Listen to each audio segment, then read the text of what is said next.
Welcome back into the action, everyone.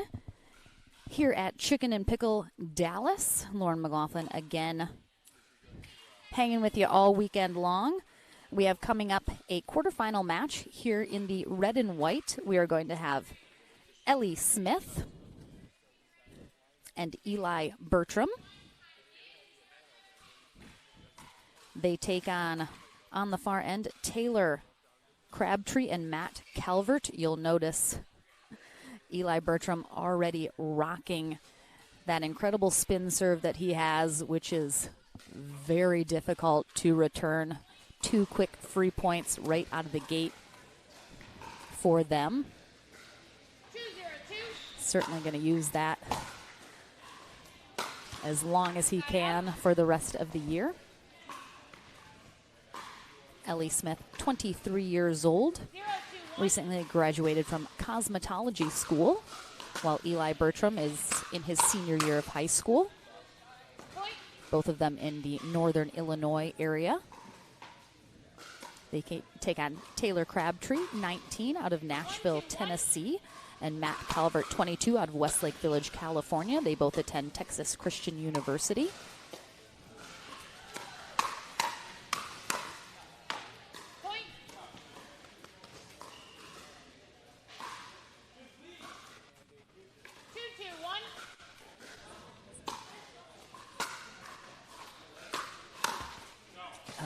Trickle over there from Bertram. Smith and Bertram are the number 3 seed. Got a chance to watch them in our last Next Gen event in San Antonio, Texas. First time seeing Crabtree and Calvert play, however.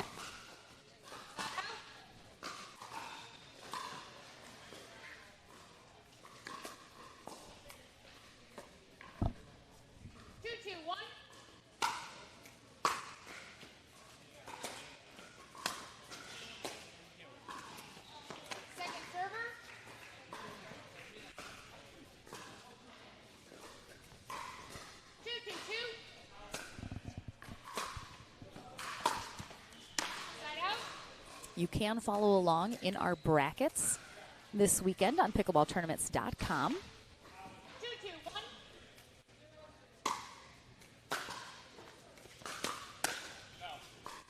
Point.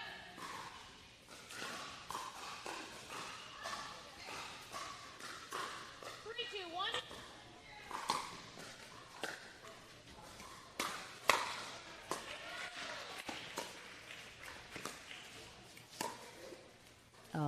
Amazing pull there from Bertram right up the middle, splitting Crabtree and Calvert.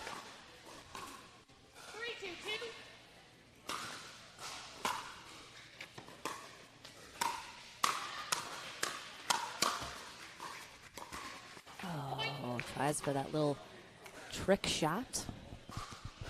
I have nicknamed it the pretzel. I'm not sure if it has an official name. Hello, Laz. Thank you for joining us. Oh.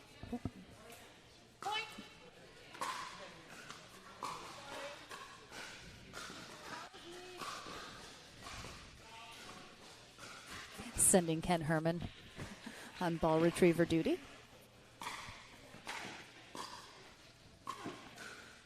All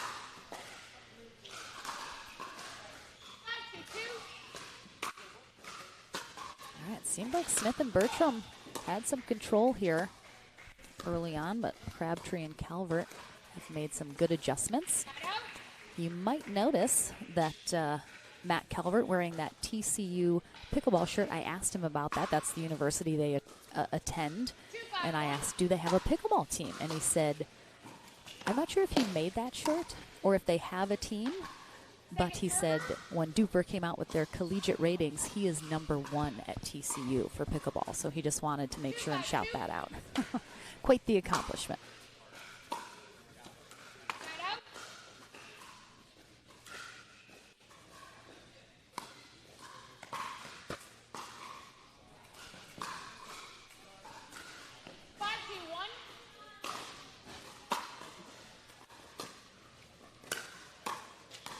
Job by Ellie Smith there, pulling that a little cross court. 5-2-2.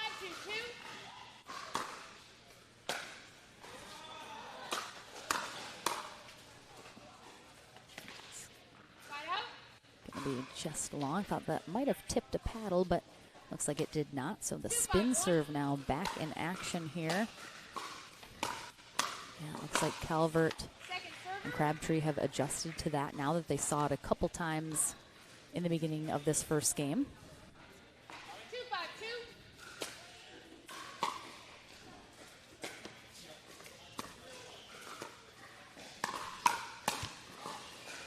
And while next gen is an open bracket, so regardless of age or skill level, everyone is in one pool.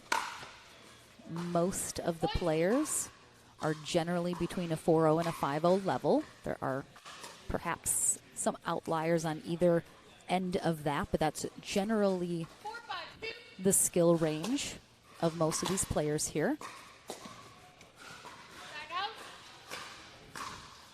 Some very good competition. A lot of these younger players, this is the highest level rec play, practice play, and tournament play that they get outside of their hometowns usually. Great resets there from Crabtree. Oh, some nice hands. Oh, and Crabtree is there with the two-handed backhand. But just a little caught off guard, I think. She tries to pull that across. Oh, yeah. Smith leaves that up just a little too high.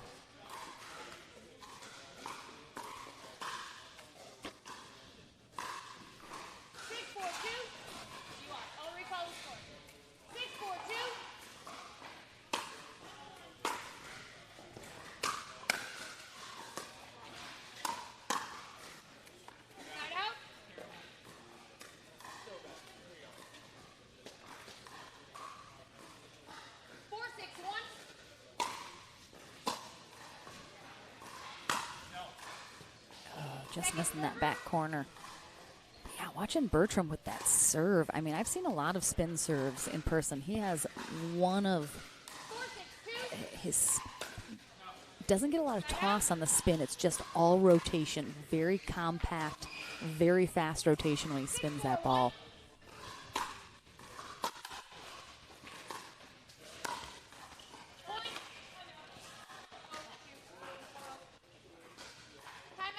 We have a timeout here from Smith and Bertram. It's going to be 7-4-1 coming out of this timeout for Crabtree and Calvert. I think Bertram is doing a good job of being aggressive, coming over, very much reminiscent of high-level pro mixed doubles where the guy takes a little bit more of the court, tries to be a little bit more aggressive, apply some pressure to the opponents, while it seems Crabtree and Calvert a little more evenly split in terms of who's taking what. They seem to generally be sticking to their sides of the court, covering their spots. Doesn't seem like Calvert's being overly aggressive or coming over too much. And sometimes that really isn't necessary, especially at perhaps a little bit lower of a level of play. Once you get below the pro level, generally speaking, I think you see that a little bit less, where the guy's taking over a lot of the court. Oh, tough way to come out of the timeout there. Just a little nonchalant on that serve there from Crabtree, but they'll just switch to second server.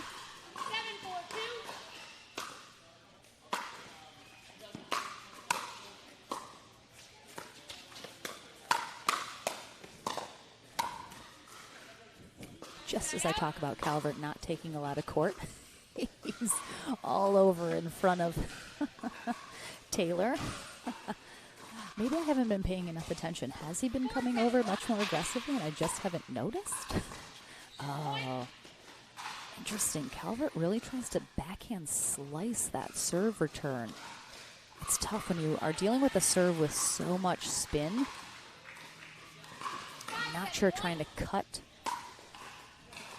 the return is going to help you much, and there's two quick free points off the serve as Bertram seems to be ramping it up a little, but watch how compact he is. That ball is not tossed really at all. And there's going to be a timeout again. Outside of the pro ranks, There's not a ton of players that have a super effective spin serve, but you're going to see several of them here this weekend. Porter Barr is here. He has a crazy spin serve. He is playing with, I'm blanking now. But there's a couple other really, really good spin servers here that we've seen at previous next-gen tournaments. Eli here being one of them for sure. I believe Ethan Joshnag. I haven't seen Ethan in so long, I have to remember how to pronounce his last name. Jeffrey, remind me how to say your name. I see that you're watching. But we have a couple really good spin servers here this weekend, which is that much more effective at the slightly lower level that these players are at right now. And we have a tie ball game here in game 1, 7-7.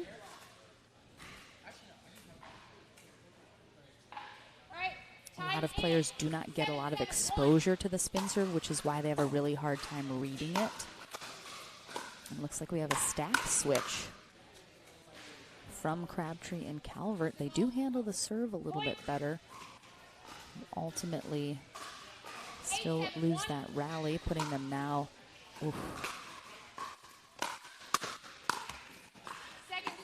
Well done from Calvert there. 8-7-2.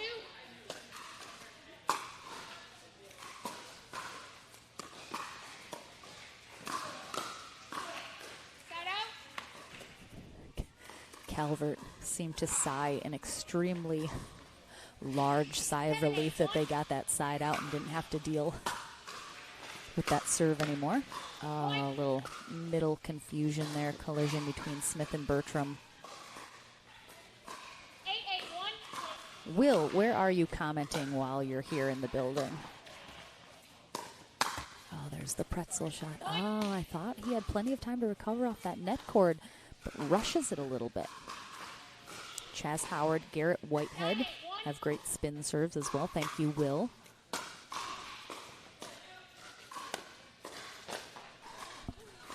That was such a great ball there from Ellie Smith.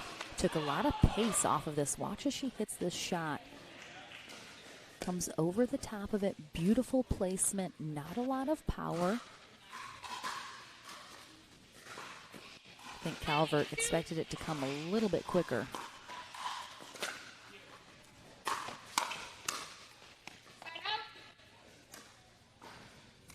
Calvert has had some really good opportunities in the middle here to poach and get aggressive. 8-9-1. Just misses that one a little low. Oh, great drop. Bertram picks that up behind Smith. Good hustle.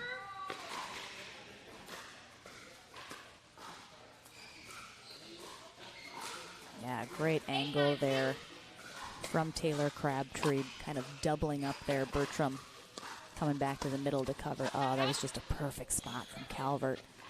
Very flat, very low. Caught Bertram kind of on the move.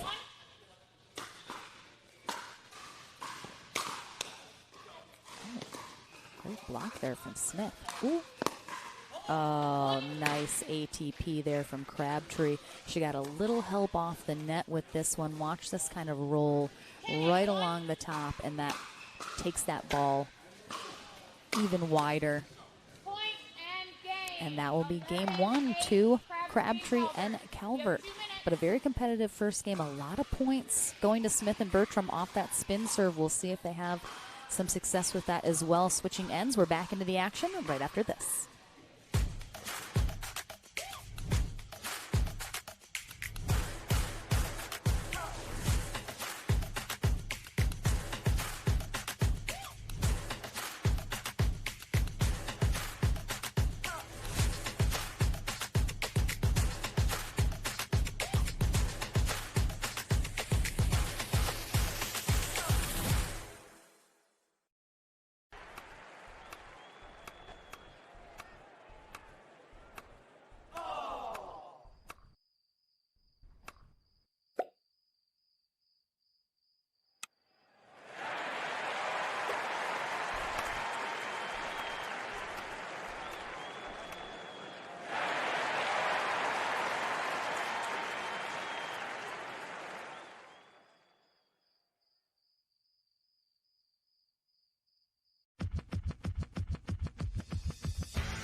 Welcome back, everyone, to Next Gen Dallas here at Chicken and Pickle. We have a quarterfinal match here in our open mixed doubles bracket. On the far end, we have Taylor Crabtree, 19, out of Nashville, Tennessee, and her partner Matt Calvert, 22, out of Westlake Village, California, both attending Taylor Christian University. Currently, they take on the near end, Ellie Smith, 23, out of Bone Gap, Illinois. Oh, we got a foot fault call here right out of the gate on Smith. She comes forward. Oh, yeah. Tough, that little left toe just kind of right over the line.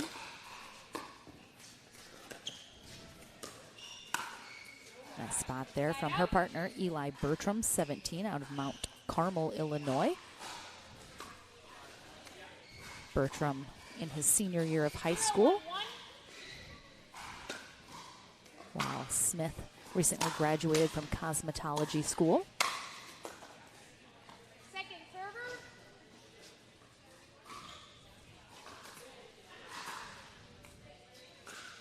0-1-2.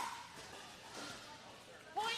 Oh, ace off of the serve. We did see them get about 4 or 5 of their points off of the Eli Bertram spin serve, which is pretty nasty, not gonna lie. I would not be able to hit it. Be whiffing out here left and right, which can be very frustrating for his opponents, as I'm sure it would be for anyone. And there's 3 right out of the gate.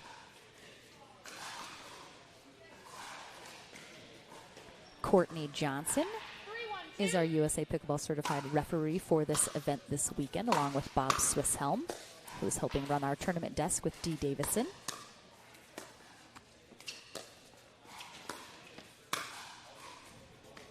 Point. All right, first point here not gained off the serve of Eli Bertram. 4-1-2. Calvert just overdoing it a little bit.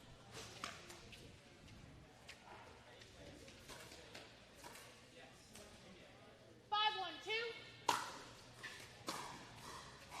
All right, that serve is at least in. Oh my gosh, great pickup. Oh, that ball was going so far out from Calvert, but they stay alive here. I mean, that pickup from Crabtree, fantastic. 1-5-1. Wow, they needed that side out big time. That was starting to get away from them very quickly. Oh, yeah, I mean, Bertram just coming out of the gate hot here in game 2. Again, really rocking that spin serve, trying to get a lot of action on that, which he certainly is. But they're looking to win this second game and force a third after Crabtree and Calvert take game 1.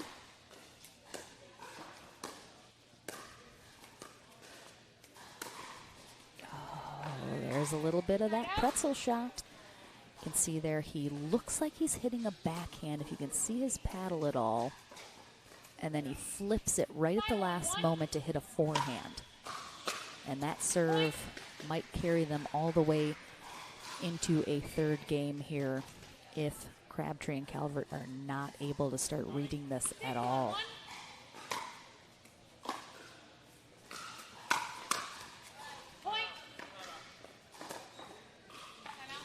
What Crabtree and Calvert need during this timeout is somebody that knows how to read a spin serve to give them a clue in terms of which way that's going to be kicking. Because when you do not have any idea, everything in your mind is just try and return this serve, try and return this serve, and that's all you can think about. It's like all other strategy goes out the window because none of it matters if you can't get the serve returned. I mean, right now they're just trying to get it in the court. They're not even worried about a good return at this point. They just want it in the court. And that is what they're struggling with here currently. 15 seconds. Receiving team, you have 1 timeout remaining. Serving team, you have 2 timeouts remaining. I mean, Crabtree and Calvert, again, they're playing so well. They might be playing better than Smith and Bertram right now, but we aren't even getting to see it because they can't get into these points. Ball. Incorrect position. Score 7. Oh, incorrect server coming out of the timeout. All right, tough break. They were certainly on a roll here, and now Crabtree and Calvert, I think, breathe a sigh of relief as Smith takes over the serve.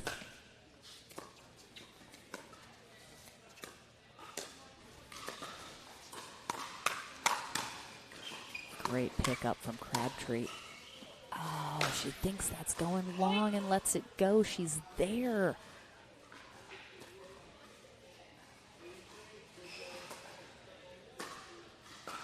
Oh, that is tough. 8-1-2.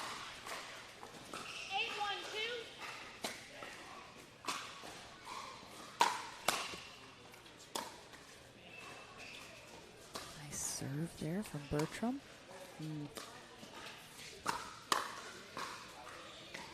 He attempts the drop volley. Not super successful, though. He just sort of pushed that ball even past the kitchen line. If you're going to go for that drop volley when your opponent is at the baseline, you have to be able to at least keep that drop in the kitchen. Great job from Crabtree handling the pretzel shot that time from Bertram. 1-9-1.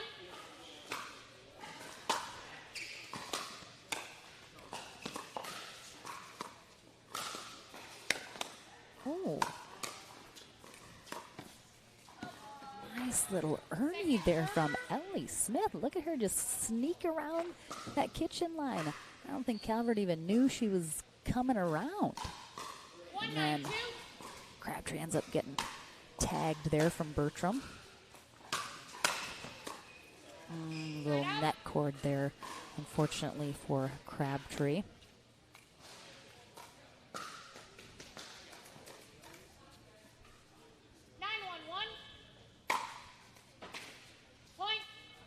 All right, one more of those serves, and we are going into a game 3. 10-1-1.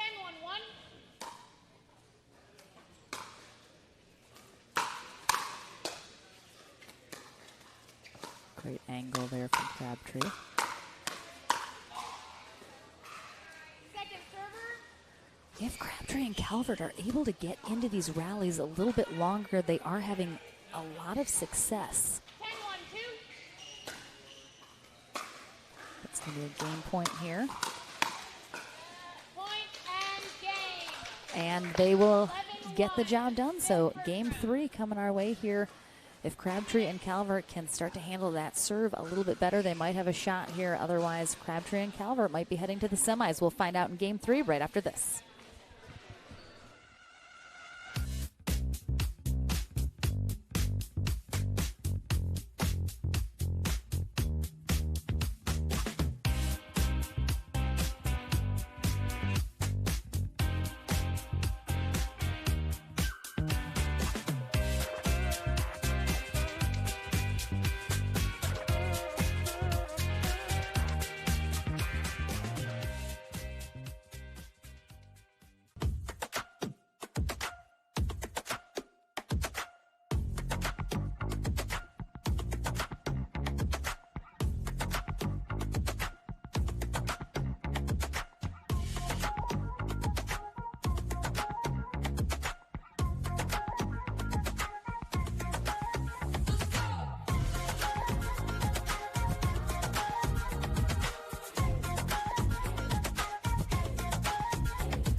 back into the action here for our quarterfinal matchup here at Next Gen Dallas. On the far end, we have Ellie Smith and Eli Bertram. On the near end, Taylor Crabtree and Matt Calvert. They will switch ends at 6 in this third game to determine who is heading to the semifinals. Time in 0-0-2.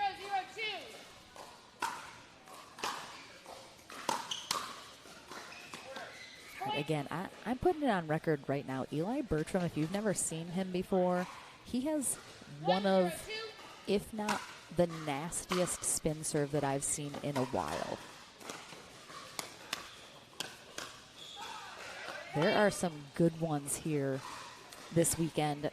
He is at the top of that list, no question. Hi, Will. And again, I mean, Crabtree and Calvert just haven't been able to read them.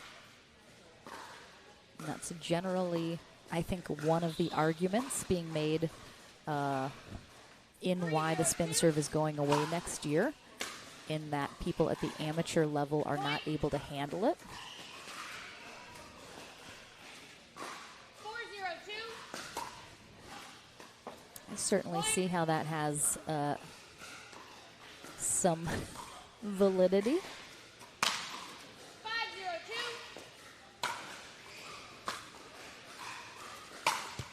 Side out.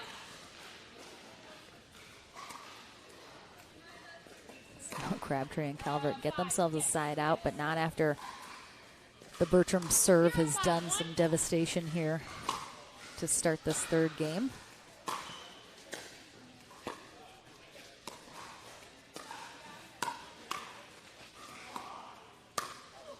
Ooh, just a little out there is Ellie Smith, certainly a little surprised. 0-5-2.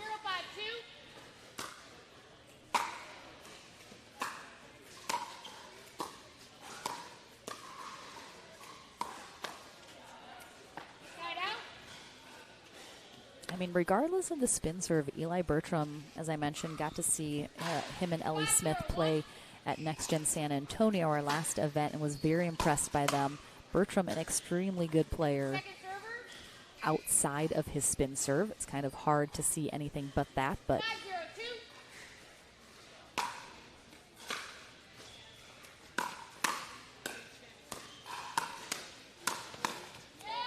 Point.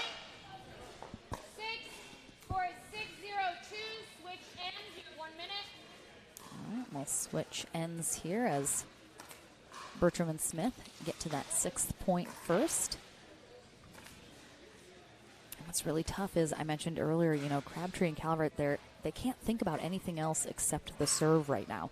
So even when they're able to return the serve, they aren't comfortable in their strategy because the mental space is being occupied so much by trying to return that spin serve. And that is Will Schaefer, everyone, in the white hat. Met him at our very first Next Gen tournament ever last year. And he's basically an Instagram influencer at this point in pickleball. Definitely more followers than me, I'll tell you that right now. But he is a fantastic young player. Super excited to have him back here. Side out.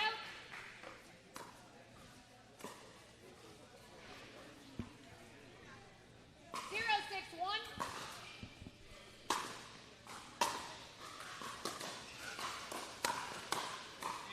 Second server. Again, that's the stuff that Crabtree and Calvert, they know when they get into these rallies, they have to be better. They have to hit certain shots for sure if they want to be able to come out on top of here. Side out. A little confusion between the two of them there in the middle. Definitely seeing a lot of frustration in the body language and sort of demeanor of Crabtree and Calvert right now. I think mostly due to that spin serve wreaking havoc. I have been there before against a team where you just sort of feel a little exasperated. Point. And you feel like there's nothing you can do. It's a tough spot to be in. 7-0-1.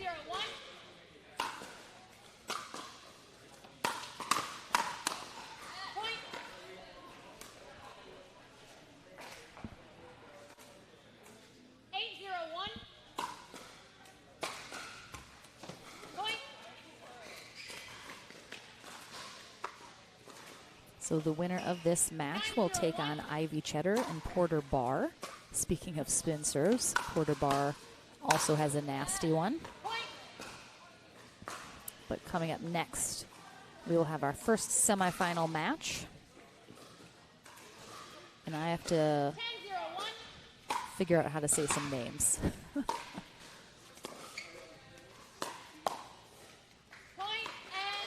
All right, so as I suspected, the Eli Bertram serve really takes over here in games 2 and 3, and they are heading to the semis to take on Cheddar and Barr. So we will have that, I believe, coming up after our first semifinal match. But don't go anywhere. Back here with some more next-gen action right after this.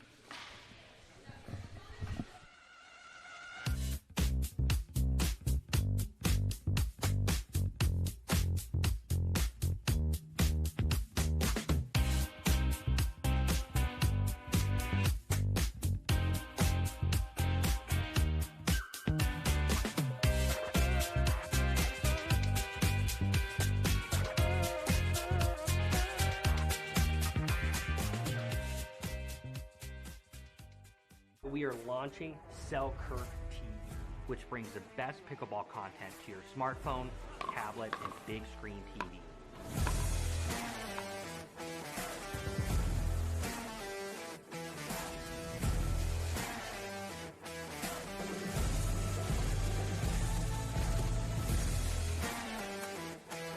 This is 24/7 Pickleball, proudly brought to you by Selkirk.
Welcome back, everyone, to our first semifinal match here at the Next Gen Dallas event. This is our fourth Next Gen tournament, I believe, if memory serves me correctly. Coming up, we have Austin Chikatilov, 23 years old, out of Fernandina Beach, Florida, currently in school to be a chiropractor. Very health conscious, as I think you can probably tell. His partner, Riley Bonert, 17, out of Louisville, Kentucky. They're on the far end. Bonert into her senior year of high school. On the near end, they take on Sarah Williams, 22, out of Burleson, Texas. And EJ Kawaja,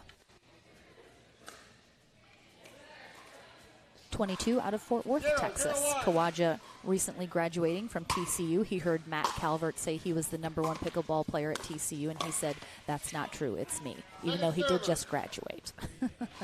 Sarah Williams just graduating as well from University of Texas, Tyler. Bob Swisshelm is our referee. Start up. 0-0-1. I'm sorry, I will recall. 0-0-1.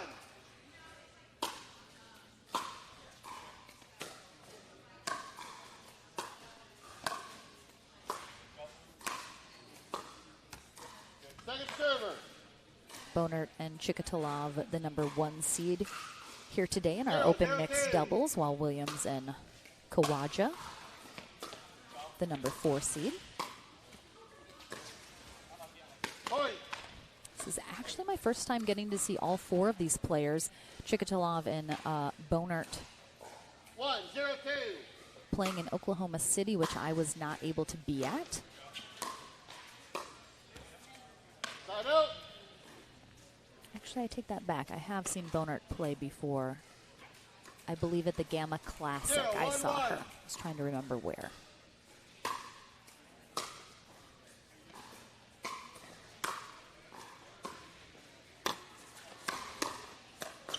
Great job with that reset from Williams. Oh, and splits him up the middle. So well done. Second server. 0-1-2.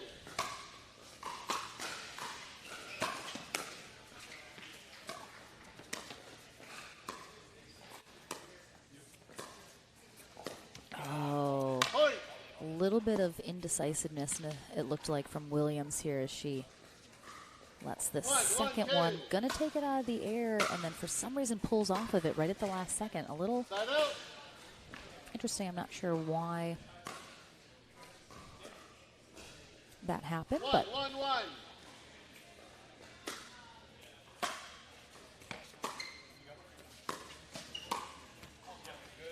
Second server.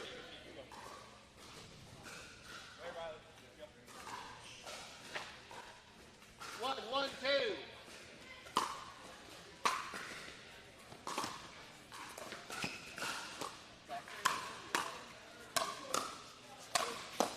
oh my goodness, what a pickup from Kawaja.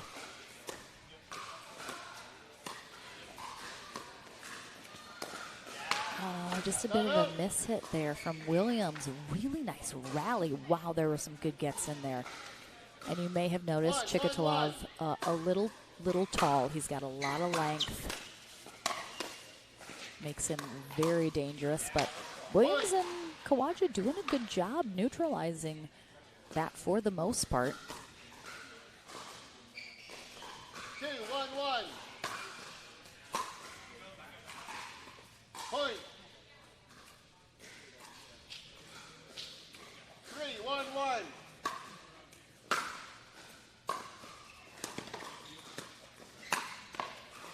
Great job from Williams reaching out, taking that out of the air.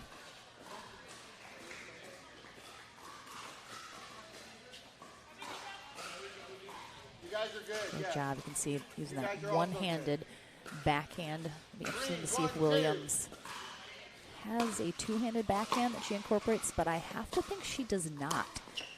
Seeing enough of these backhand shots, they seem to be pretty one-handed. A lot of the women in pickleball these days, especially at the higher level, definitely rock that two-handed backhand. I believe Bonert rocks that two-handed backhand when she has the opportunity. Oh, tough. Total confusion there as Chikatalov was over to take that, but that ball went right through Bonert's legs, and she did not move out of the way for him. So,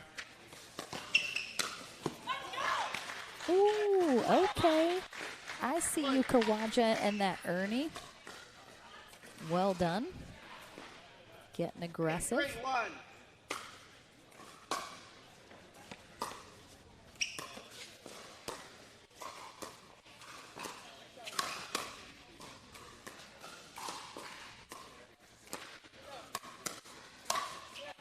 I made some really nice gets off these speed ups from Chikatalov by both Williams and Kawaja, but I mean, look, he just barely even moves, so that a little too high with the block. Oh, great spot. Oh, Williams got exactly what she wanted. She snuck that last shot behind Chikatalov, pulling him back out of position, opening up the court a little, and then just dumps that next one in the net. That's tough. Ooh, got him good. Got him good. 3-3-2.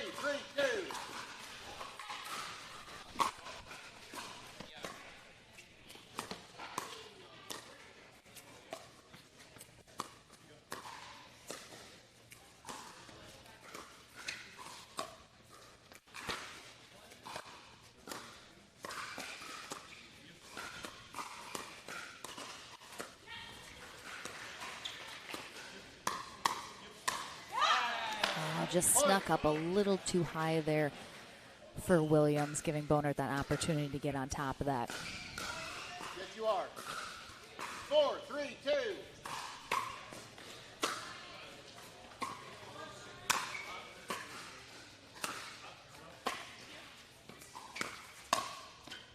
A little long there from Chikatalov, who was coming up, had a really good opportunity. I think just didn't quite get down on that ball to keep it from sailing long.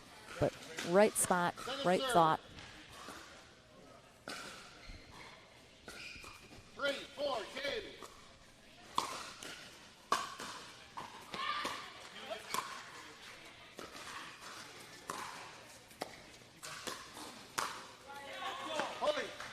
Yeah, again, Bonert just much too high here. Yes, you are. 4-4-2.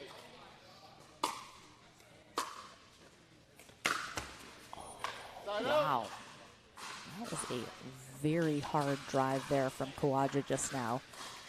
Puts it into the tape, unfortunately, but man, it's coming like a missile. Point. 5-4-1.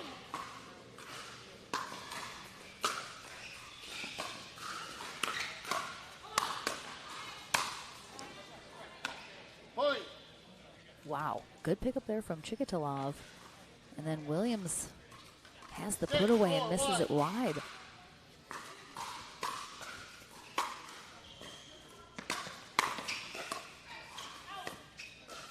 Second server. Again, Chikatalov, I think, made a bit of a splash, tried to make a bit of a splash several months ago.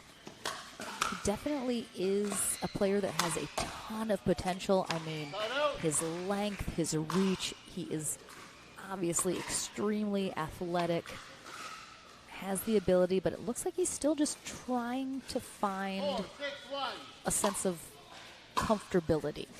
He still looks like he's a little unsure about some shots, just a little unsure about some of the positions he needs to be in to give him the best opportunity. He's gotten caught a couple times, but I think with some time, some work, of course, definitely can be a real contender on the pro scene.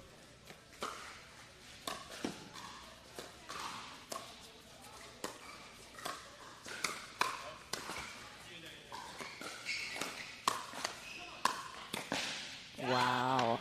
Couple very impressive gets there from Kawaja to even keep that alive and force Boner and Chikatalov to play one more ball, but ultimately gets a little caught. Hi, Red. So all of the partners here were selected by the players. However, a lot of them, you know, get sort of paired up based on who is coming to this tournament. Of course, it's a smaller group of individuals. So I think a lot of them, you know, see who's coming and try and pick up partners accordingly. Some are friends, have played together before, but... Timeout receivers. 8-4-2, 1 minute. All right, interesting. So a timeout here from Williams and Kawaja as they are now down by 4. They've been right in it, right with Boner and Chikatalov this entire time. And just a couple execution issues, a little maybe overplaying has put them at a bit of a disadvantage here getting into this first game. But a reminder, if you're just joining for these next-gen tournaments, it is open divisions the entire weekend. So age range generally can be from about 12 to 23. Not too many players are at the youngest end of that spectrum, but generally probably I'd say the most are, 16 to 21 or so. Open skill level, so all skill levels are combined into one group. Generally, most of the players, I would say, fall in the 4-0 to 5-0 range. There are some a little bit on each end of those. But throughout the weekend, our players accumulate points based on how they place in each day of competition. At the end of the weekend, after all of those points are added up, then the top 5 finishers in men and women get a chunk of that $15,000 up for grabs here, as well as the top 2 finishers in men's and women's will get free entry into the APP Houston tournament, which is coming up shortly. Just a little wide there. Williams pushes it just a touch.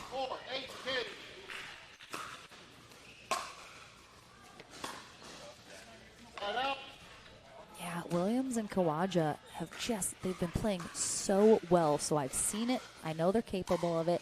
And it seems like just some unforced errors are creeping into their game here in the latter half of this first game, unfortunately. We'll see if they can kind of get those tightened up a little bit. If not, to be able to get back in this first game, hopefully to gain a little momentum going into game 2, perhaps.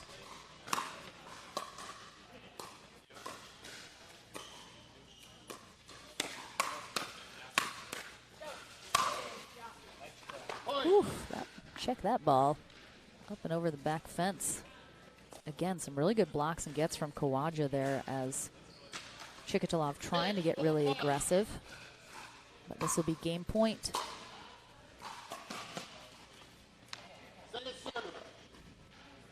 Take 2. 10-4-2.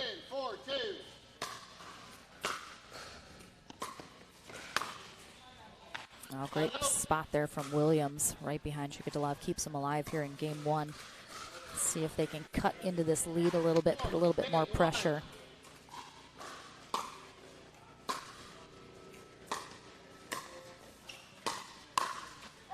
Point.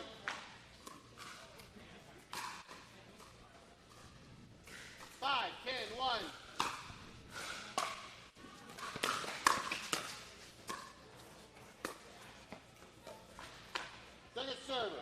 Williams is having a little bit of trouble on that sideline. I'd like to see her maybe just focus a little bit more on the middle, making sure she's not pressing that too close to that sideline, as she's missed a few times wide over there. 6-2.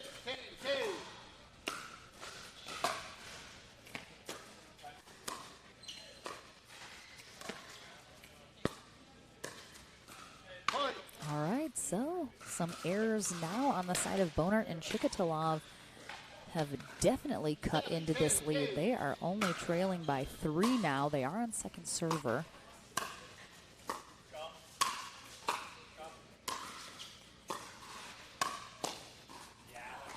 Side out. Good little run. If they're not able to hold Bonert and Chikatalov here in game 1, it should help them feel a little bit more confident going into game 2. Point and That game. sounded a little bit like a miss hit off of Williams' paddle there to finish game 1, but 2 minutes, please. game 2 here in this semifinal matchup here at Next Gen Dallas is coming your way right after this.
Back into the action here in a first semifinal matchup here at Next Gen Dallas. On the near end, we have Austin Chikatalov and Riley Bonert. 0-2. They took game 1 11-7 over Sarah Williams and AJ Kawaja. On the far end, very close game 1 for about Side out. 60 to 70% of game 1. Very close, but then Williams and Kawaja started making a few unforced errors, which let Bonert and Chikatalov pull out in front, and they managed to stay there Point. just long. We have our final Next Gen event of the year in Kansas City in November. It is open for registration right now on pickleballtournaments.com. If you have a young pickleball player who may be interested, definitely check that out on pickleballtournaments.com and try and join us. I hear nothing but amazing things from all these young players. It's a super unique event. Definitely recommend coming and checking it out. Point. We are in a partnership with Chicken and Pickle for this Next Gen series, so all of our events are at a Chicken and Pickle location.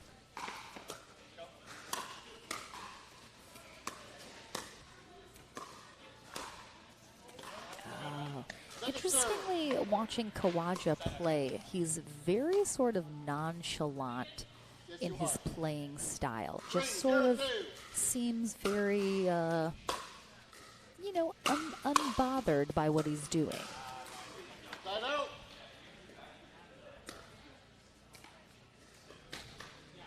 Not in a bad way, just kind of in a loose, staying loose.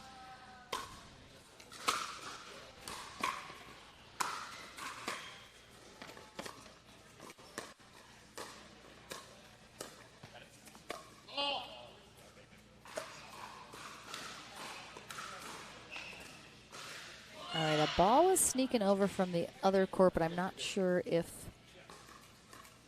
0-3-1. the play was dead or not. I think we're replaying due to that ball rolling. Good pickups from Bonert.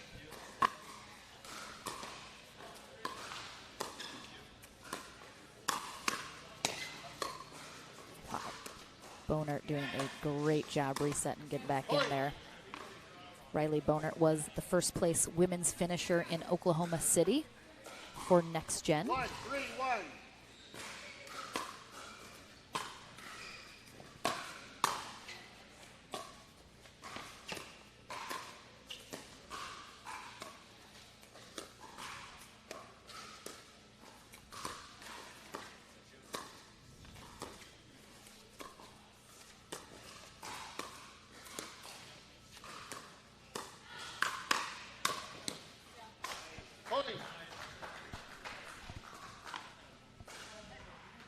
Really nice rally. One of the longer rallies of this match so far. 2-3-1. Second serve. Serve just long. Again, this is a semifinal match, so the winner of this heads to the winner bracket final, and we're going to have our second semifinal match.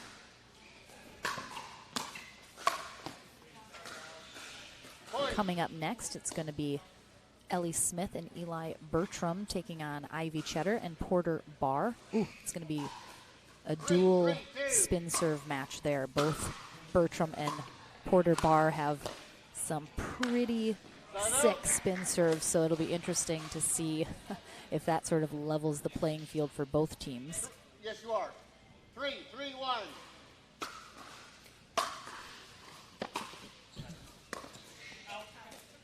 Point. All right, very similarly to game one. Very close on the scoreboard.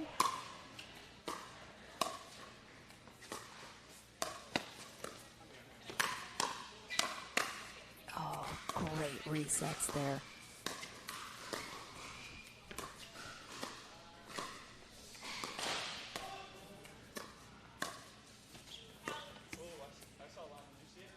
I can't overrule it. Both stands. Point. Tough, we have an out call. Chekatilov thought he saw that catch the line. Bob Swisshelm was not able to see that clear enough to overrule that call.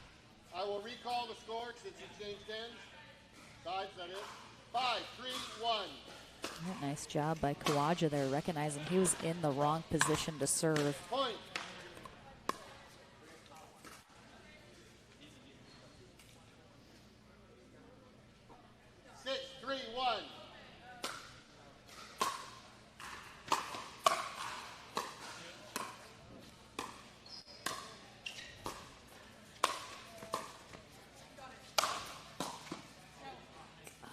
Nice effort there from Williams and Kawaja. I mean, Chekatilov almost jumped over the side barrier on that two-handed backhand Ernie. I mean, he is very tall, people. I don't know if that's evident, but he's got to be 6'4" or 5".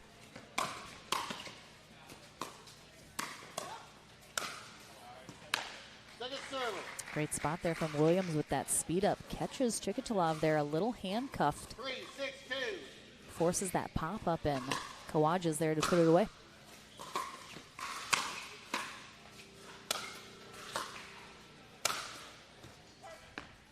Side out.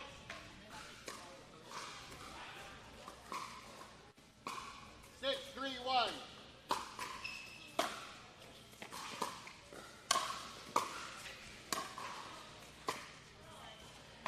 Second server.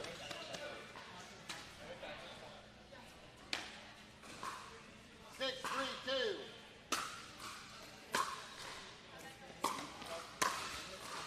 Point. Might have a timeout here from Bonert and Chekatilov, and we do. After she leaves that a little short into the net. And again, thank you so much for joining us here for our Next Gen Dallas event. It's been a super fun series that we have done in partnership with Chicken and Pickle, like I mentioned. Here we are in Dallas and Kansas City, our final stop in November. It is open for registration right now on pickleballtournaments.com. And again, you know, this is a very unique format. Most of these players have never played a pro event. Some have never even played 5-0. These are, you know, slightly lower level, but there are some 5-0s. There are some players that have dabbled in pro for sure. But it's just a really super fun event. So many of these young players have met other players at these next-gen events that they have become friends with, they have stayed in touch with. These are the tournaments they look forward to coming back to see their new friends. A lot of them don't have high-level play with their peers, people their own age, at home where they're from. So this is just a super fun opportunity, and you have a senior pro at each event mentoring. We have talks that we give and a lunch. And even when our players are done in the bracket play for the day, you know, Ken Herman, Paul Olin this weekend, they're doing drills with the players. They're playing rec with each other. They're having a great time. So, wow, really nice rally here.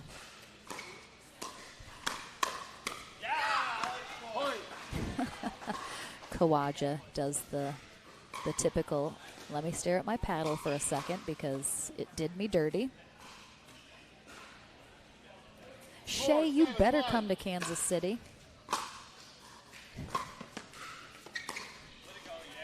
Point.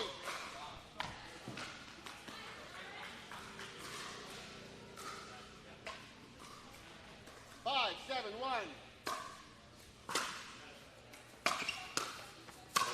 Come on. All right, Chikatilov is ramping it up here. He's finally using some of that. Like, I mean, he didn't quite jump the kitchen from the center line. He sort of started and realized he wasn't going to make it and had to put an extra foot down. But all right. He's ramping it up here. This is the most aggressive I've seen him this match so far. And I think that is something he's learning as he's fairly new into pickleball. I think trying to get better, trying to get into those upper levels. I know he has played in some pro events before. He hasn't had any really good results to speak of at this point in terms of, you know, ending up near the podium at the end of the day. However, I think, again, a player that's that tall, that athletic, you just kind of have to figure out where you fit best. What's your best strategy as a player? Bonert gets exactly what she wants there. A nice high floating two-handed backhand put away, but into the net.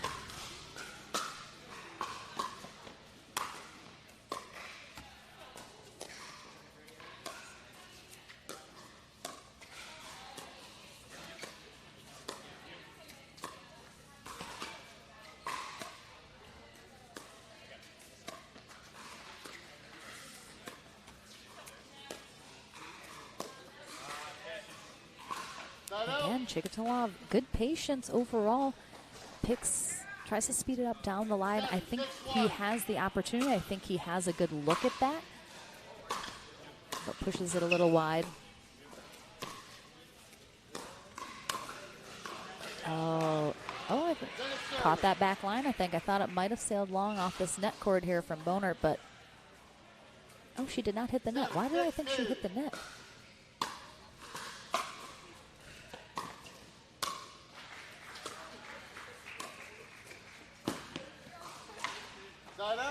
Again, that's a good drop volley there from Chikatilov. Again, if you're going to drop, it's got to go in the kitchen. That was nicely done. I think Kawaja had a good opportunity at it, just kind of.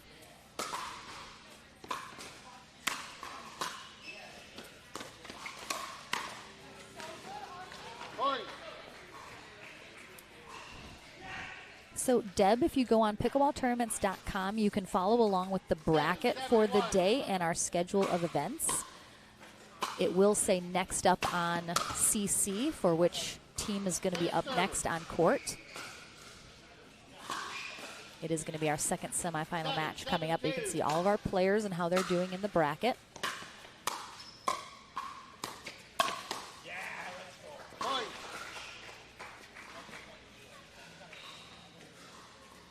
Great dig there from Chikatilov, and follows it up with a Yes, he is. aggressive volley there. And I mean, when you can 8-7-2. go 10 feet in one step, you can close a lot of ground very quickly. Yeah, it's so tough. How do you neutralize a player like Chikatilov when he is feeling good, feeling on? 9-7-2. Point. And that's so tough. The score is still very close, but Williams and Kawaja, they can't make errors when they're already having a tough time handling Chikatilov right now. Side out. But a big side out there on a match point. So Williams and Kawaja 7-10-1. possibly looking for a game 3. Point.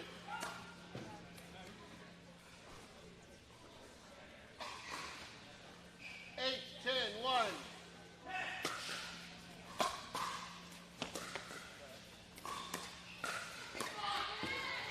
Second server.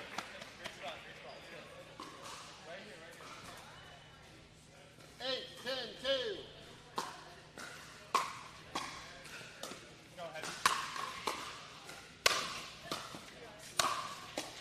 Nice pickups.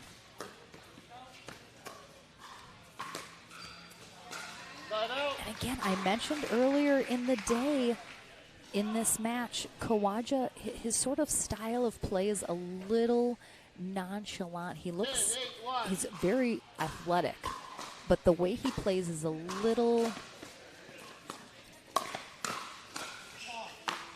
Second server. I'm searching for the right word. 10-8-2. Sometimes he just seems a hair behind where he needs to be or in making a decision. Ooh, wow. I mean, definitely an out ball was played right there from Bonert, 8-10-1. which saves Kawaja and Williams and gives them another side out and a chance to take this to 3. Good ATP defense. Oh. Point.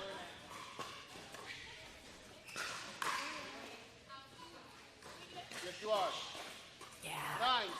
9-10-1. Just let that ball drop a touch.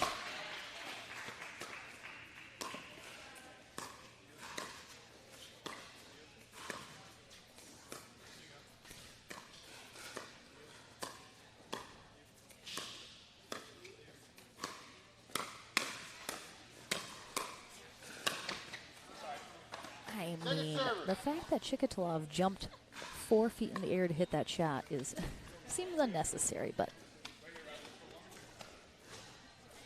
9-10-2.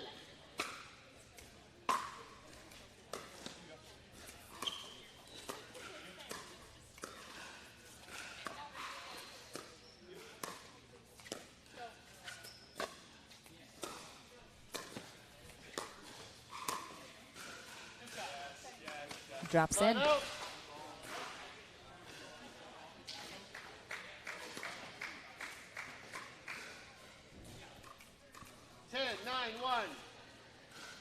All right, so Boner and Chikatilov hang on to their match point.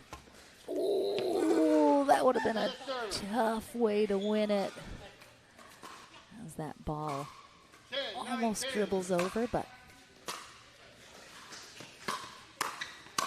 5th match point opportunity here. Wow, I mean, Kawaja coming up big here in this hands battle with Chikatilov. I mean, they have held off 5 match points, and they're only trailing by 1. Easily could tie this up and possibly take this second game and force a third. But they got to get it done here. They got to close. They've had so many opportunities.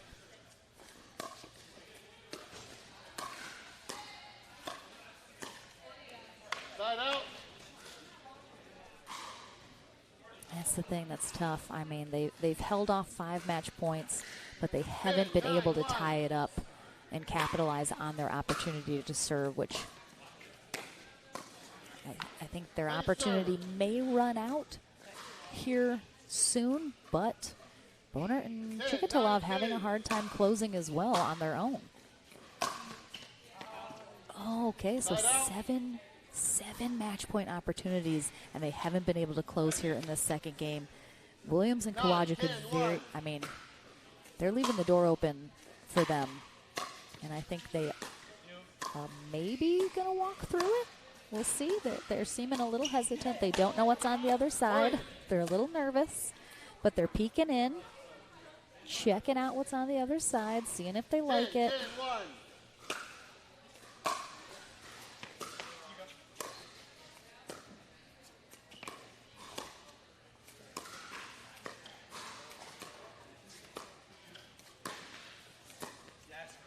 Second server.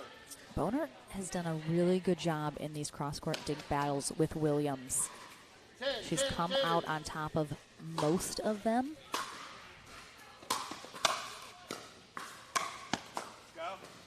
Good pickup. Start out. All right, so big point. Williams and Kawaja did tie it up at 10, so it takes away Boner and Chikatilov's match point. They're going to have to get 2 now. They want to win it, and they had trouble getting 1, so. Second server. 10, 10, 2.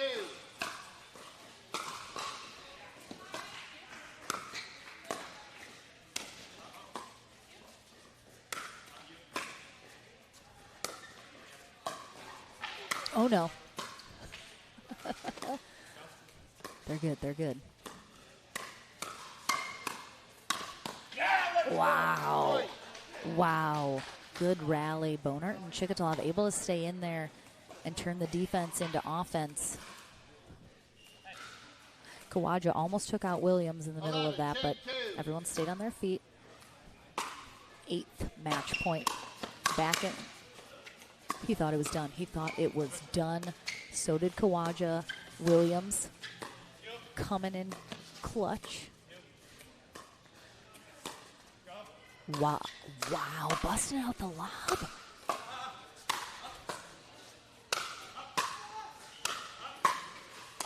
Oh, no.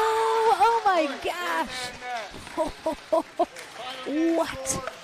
I mean, Sarah Williams, MVP of that rally without question. What a match. Goodness gracious. That's the way to end a match, I'll tell you. But Riley Boner, Austin Chikatilov head to the winner bracket final. Our second semi is going to be up on court in just a moment. Ivy Cheddar and Porter Barr will take on Ellie Smith and Eli Bertram. I will head to the Franklin studio as we start to talk to some of these players working through our day. We'll be back into the action right after this.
Welcome to the Franklin studio, everyone. Lauren McLaughlin here with Riley Boner and Austin Chikatilov, who are heading to our winner bracket final.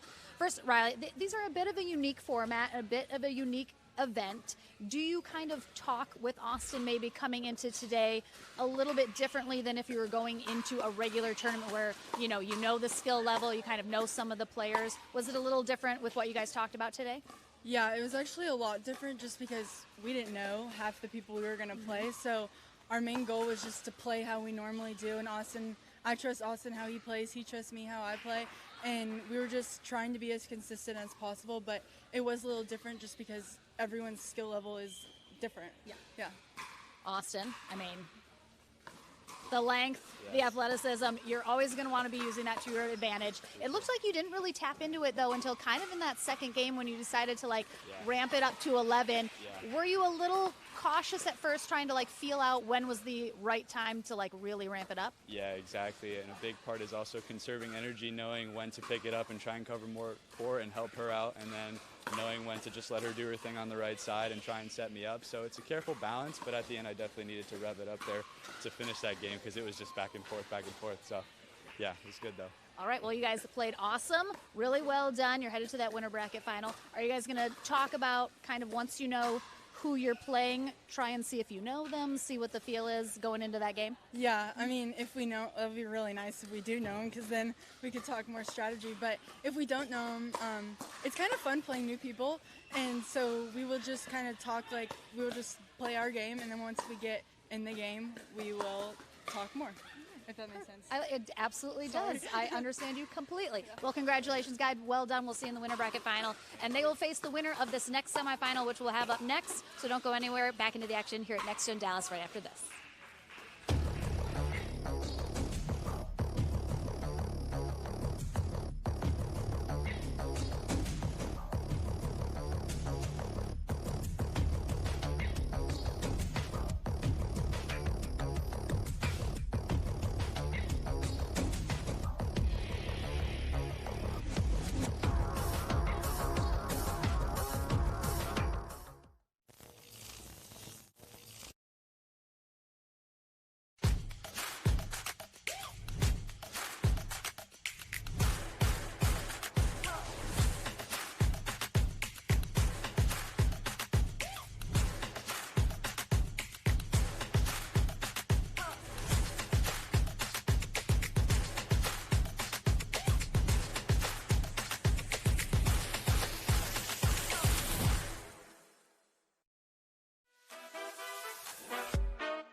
Under the sun inside into our wildest dream.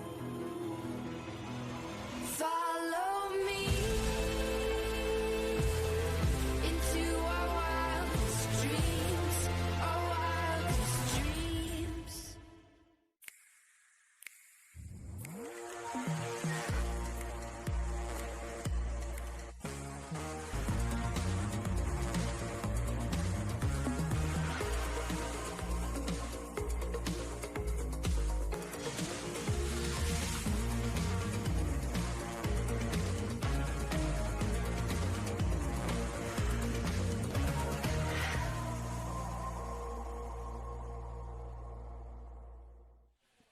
Welcome back, everyone, to our second semifinal match here at the Next Gen Dallas tournament. We have on the near end Ivy Cheddar and Porter Barr. On the far end, they take on Ellie Smith and Eli Bertram.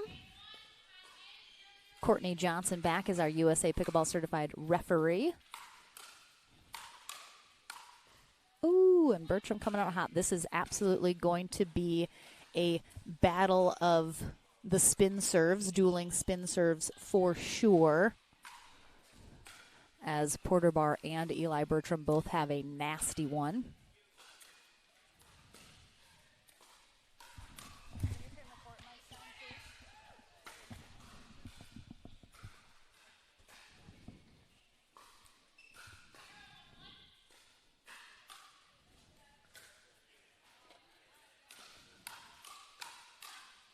Ooh, going to be a lot of pace during this match. A lot of pace.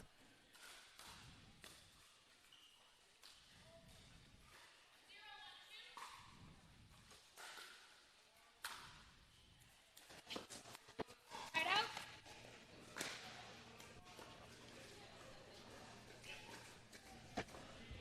One zero one.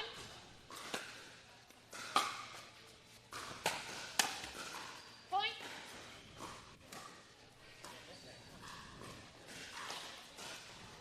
So again, I don't think we're going to have a lot of extended rallies during this match. Not a lot of dinking, I believe. Ooh. Oh, it's good. Oh my, I mean, that, wow, we don't have a replay, unfortunately, but oh my goodness, that barely made it over and then it spun back up into the net. That is so tough. And again, yeah, this is just going to be all hands battles, all speed ups, all pace here. It'll be interesting to see if either one of these teams try and slow it down as a strategy to counteract what's happening. Porter's already air traffic controller out there as he is directing the spin serve for Cheddar to return. It'll be interesting to see if Bertram does the same thing. Yep. So both of the guys are directing the ladies which way the spin serve is going to kick, because they both have a crazy spin serve. They know how to read the spin serve. So this should be very, very interesting. Tough spot there for Cheddar.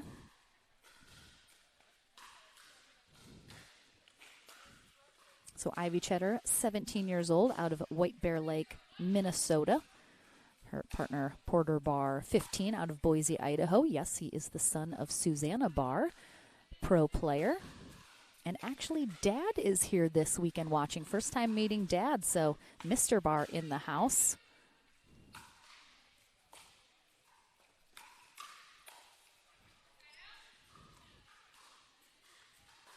Ellie Smith, 23, out of Bone Gap, Illinois.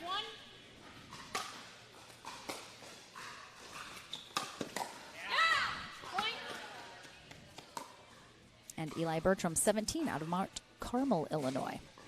1-3-1.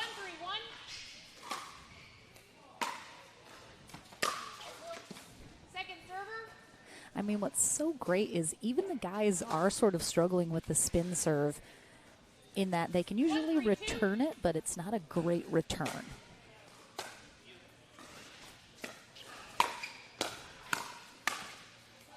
It's almost sort of making this match extra chaotic. The guys have their crazy spin serve. They're directing the ladies how to return it. Just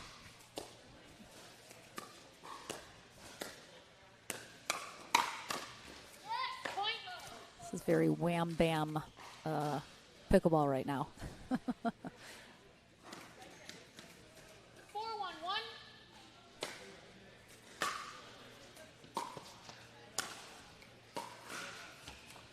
Second server.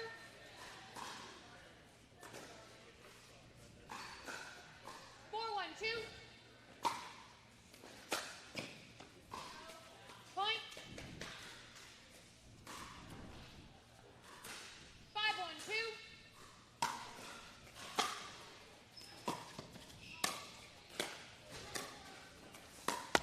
Oh, there's the pretzel. Bertram does enjoy a good pretzel shot. Oh, yeah, that's tough. Smith just leaves that up a little too high, acknowledging that's her bad to her partner here. Just gets way too underneath that, unfortunately. Yes. 1-5-1.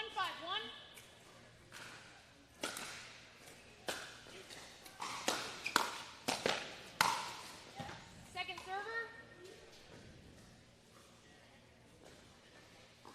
1-5-2.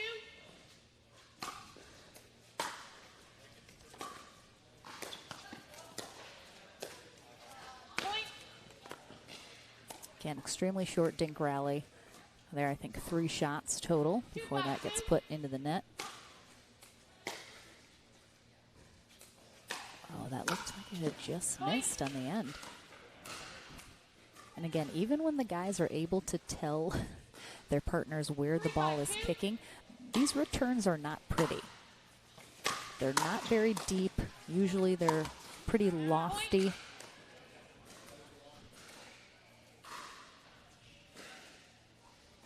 4-5-2.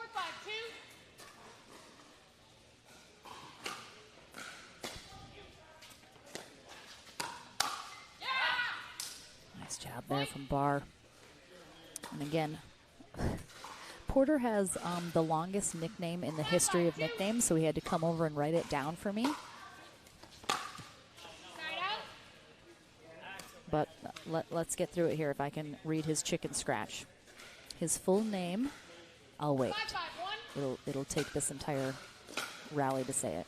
Oh, that sail's a little long. So, full name, David the Iron Lotus Porter Bev Jones Barr, a.k.a. the Galloping Peacock Spin Doctor. Point. And I mean, you saw just there, Bertram got an ace off his serve against Porter Barr, who has an equally nasty spin serve. So even when you know what's coming, they're still so tough to handle. I gotta say, I mean, I know these guys love their spin serve, and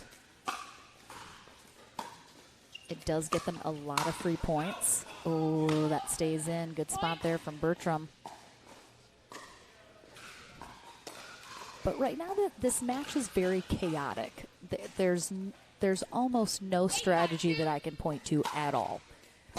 Nobody's getting into these rallies at all. It's a bunch of crazy serves, crazy returns, not a lot of other shots. It's sort of hard to follow right now. Not gonna lie, it's a little yeah, I mean, I have my own opinions on the spin serve, which I'll keep to myself because I know people have strong opinions about it. I don't have as strong of opinions. I do have opinions about it. However, I can certainly see in a matchup like this, where you have two players that have a really nasty spin serve, and it is very much to their advantage to use. This match isn't quite as enjoyable to watch because so much is happening so quickly. It's tough to kind of enjoy this kind of pickleball. And I speak for myself. I only speak for myself. People at home might very much love all of this. But, Yeah, a bit hard. No one has settled into a rhythm, that's for sure. There is no rhythm here. There's no groove anyone is looking to get into. Oh, that was so wildly out that Bertram hit. Luckily, good shot from him. Kept it in.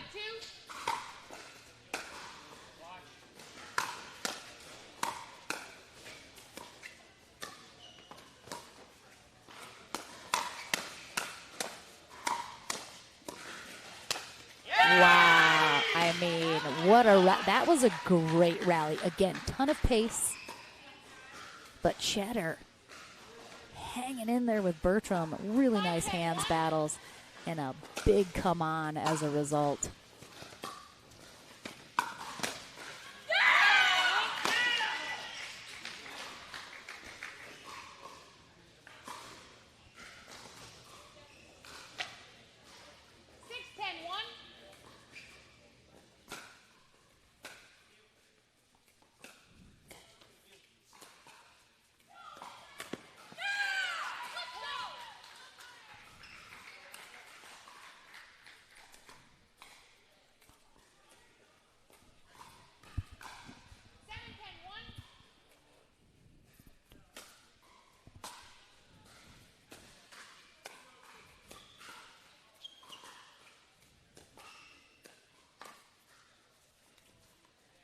Oh, tries to drop that over.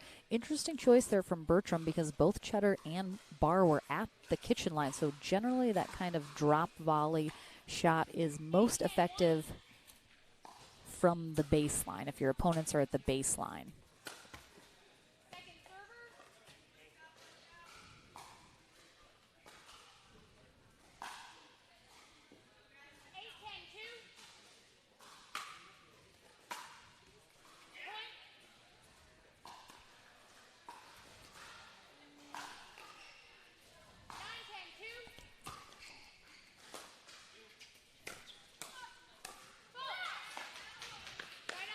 Oh, we have a fault there on Porter Barr. Foot fault on that kitchen line. Tough break because that was to tie it up. And instead it's the side out.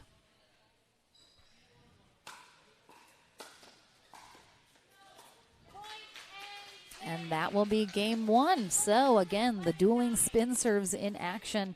Ultimately, it is Smith and Bertram that eke out the win here in game one. We'll take a short break, back into the action right after this.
Back into the action here for our second semifinal match here at Next Gen Dallas in partnership with Chicken and Pickle.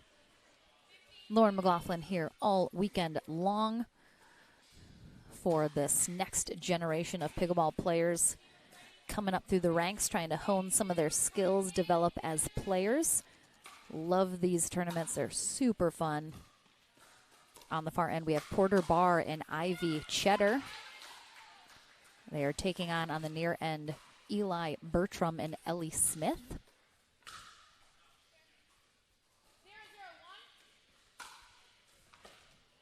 Point.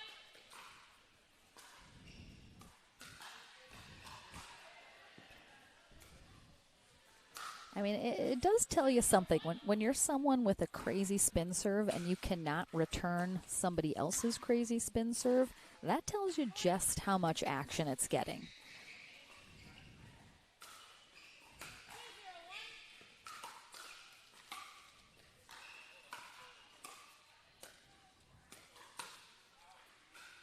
Bertram getting a little too aggressive there, maybe just a little too ambitious, probably a hair behind that poach.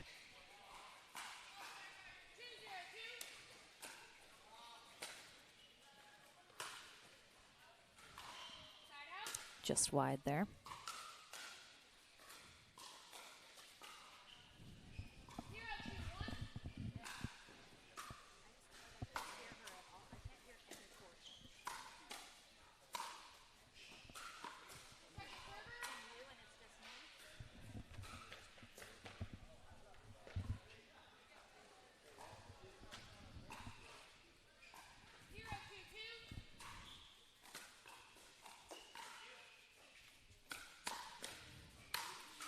Oof. Just so much power from some of these young players.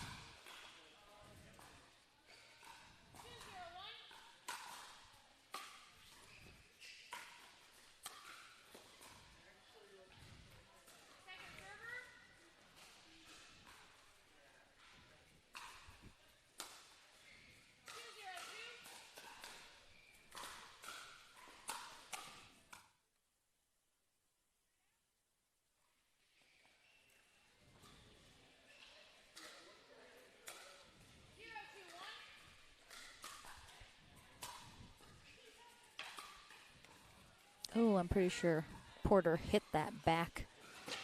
Oh, he's mad at Selkirk. I mean, he's sponsored by Selkirk. It's gotta be careful, Porter. Don't get too mad at the Selkirk side.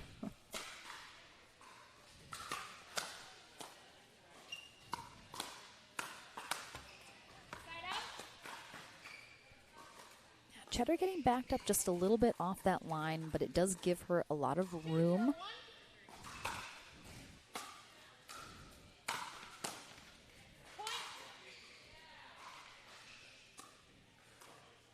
Cheddar definitely a fiery, emotional player. Wears her feelings on her sleeve with how she's playing.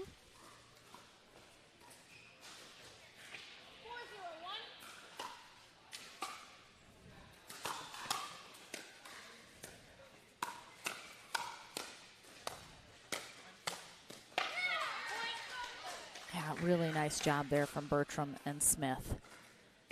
They have played together a lot. They know each other's game well, so I think it shows that they have good chemistry. They kind of know where the other is going to be. Smith doing a great job, you know, letting Bertram do his thing when he's trying to be a little bit more aggressive.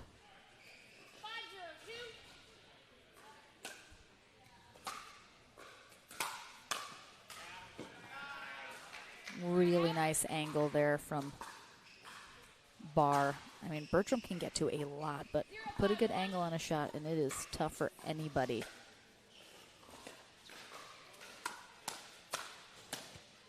Yeah, Bertram playing an out ball there from Cheddar, the previous shot.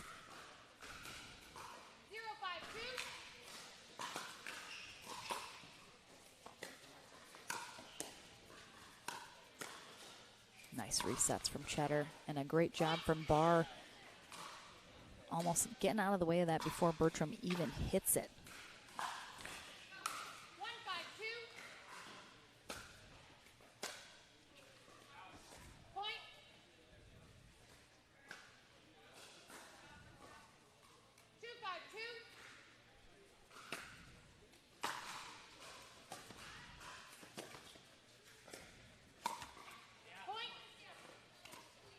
It's tough for Bertram. He's got exactly what he wants. It's an easy shot. He's just got to execute it.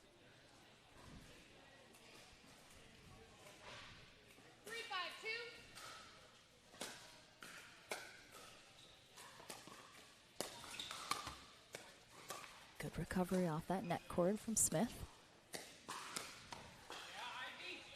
Point.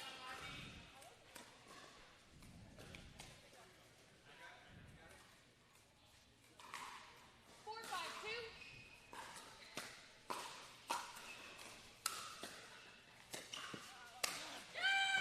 Smith doing her best to keep that out of the reach of board. Tries to go cross court, but again, just gets underneath it a little too much. Barr able to poach that. Oh, that looked like it might have been a little long on that serve, but close. This second game definitely more settled than the first. Still very fast-paced, not a lot of dink rallies at all. Very short rallies, generally speaking, but a little more focused feeling than game one was. After these two teams are probably feeling each other out a little bit.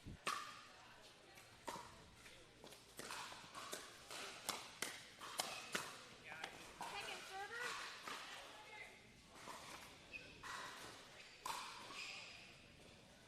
6-5-2.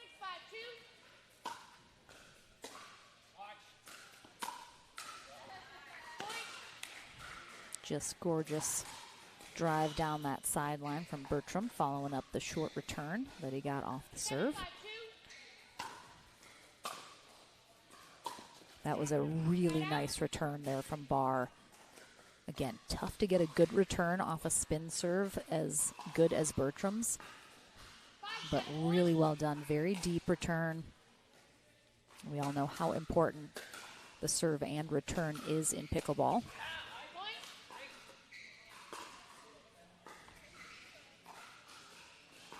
Bertram a little less aggressive here in the second game than we saw him being in game one.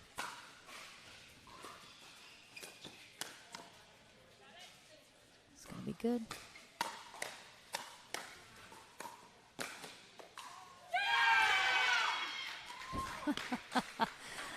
Cheddar. I'm pretty sure I would never want to be yelled and stared down from Ivy Cheddar. Terrifying. And I love her.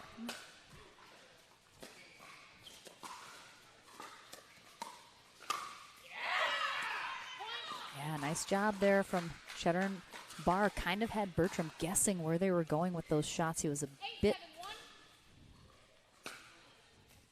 all over the place.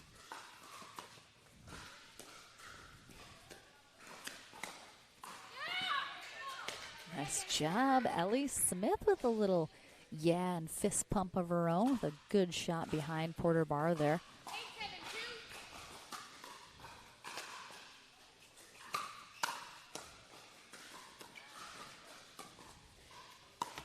Oh, there's the pretzel.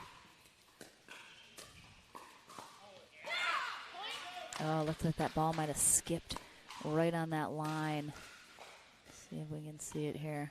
Oh, no, didn't hit the line, just kind of skipped on its own. Bit of a funky bounce there. Point. Should be a timeout for Bertram and Smith, but there won't be one. 10-7-2.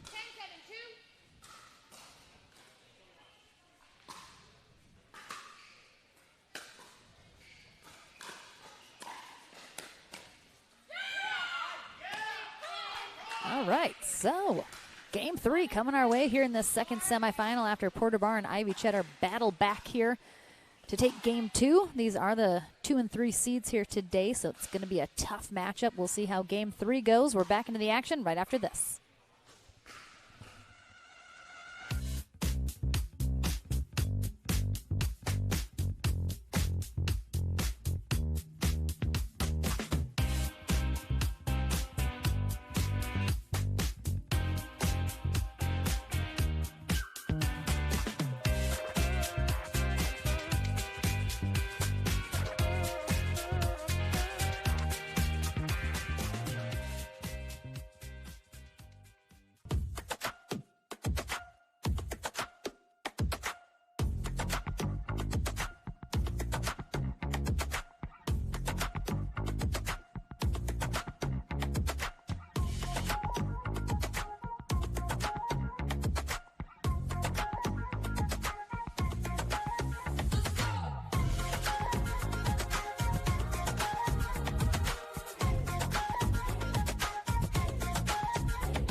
a spot in the winner bracket final against Austin Chikatalov and Riley Bonert on the line here for the winner of this match. All right, third game, we will switch ends at 6, okay?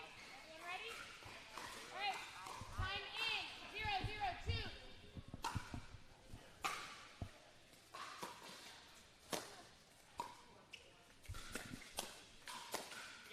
On the near end, we have Ivy Cheddar and Porter Barr still very fired up from their win in Game 2.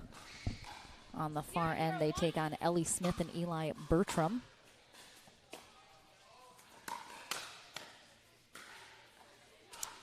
Barr hoping that was sailing wide, but catches the line. 0, 0, 2. Cheddar, 17 years old. Porter Barr, 15 years old.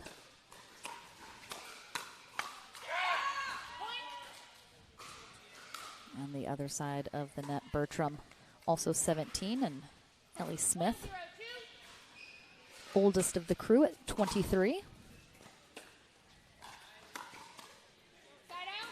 Oh, Bob Swisshelm with the good hands here, courtside.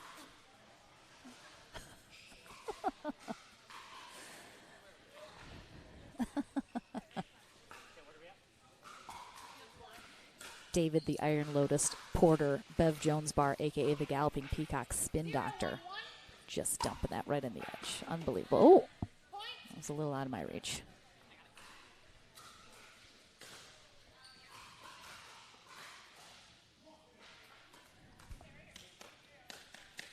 So again, if you're just joining, this is a bit of a dueling spin serve match currently.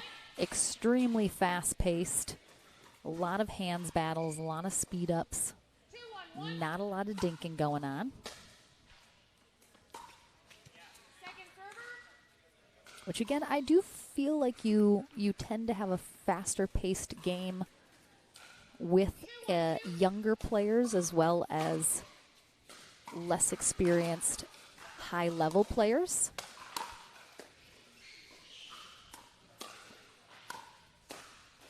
Generally, the soft game gets developed as you kind of crack into the slightly higher skill levels. Certainly at that pro level, you're going to see a lot of the slow game as well as the fast game.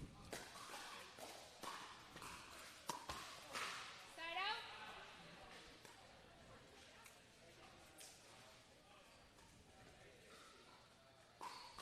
One, 3, 1.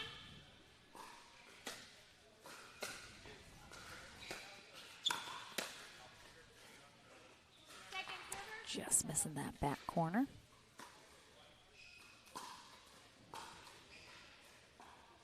One, 3,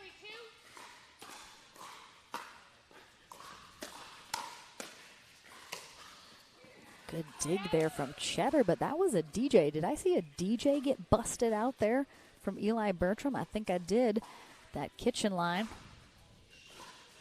3, 1, 1.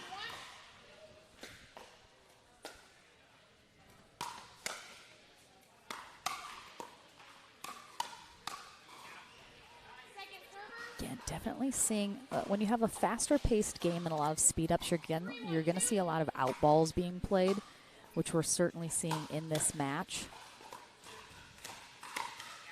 Because a lot of these players, when you're playing this fast, you're going to get underneath the ball a little bit too much sometimes.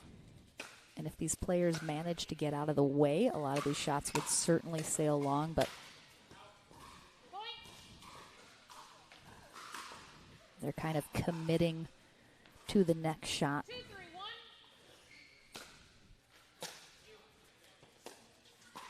Second server. Bit of a funky return there from Bertram. I think it threw off Cheddar a little bit on that third shot. 2, 3, 2. Courtney Johnson, one of our referees here this weekend, along with Bob Swisshelm. 3, 3, 2.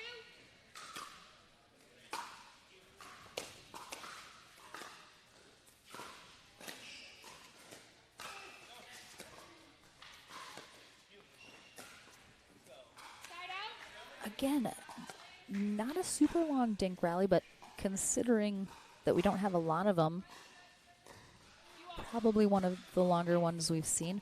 You could see Cheddar was trying to kind of slice those dinks and ends up leaving one a little short.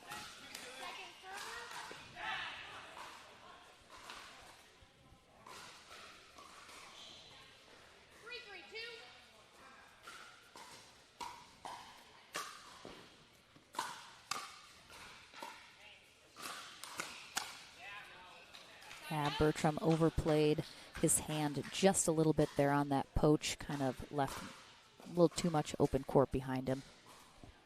3-3-1. Point.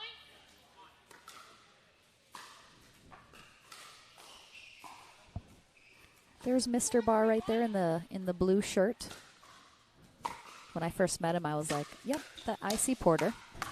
Second server.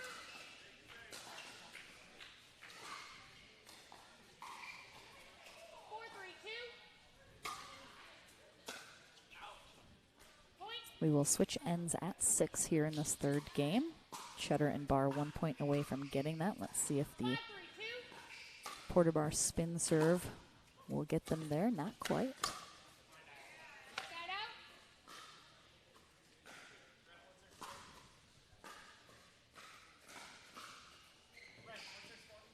Your score's 5.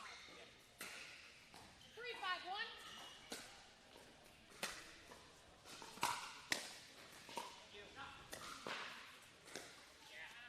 Second server.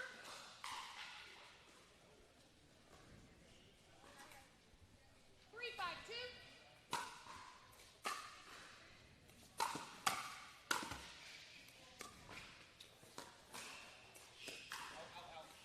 Point.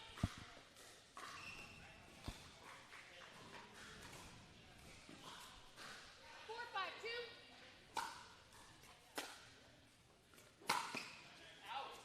Great job from Cheddar letting that fly. There's sort of a bit of adjustment teams can make when they know that third shot is going to be a drive every single time.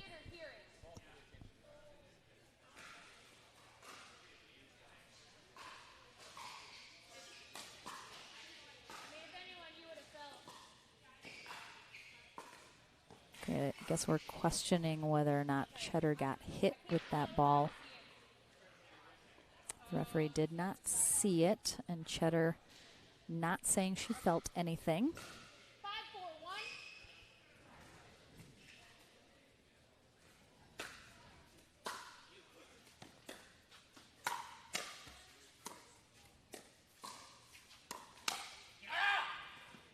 Point. All right, that will be the end change here 6-4-1. You have 1 minute. as Barr hits that back corner. So every once in a while, it looks like the ladies are trying to mix in a third shot drop. I'm not sure I have seen either of the guys even think about a third shot drop versus the drive. So pretty much can be counted on when you're on the other end of the court from that. Again, it does seem like game one for sure was a bit of a feeling out process for both of these teams. The second game, a little bit more looking like there's a slight strategy at play for both teams. A loose outline, as it would be.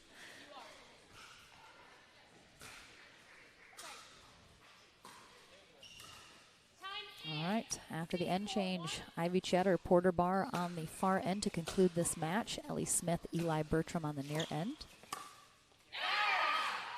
Ooh, Barr teetering on that kitchen line here after this poach. Ooh, ooh, ooh. Ooh, well, he almost got that right toe, but well done. Second server.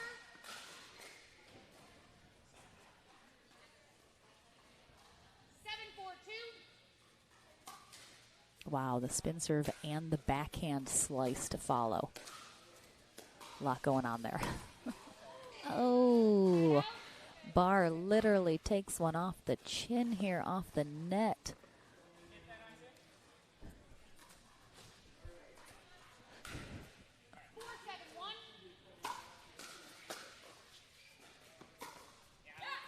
Second server.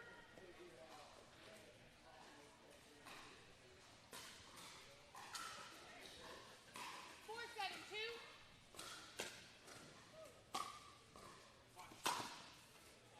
Point. Again, nice spot down that sideline. Bertram's gotten Cheddar a couple times back door.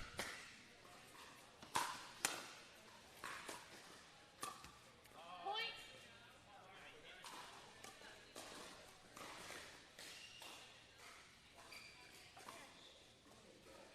6-7-2.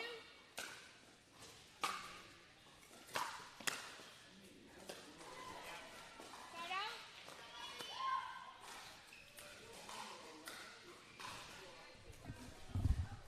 7-6-1.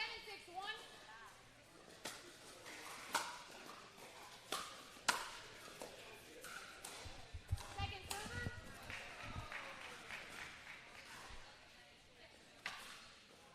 7-6-2. Tough.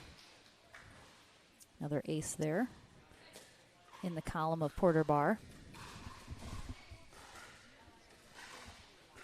8-6-2.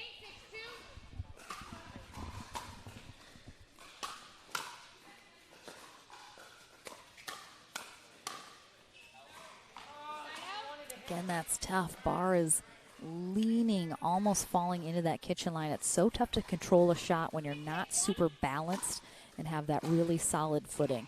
A very short return from Barr. Going to be really tough to anticipate where that next shot's coming from. 7-8-1. Point.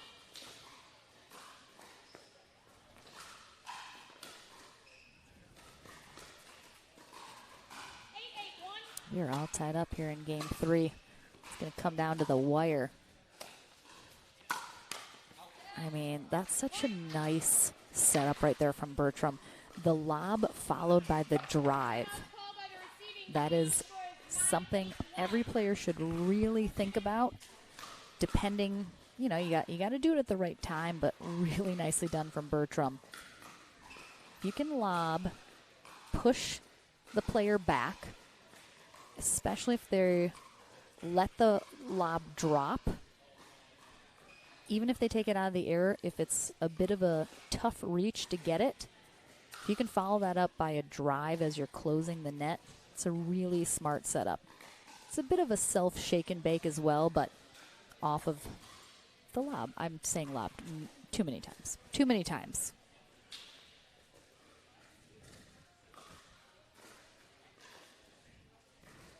Hi, Bill. Thank you. Appreciate it. Remaining serving team, you have 2 timeouts.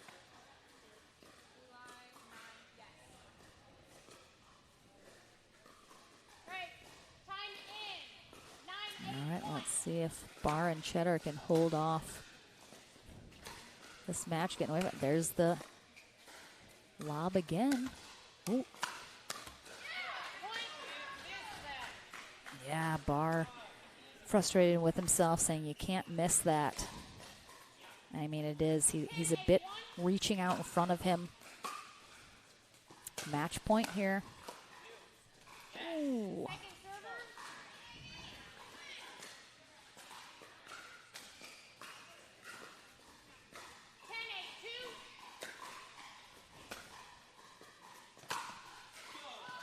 I mean, just an absolute missile there from Eli Bertram. Again, down that sideline, catching Cheddar as she comes up from the stack. Really nice match from both teams.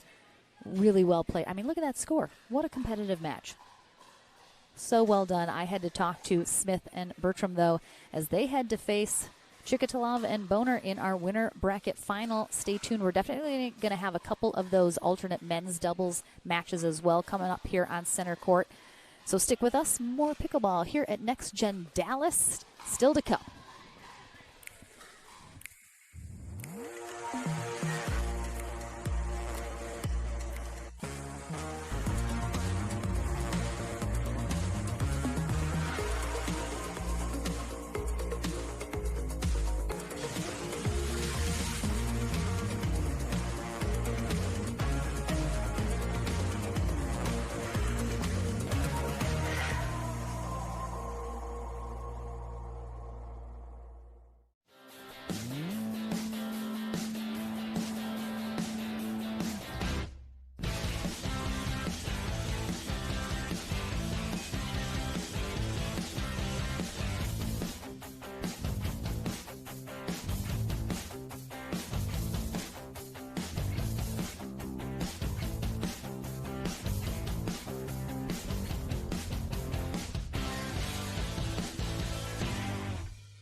Welcome back to the Franklin studio, everyone. Lauren McLaughlin here with Ellie Smith and Eli Bertram.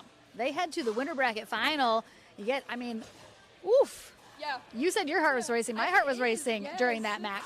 You guys know each other very well. You've played together a long time. How has that helped you guys sort of know the strategy on court? Who does what, where, when? Like, how much easier is it now that you guys know each other so well? Yeah, so he pretty much taught me from day one. So he knows my weaknesses. I know his strengths. I know how to compliment him. I know how to move out of the way. You know, even if I get a pop-up, he's stronger than me. I need to move over and just let him take it if he's there. So just knowing, like, what your strengths are and being okay with stepping aside to let your partner shine, that's what it's about.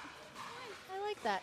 I mean, that was the dueling spin serve battle right there. For sure, you and Porter have maybe the two best spin serves outside of the pro ranks, hands down. But the thing is, you guys are directing the ladies which way it's tossing. But it looked like you both were struggling a little with each other's serve also. I mean, is it just... It was a bit chaotic out there with that spin serve as you guys are just kind of like one-upping each other on the spin. I mean, how much do you plan on the spin serve playing a big role in how the outcome turns out? Well, both me and Porter drive the ball almost 90% of the time. So if you get a short return, you're going to drive it straight at the girl. You're just like, that's it? That's all I got going on? Yeah. I mean, It worked. there was pretty much the longest dink rally was maybe like 5 It's shots true, between yeah. the two ladies. Yes. When you know that the pace is going to be that fast, is it a little hard to kind of settle into any kind of rhythm at all?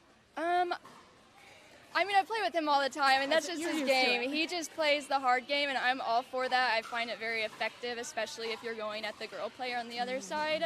So, like, for me, it's just being ready to get that ball back, too. So. You play Austin and Riley in the winter bracket final. He's got a lot of length, very athletic. What's going to be the thought process facing them? Do you have any sort of strategy going into that? Probably try to dink him more. Definitely don't lob him. Yeah, definitely dink. That's probably about our only plan right now. All right, well, that will be different from this last match that we saw, so I'm excited to see that. We'll have that winter bracket final coming up shortly, and it looks like, oh, yep, we got it. We got another mixed double match coming up, so this will probably be a match to 15 in our consolation bracket. Don't go anywhere. We're back into the action here in Next Gen Dallas right after this.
Welcome back, everyone. We have a consolation bracket match to 15.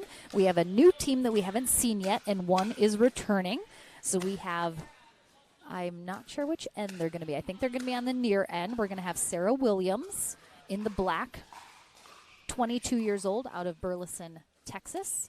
She is currently attending the University of Texas Tyler.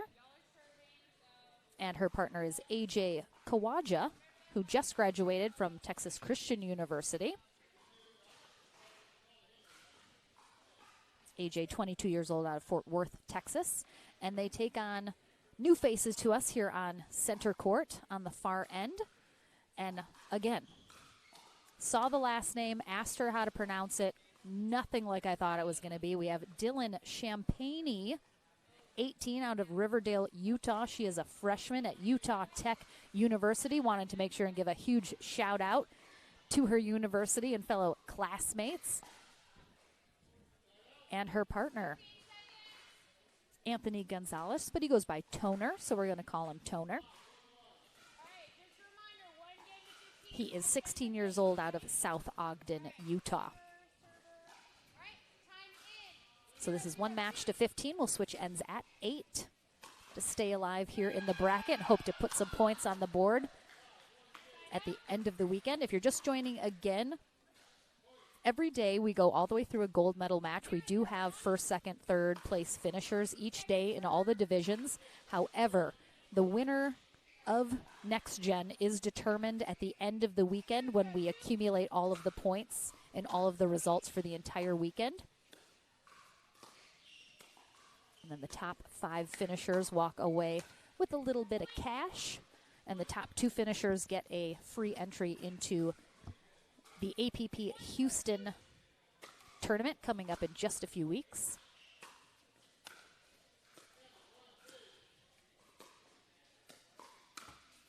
Oh, interesting.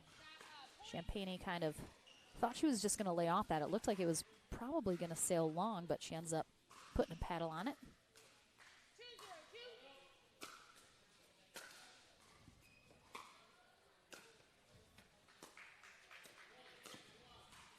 Oh, good spot there from Champagne on the angle there. Kawaja overcompensates with the cross-court angle as a result, sending it wide.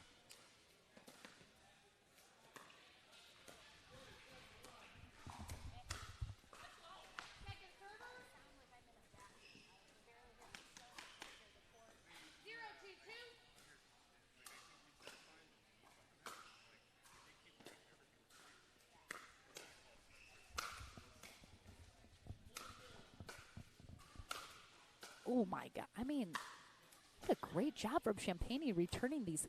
Oh, wow. Way to stay in it. That is making your opponent hit one more shot right there, I'll tell you what. And Kawaja was crushing those overheads.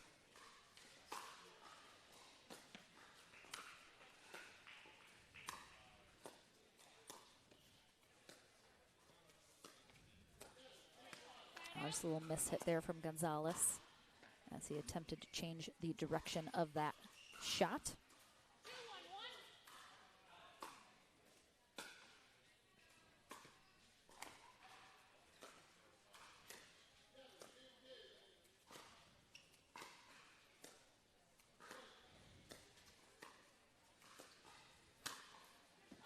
Great spot up the middle there from Williams.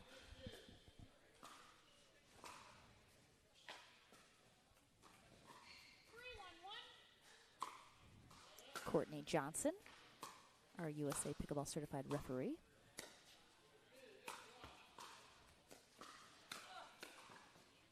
Great reset there.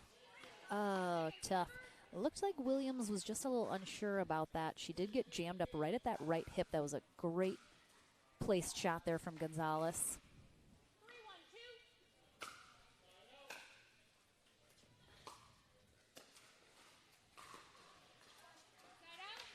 Yeah, Williams just a little bit too off that kitchen line as she attempts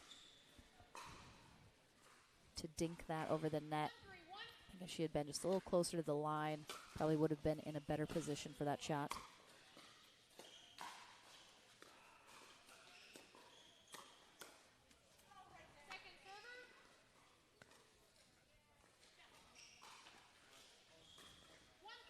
O'Brien, he did play today. I'm not sure if we'll be able to get him on center court, but he is here somewhere.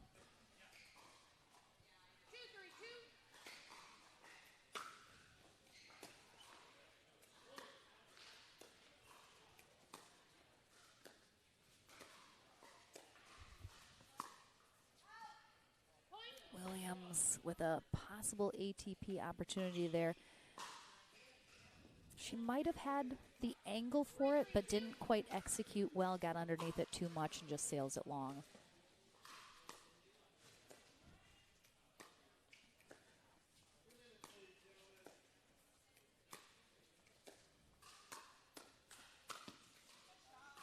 Bill, do you know what's really funny is I can see myself on camera hunched over like a crazy person. And I also hate when people don't like sit and stand up straight, but it's like so much more comfortable like this. I'm into the game. I'm watching intently.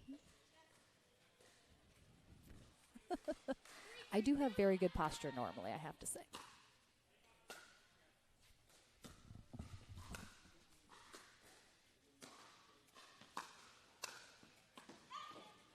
Side out.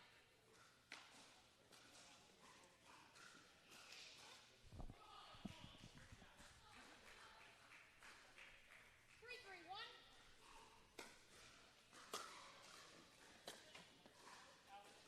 Second server.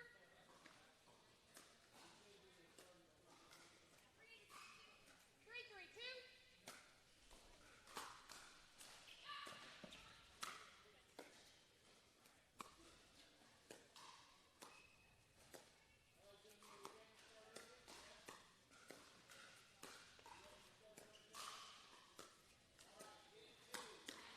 Oh yeah, that was the right ball for Williams to attack there.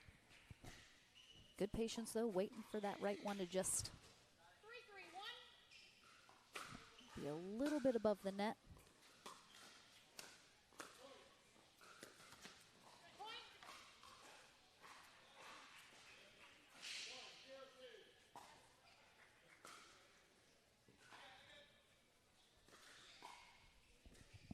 Four, three, one.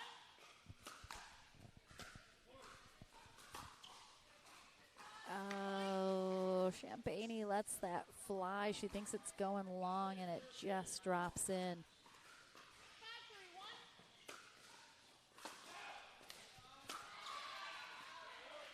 5-3-1. That one just missing though.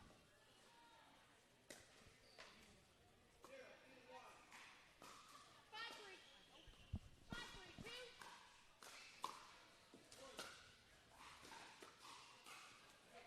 Side out.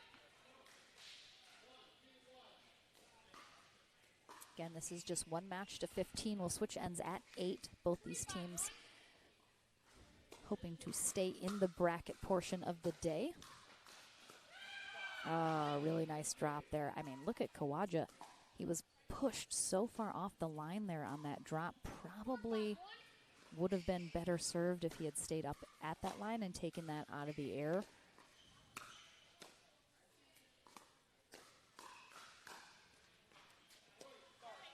Second server.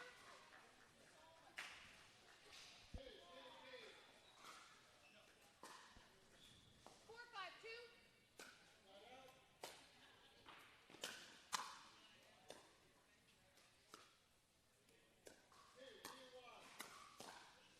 Oh, wow, good pickup there.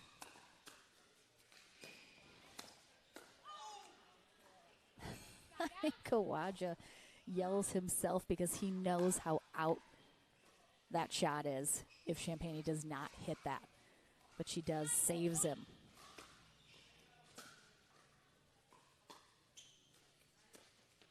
Oh, that's just tough. Maybe a bit of indecision about where she wanted to put that shot. 6-4-1.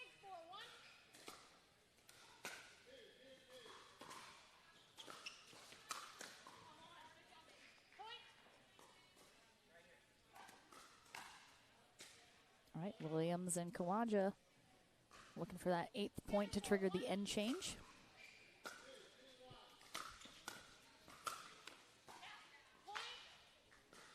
And they are doing a really nice job being aggressive here. Kawaja follows that drive. Gets a little popped up. Make sure to keep closing ground up to the net, so we will get that end change here at 8. Excuse me. Again, if you're just joining, thank you so much. This is not your typical APP tournament. This is our Next Gen series in partnership with Chicken and Pickle. It is for players up to 23 years old, open divisions, so we have sort of a hodgepodge of skill levels here. Most, I would say, are between 4-0 and 5-0 level. But this is an excellent opportunity for these players to be able to play with some high-level peers. And again, even if they're out of the bracket play, there's a lot of rec play going on. A lot of these younger players have made some really good friends here that they continue to see at these tournaments, which is awesome to see. We have senior pro mentorship as well. Great spot in that back corner from Kawaja. I actually have to give a talk as well this afternoon. I should probably jot down some notes.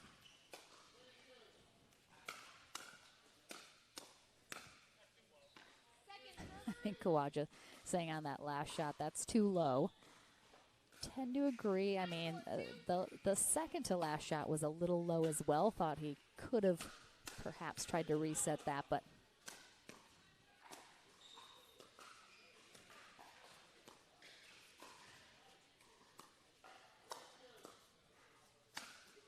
great job from Champagne there. Not a bad thought to throw up that lob. It was a little short, though.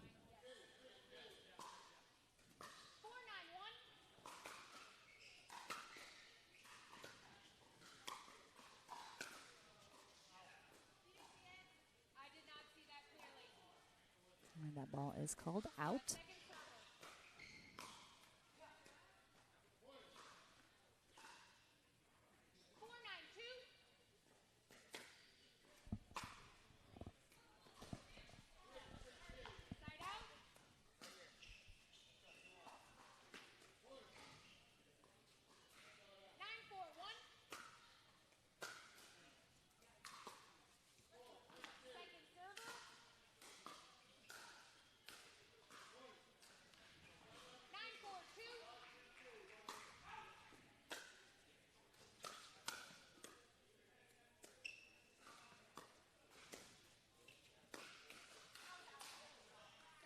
Williams going for that ATP. Doesn't quite get that back in.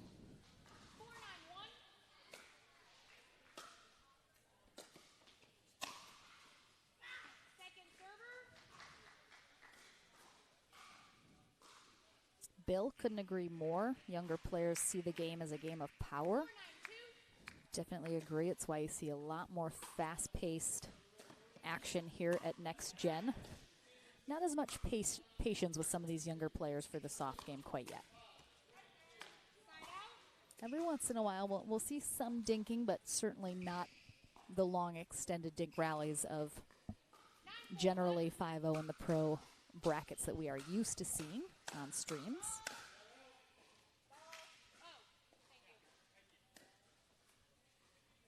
Ball coming over from that side court. We will replay that.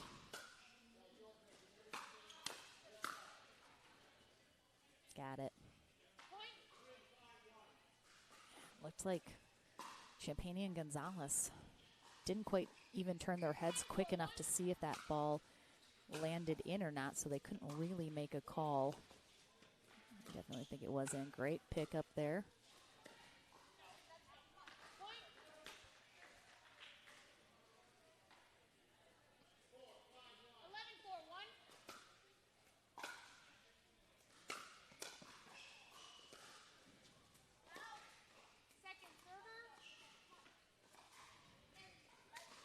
Champagne trying to pump up her partner. Get into this. It's not over yet. Got that line with that one-handed backhand.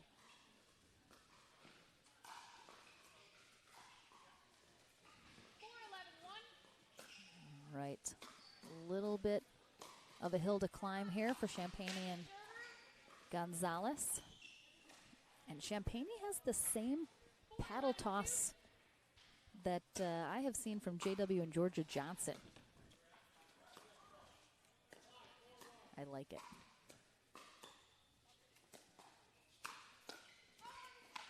Side out.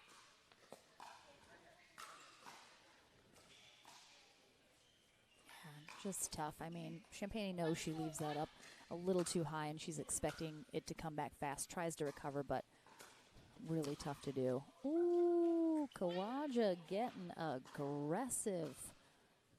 Again, mentioned it earlier watching Williams and Kawaja play for the first time, is Kawaja has a bit of a, it's not an orthodox style of pickleball by any means. I think he has a very sort of traditionally looking pickleball game. However, he just comes across a little nonchalant about it all. I'm still struggling with a good word for it, but he just, it looks almost like he's just not. It's very kind of JW Johnson-esque in that it doesn't look like he's trying very hard.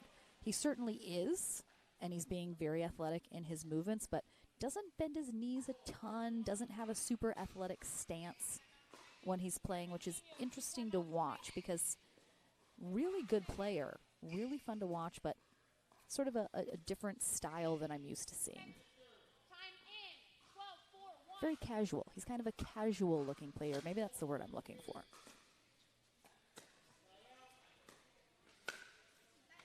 Second server.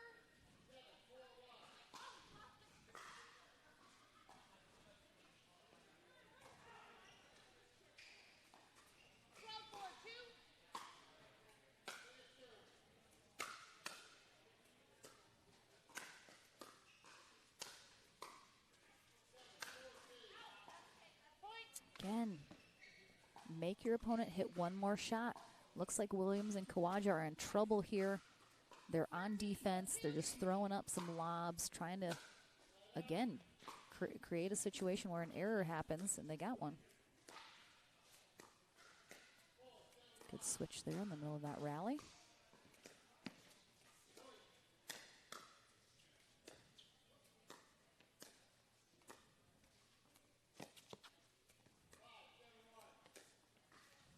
Good movement.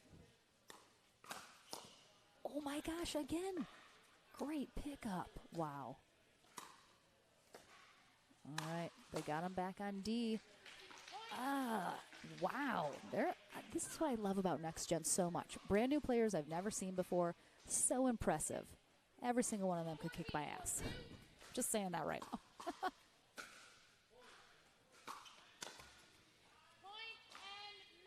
And that will be the match for Sarah Williams and AJ Kawaja as they take it 15-4, but really nice effort. Really enjoyed seeing Dylan Champagne and Toner Gonzalez here on court. And again, look at that last name. Dylan's last name, you're looking at that. Do you think it sounds like Champagne? I sure didn't. Look at that. Look at that amazing thing that I learned here today. But great players. We'll see them in action again tomorrow and Sunday. So don't go anywhere. We have our winner bracket final here in the Open Mixed Doubles coming up next. We're going to have Ellie Smith and Eli Bertram taking on Austin Chikatalov and Riley Bonert. That's coming up in just a moment. Don't go anywhere. No time to waste under the setting sun into our wildest dreams. Follow me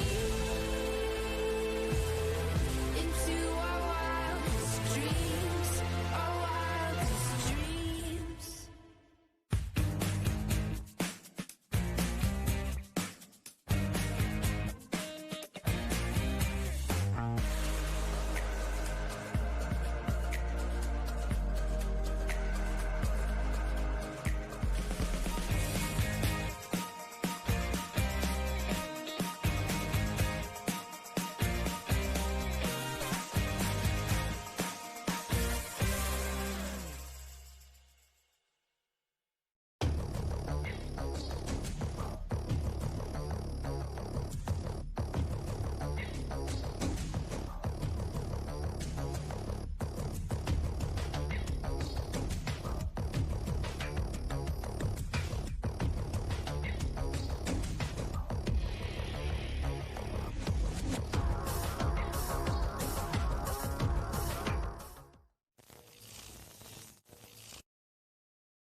Welcome back, everyone, to our winner bracket final here at Next Gen Dallas. Lauren McLaughlin here courtside with the action. We're going to have the number 1 seed of Riley Boner and Austin Chikatalov taking on Ellie Smith and Eli Bertram, who we've got to see 2 times here today so far. We also saw Riley and Austin earlier as well.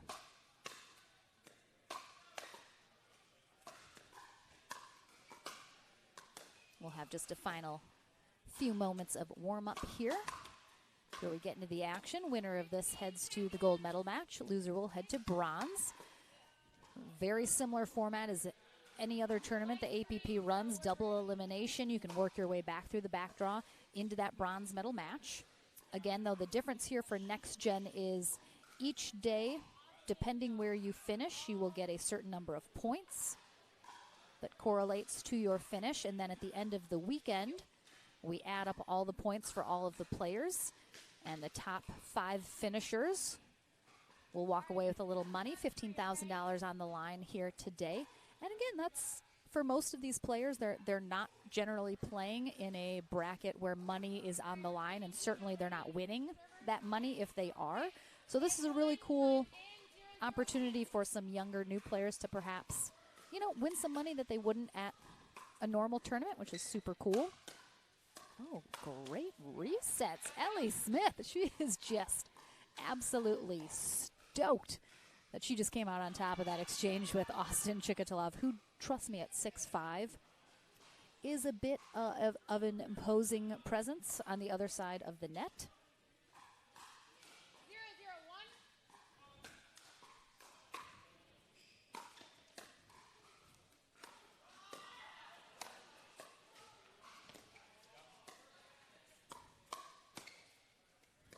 Again, great job on the defense there from the Ernie.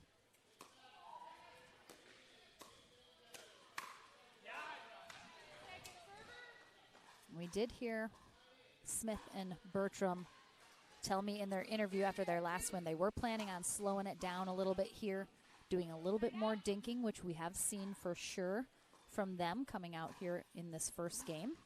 1-0-1.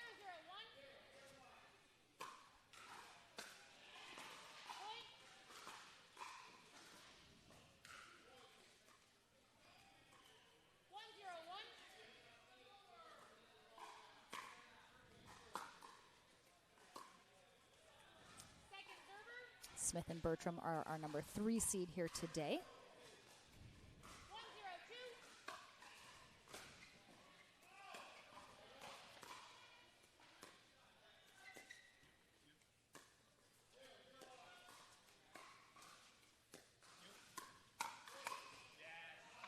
Great job by Bonert. 2-handed backhand there, keeping that nice and low. Riley Bonert, 17 years old, out of Louisville, Kentucky. She is a senior in high school. Yeah, it looked like Chikatalov was about to fall into that kitchen, so on that last shot, he was leaning a little forward, a little off balance, ends up sailing that ball long.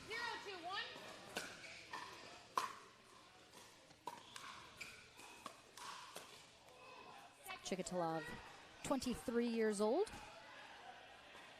out of Fernandina Beach, Florida. He is currently in school to be a chiropractor.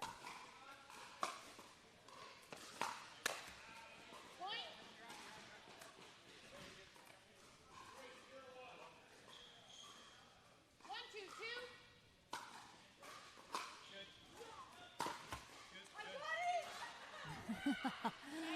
1-2-2. Bonert very excited that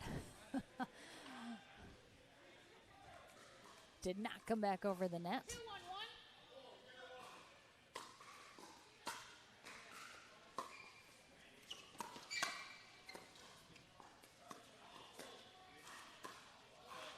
Second server. Ellie Smith, also 23 years old, Bone Gap, Illinois, just completed cosmetology school. It's kind of the reverse here with the teams. And then Eli Bertram, also 17 years old and a senior in high school. 1-2-1.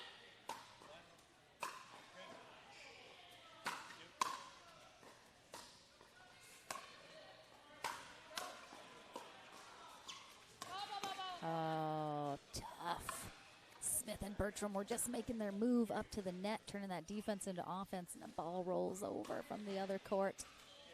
Tough. And we do have as well, as our mixed doubles, we have a second men's doubles day going on because we have so many more gentlemen playing this weekend than ladies. So we do have a sort of second men's bracket. We will have at least one of those matches, possibly two, as we conclude our day here, but we will have men's and women's doubles tomorrow, so a lot of the teams playing in that alternate men's doubles are playing together tomorrow, so we'll see them tomorrow as well, giving a little more court time here on the live stream to our mixed. Yeah, Smith just looks like she lost her focus or concentration a little bit as she tried to hit that shot.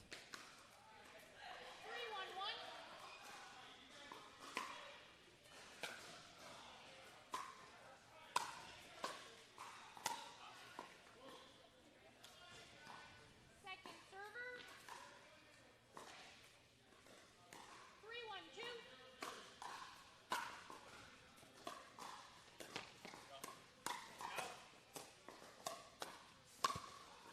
Side out.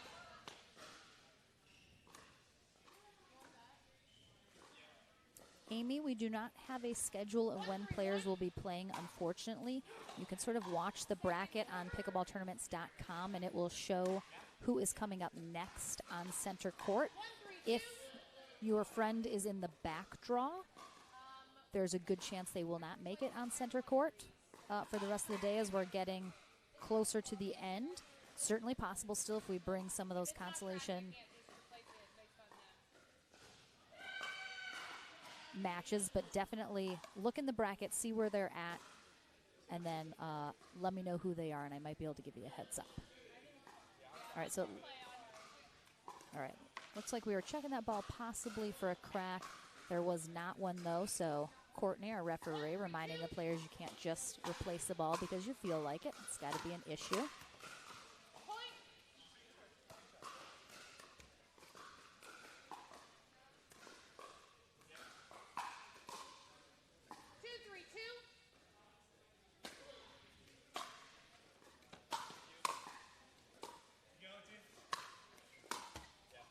Side out.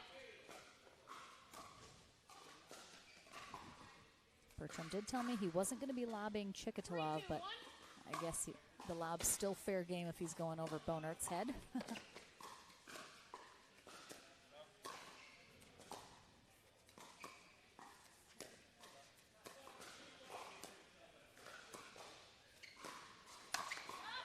Yeah, Smith has struggled just a little bit today with some of her dinks being left up a little too high.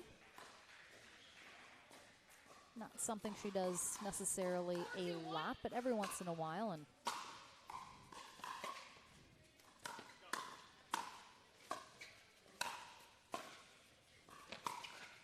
oh my goodness, Bertram taking that step back. I mean, he has just got Chikatalov 4-2-2. absolutely on the defense. He makes a move to the net, and then Bertram burns him backdoor down that sideline. Great pickup. Oh boy, I mean, goodness gracious. When you got a 6'5" wingspan, I mean, he's basically almost touching the net with his paddle when he takes those overheads. That's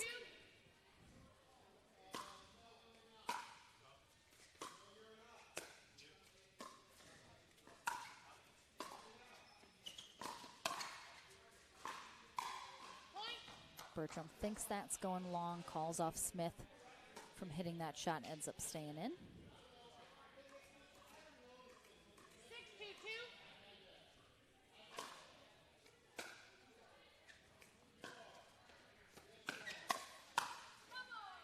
Side out. Yeah, just great hands there from Bertram. Again, I know a lot of people have been 2-6-1. they sort of focus on the spin serve. They focus on that being kind of the crazy part of a player's game, but take that out and Bertram is still one heck of a good player. Side out.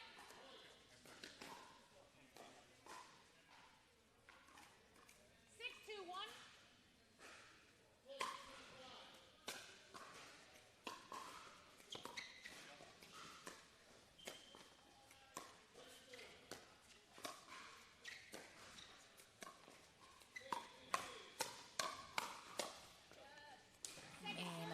Bertram with that pretzel.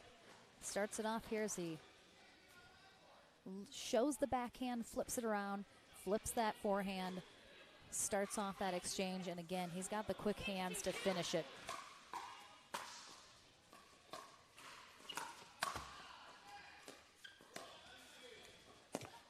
Oh, tough. I think Smith maybe would have had a better shot trying to go ATP with that. I'm not sure if that ball was going to travel enough to give her that opportunity.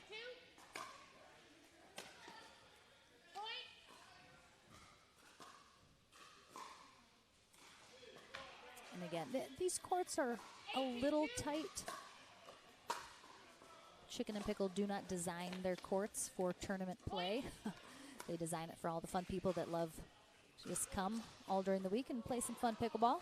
Try it out for the first time, so it can be a little tight sometimes at this level of play.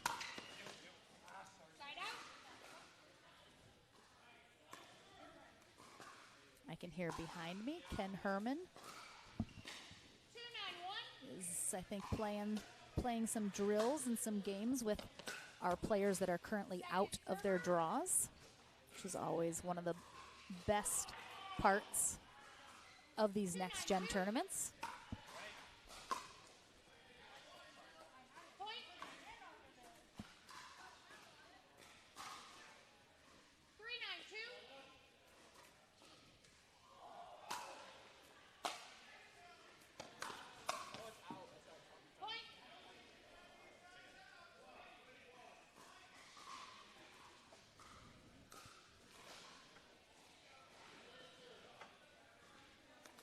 It's almost like Chekatolov has so much height and length, he sometimes occasionally has trouble controlling it. Like he's got too much body to work with.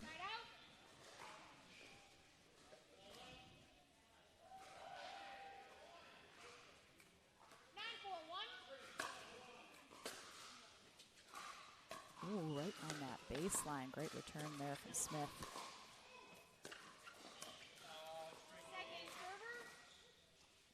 Looks like Chekatolov just almost kind of loosened his wrist just a little too much with that attempted dink there. Needed to keep it a little firmer.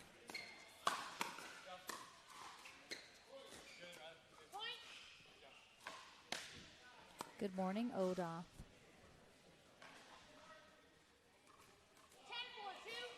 All right, game point here for Boner and Chekatolov. Smith just stepping off the court, giving Bertram a lot of space. Too much space. See, that is the downside. Bertram taking a lot of court, but then you leave a lot of court open as well. So fine balance there, but Boner and Chekatolov take game one, 11-4. We're back with game two in our winner bracket final in the open mixed doubles here at Next Gen Dallas right after this.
Welcome back, everyone, to game number 2 here in our winner bracket final at Next Gen Dallas. We have on the far end now Riley Bonert in the black, Austin Chikatalov in the camo.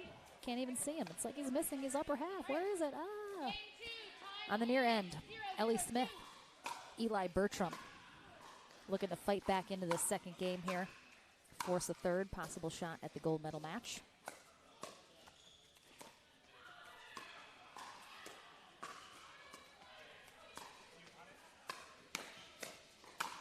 Oh, nice little hook shot there from Bonert. As again, Bertram throws up a lob here.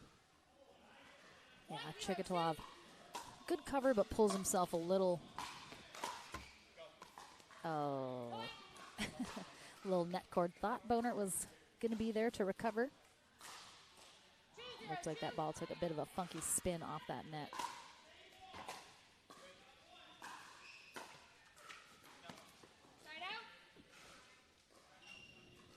So again, Bertram, Bonert struggled with that return for sure, but she ended up returning it in a place that he wasn't expecting. Kind of forced him to hit a funky cross-court attempted drop. Sent it a little wide. Excuse me. 0-2-2.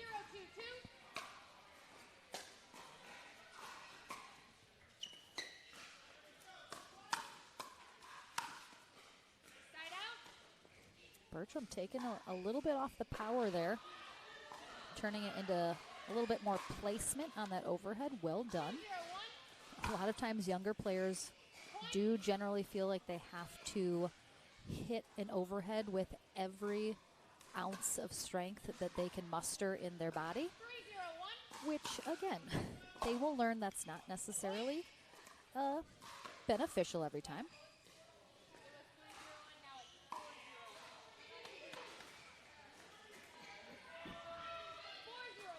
All right, so Smith and Bertram off to a good start here.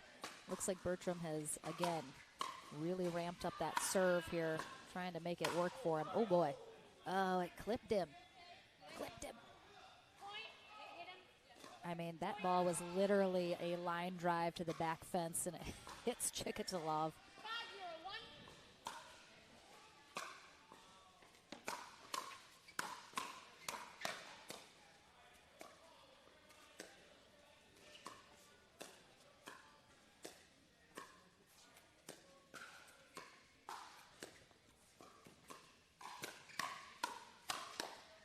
Wow. Really quick hands. Good exchange.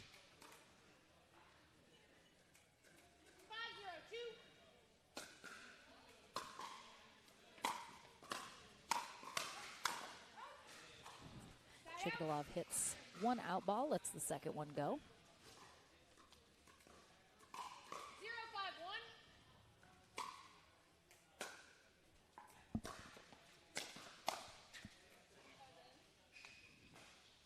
Bertram tries to get out of the way of that one, thinks it's going long, drops in, puts Bonert and Chikatalov on the board here in game 2.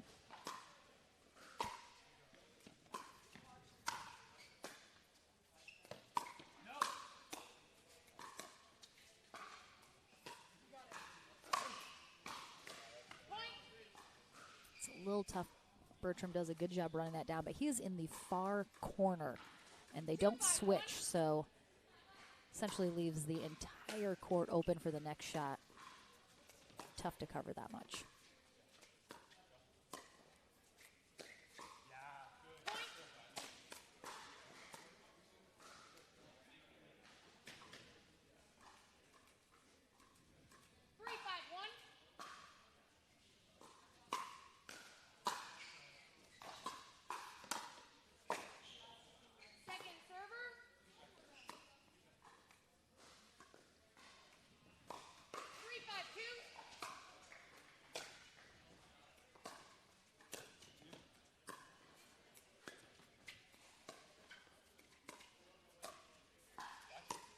Oh, the pretzel.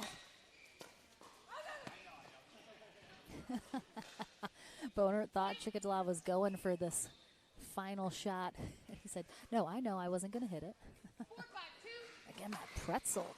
shot, very effective. Gabriel Tardio loves that shot as well. Really good run there from Bonert and Chikatalov, getting within one.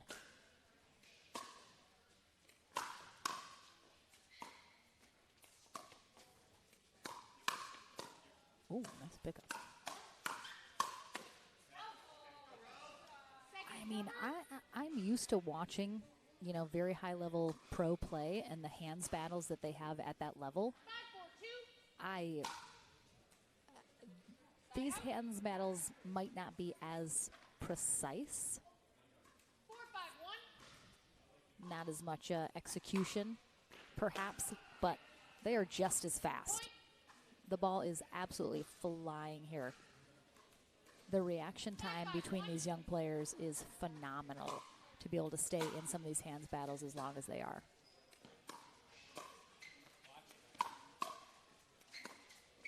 Come on, let's go. I mean, that's where 6'5" comes in real handy. The Ernie. 6-5-1. And Bonert and Chikatalov take their first lead here in game 2, looking to avoid that third game. Second server.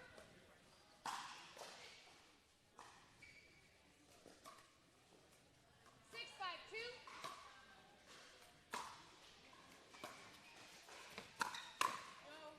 Side out.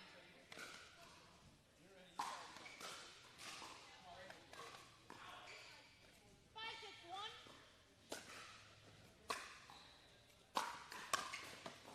Great poach there from Chikatalov. Great anticipation here.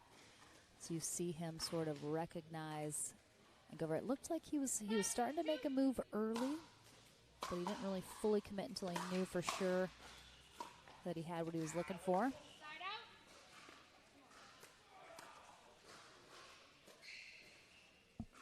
6-5-1.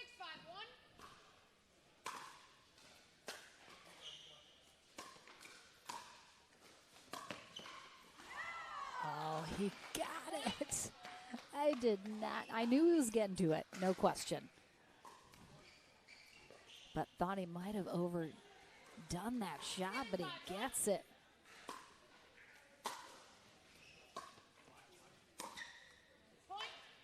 And that's tough. Timeout call by the receiving team. Good timeout here called by Bertram and Smith as Bertram with that error on the last rally puts it in the net. And again, at this stage of this game and match, have to keep those unforced errors in check. That is going to be the difference maker in these types of matches. That is Ellie Smith's younger sister, I believe, there that joined the family on the very long road trip. That's her mom in the blue. And I feel terrible, but I don't know any of the parents' names. Sometimes I know who they go with, but otherwise too many names to stuff in my head. 15 seconds. Receiving team, you have 1 And again, it's so great seeing all of these new players and young players. And they all come with their families for the most part, and parents here supporting, Time in. 8-5-1. siblings. Super fun to see.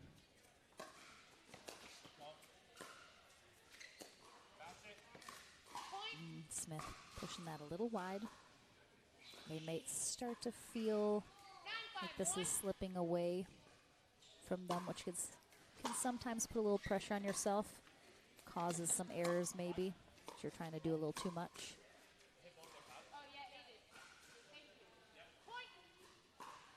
Bit of a double hit there between Smith and Bertram, and that will give Bonert and Chikatalov a match point.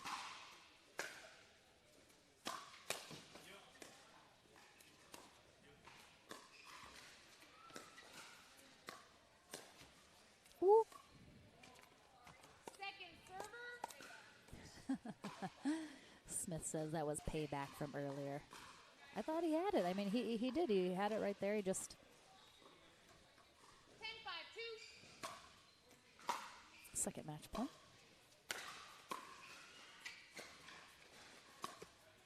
The net cord that stays in. Tough way to win or lose. Definitely harder to lose that way. But Ellie Smith, Eli Bertram head to the bronze medal match, while Riley Bonert and Austin Chikatalov head to gold. I head to the Franklin studio to chat with them on their way to hitting the podium. And then we're back into the action here at Chicken and Pickle Dallas right after this. Took my brain a second.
You're welcome, you're welcome.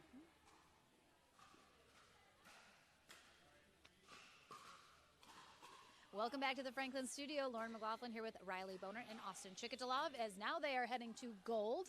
What did you guys discuss, if anything, coming into this match that you wanted to adjust? Anything from earlier play? What was the thought process coming into this matchup? It was more of, they like to play more of a fast game, so we wanted to slow it down. And it was more of me just going cross court, getting my dinks over, and it was also trying to get a serve back. That was the big one. You guys handled it very well. I was very impressed. So going into the gold medal match, excuse that fly. So you don't know who you're going to face yet. It could very well be them again. What's going to be, anything that you guys discussed going into gold that is going to be just maybe your strategy? Will it depend who you're playing, how you want to go into that gold medal match? Yeah, I think we're going to stick to our patterns because they've been working for us so far. If we have to make any in-game adjustments, I think we'll do that depending on who we'll play. But so far, what we've been doing has been working really well, so we're going to stick to it. You had a lot of success in Oklahoma City, winning that one for ladies. So, I mean, what's been your experience kind of overall with these next-gen tournaments? It's very different. You have the Senior Pro mentorship, a lot of other peers. So what's been kind of your overall thoughts with the next-gen series? I love it. I get so excited when I get to come to these because I just think they're so fun. I mean, we just get to hang out with kids our own age, and it's still like actual competition for us, and it's really fun.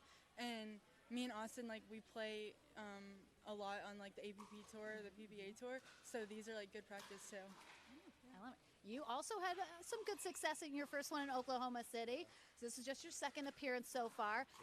You're about to age out though. So are you trying to just make the most of it here this year while you still can? Yeah, trying to do the last two. So do this one in Dallas and then Kansas City, and yeah, make the most of it. All right. Well, we'll see you guys in that gold medal match. Congratulations. We're back into the action here at the Next Gen Dallas and Chicken and Pickle. So don't go anywhere.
Welcome back, everyone. We are right into our bronze medal match. It's the, oh my gosh. Oh, DJ Young made an appearance. What? We are live. Oh my gosh. DJ Young, as I live and breathe, just made the drive to say hello, hang out. I love it so much. So we have our bronze medal match right now. We just saw Smith and Bertram, of course, be defeated by Chikatolov and Bonert. But again, that's the lovely part about being this young, is they can just turn right around and back into the bronze medal match. No rest needed. So we are going to have Ellie Smith and Eli Bertram on the far end. They take on Ivy Cheddar and Porter Barr on the near end. 15 seconds, please. So again, these two already faced off. We saw this match in the semis not too long ago. It was the dueling spin serve match. So everybody that's watching in the comments, we already heard you. We heard you about the spin serve. We get it.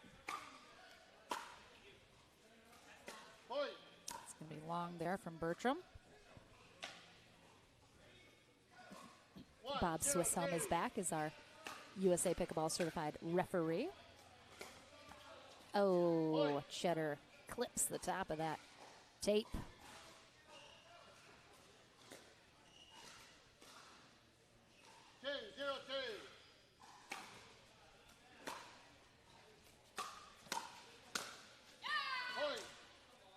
All right, Cheddar getting loud. Much better start here than the first time these two faced off. Since they have already played each other in the semis, they definitely have a much better, probably, game plan coming into this matchup.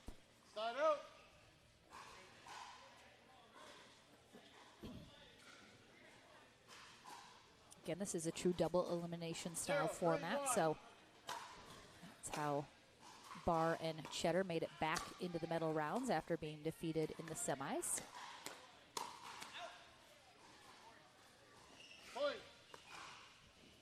Barr trying to call Cheddar off of that shot, but couldn't quite get her paddle down in time.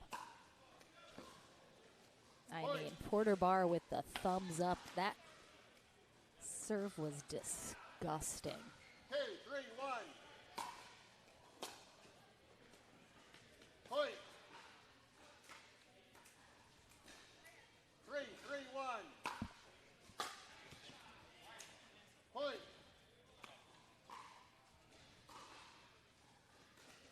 All right. 4, 3, 1. Again, we got directing traffic. Oh boy, again, Cheddar's playing out balls. That is tough. I mean, you're dealing with the Bertram spin serve, which is out of control. I mean, gotta lay off those shots. Bertram loves to drive. Pretty much every one of his shots is going to be a drive. Cheddar's got to realize this, and she's got to let those go. A lot of those are still moving in an upward trajectory when they get to her. And as fast as he's hitting it, you gotta start recognizing to let those go. 3, 5, 1.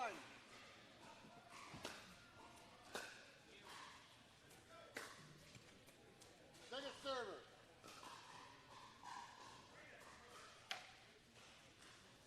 3, 5,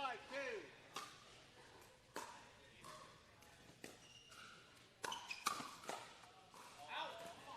Point.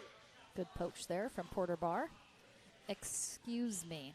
4, 5, David 2. the Iron Lotus Porter Bev Jones Barr, a.k.a. the Galloping Peacock Spin Doctor.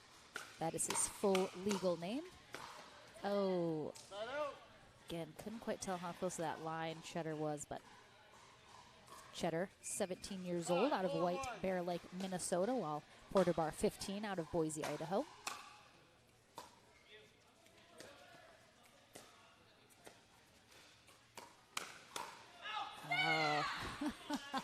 I think Cheddar's yeah was partly she was yaing herself for letting that ball go. 5, 4, 2.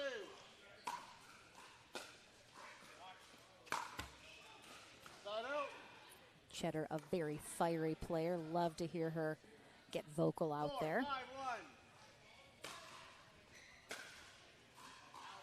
Point. Now Barr trying to get some free points of his own off of his 5-1. serve. He's going to sail that just wide, though. 5-5-2. Side out. All right, all tied up at 5s. 2 missed serves for both Barr and, oh, geez, 3 in a row. It's contagious. 5-5-2.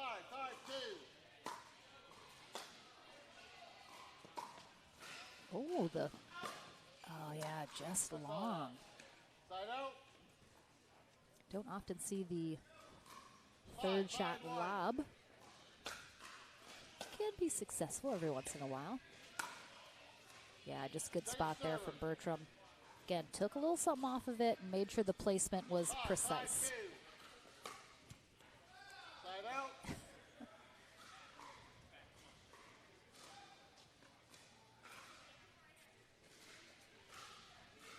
Five, 5-1.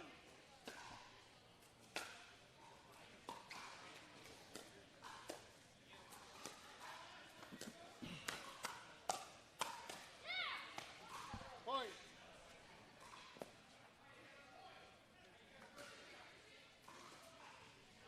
6-5-1. Point. Timeout receivers. 7-5-1. All right, we're going to have a timeout here for Cheddar and Barr. Sometimes at these next-gen tournaments, I have commented that some of the younger players can be hesitant about using the timeouts. A lot of these players have not played a lot of high-level tournaments before. Certainly only a handful of them have played in a pro bracket before. So I think there's something that comes with experience in tournaments, especially having refs during your matches. A lot of local tournaments do not even have referees, or they're local referees. Some players are not really comfortable having referees. That's a whole other part of just getting a little bit more high-level tournament experience at some bigger tournaments. But I think a lot of younger players sometimes can be a little stubborn about calling a timeout, don't really understand how beneficial it can be to use your timeouts and when to do that. But a good timeout there from Cheddar and Barr. Got it right at the end there. And I do think Cheddar and Barr are two of the players here this weekend who maybe have had a little bit more experience at that high level of play.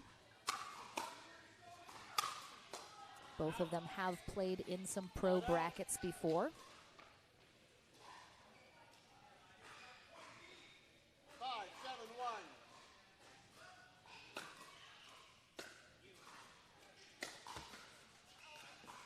Little net cord there on that two-handed backhand drive from Cheddar. Ends up going a little wide off the net.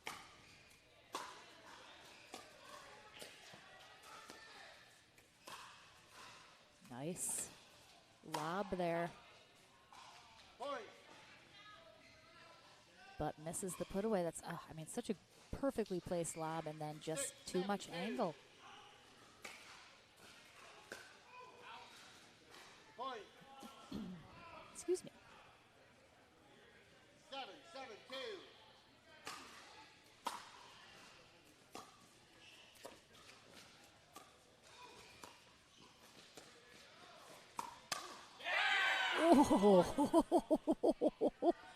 Oh my gosh, Porterbar was just like sitting on that. He's just like waited to pull that out of his pocket the whole time. He was waiting for that speed up. That was a very decisive, not today situation with that shot.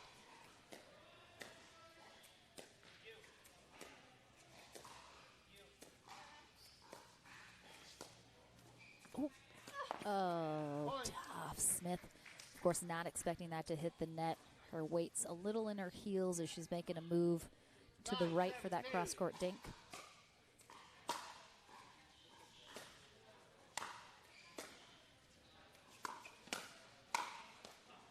Good spot right in the middle there. A little confusion. Both Barr and Cheddar are both very aggressive players, so they're both going to want to kind of take that middle, which can lead to some confusion. It's well done of Bertram to try and exploit that. Oh, nice hands. Nice hands.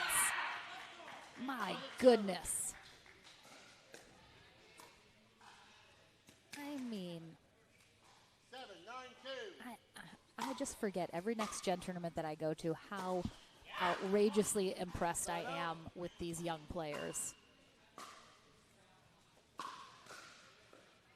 9-7-1.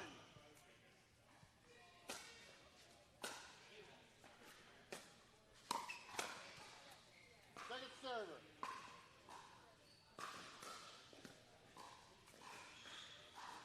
9-7-2.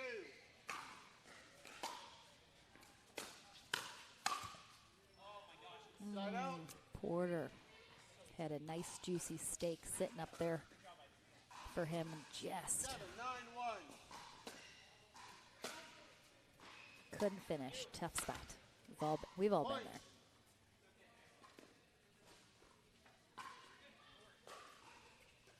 Eight, 9-1.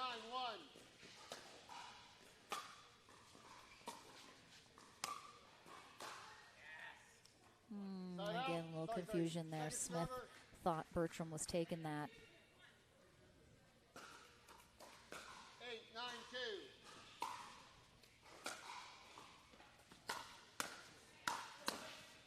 Point.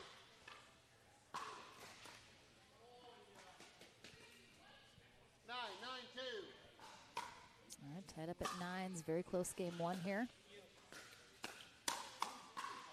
Ooh. Point. I mean, Barr was ready for that speed up, but the placement from Bertram jammed him up a little bit, didn't let him fully extend. Oh, again, that's probably going out. Sounded like that ball hit off of Bertram's hand. Side out. Wow.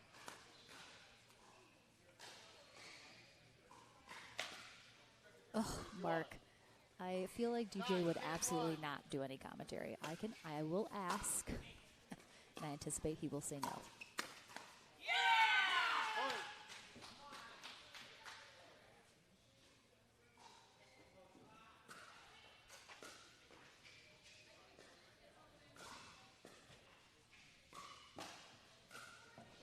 And everybody at home, I know you're mostly used to watching the pros play on the live streams these days, very high level play.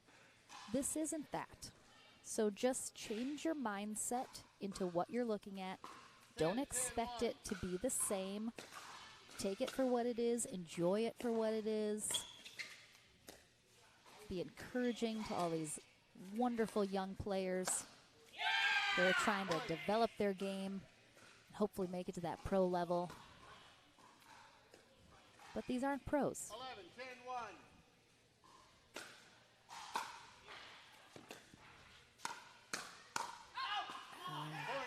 Wow. So that is a tough loss right there for Smith and Bertram, who had an opportunity to close out this first game. Very close. We'll see if game two plays out the same. We could have a lopsided game two, possibly a very close one. We'll find out. Back into the action here at Next Gen Dallas right after this.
Welcome back, everyone, into the action. First, I'm just putting it out there. I did ask DJ Young if he wanted to get on the mic, and I said, I already know you're saying no, and he's like, you didn't even have to ask. So I'm just letting the people at home know DJ Young is in the house, but he's too cool for school, and he is not going to do any commentating with me.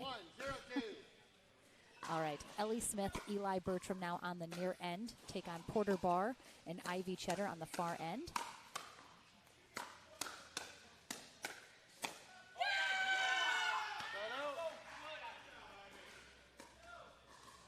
Again, another great hands battle here. Some good blocks there from Smith, but ultimately popped it up a little bit. Second server.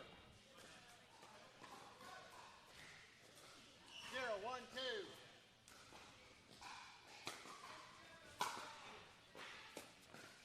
And the thing too, I mean, I'm not harping on it because it is the entire point, but these next gen tournaments are so great because, again, the whole point is player development.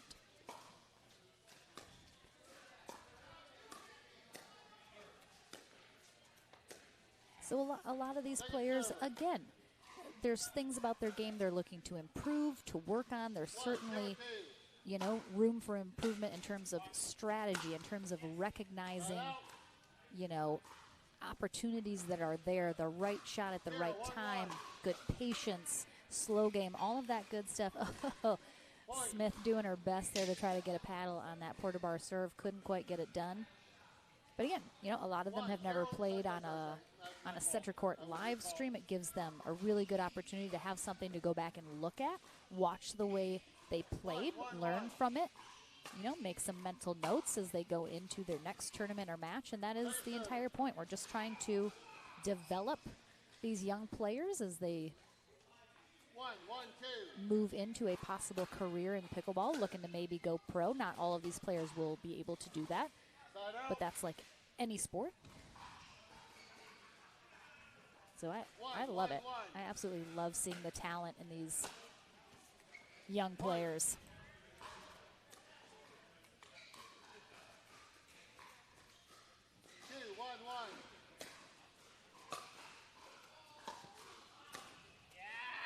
I mean, great job. Barr able to reach into that kitchen, take that shot out of the air, put a really nice angle on it with that backhand.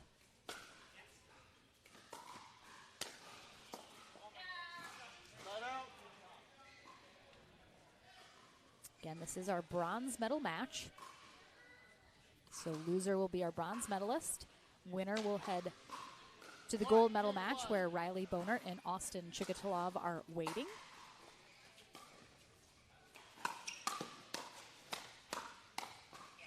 Again, yep, it's going to just be a lot of fast hands battles here. Really, both of these teams are having a good shot at coming out on top of these exchanges. It's definitely not completely lopsided one way or the other for sure.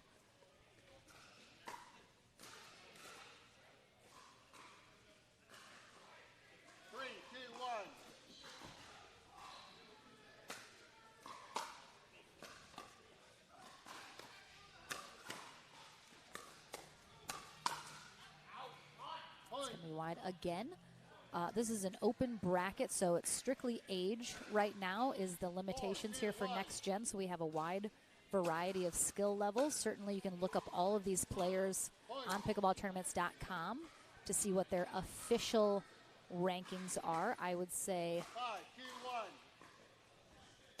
Ivy Cheddar, Porter Barr, and Eli Bertram are probably 5-0s. Bertram may technically be a 4-5, but UTPRs are a little funky sometimes, I think, as that everyone knows. And I think Ellie Smith is probably a 4-0, 4-5 level player.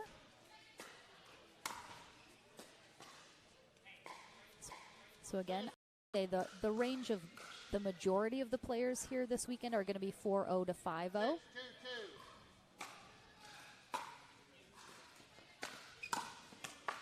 Oh, yeah, Barr just trying to do a little too much, gets overextended there. 2-6-1.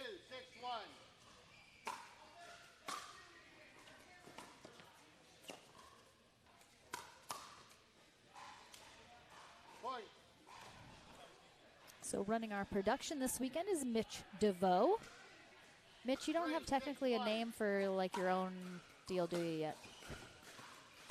I know. Normally he's working with Spencer Laurent and Pickleball TV, but he's flying solo.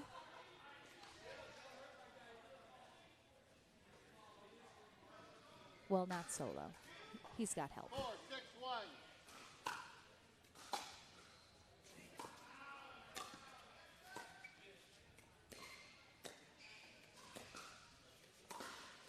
Oh, yeah, a little too much on that lob.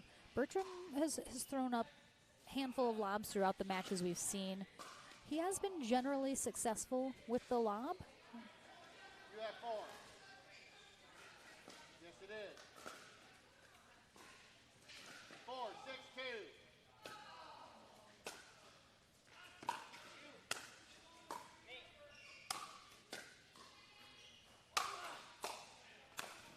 Point.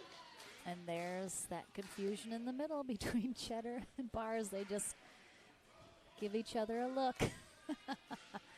Again, both very aggressive players. They both want 5, 6, 2. to be able to put away that winning shot. If it's in the middle, they might have to fight for it a Side little. out.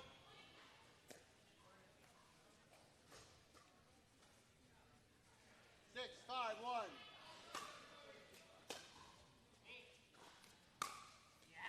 Oh, I mean, too good bar from like a funky spot on the court. He's in that transition zone, 7, 5, and he 1. just very nonchalantly drives that into the perfect spot.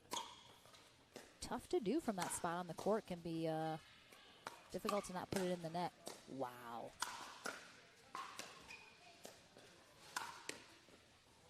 Second service. Good scrambling there from Bar and Cheddar. 7, 5, 2. Point.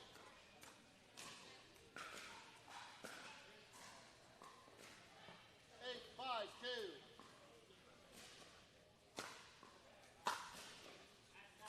Point. 9, 5, 2. All right, Cheddar and Bar Side out. gaining a little momentum. Good run. You have 9, you have 5. 5, 9, 1.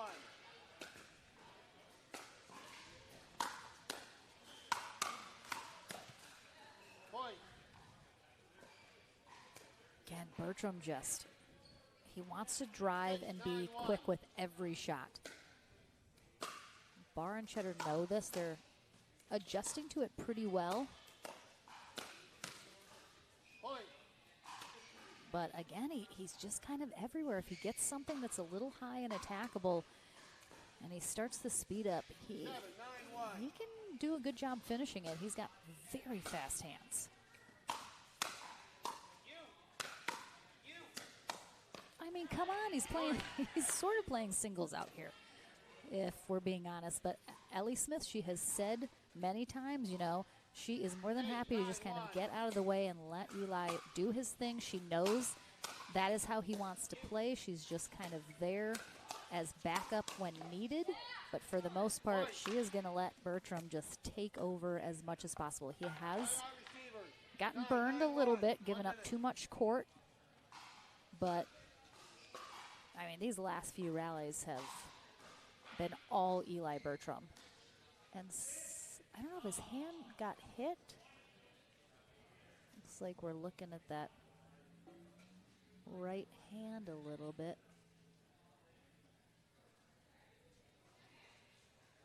But we are all tied up at 9s here.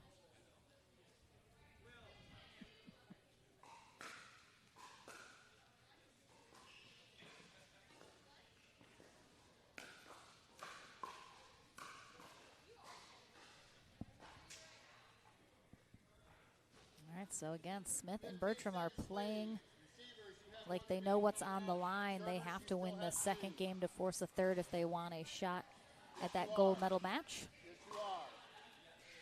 Time in. 9, 9, 1. They are still on first server as well. Ooh. Second server. All right, here comes the spin serve.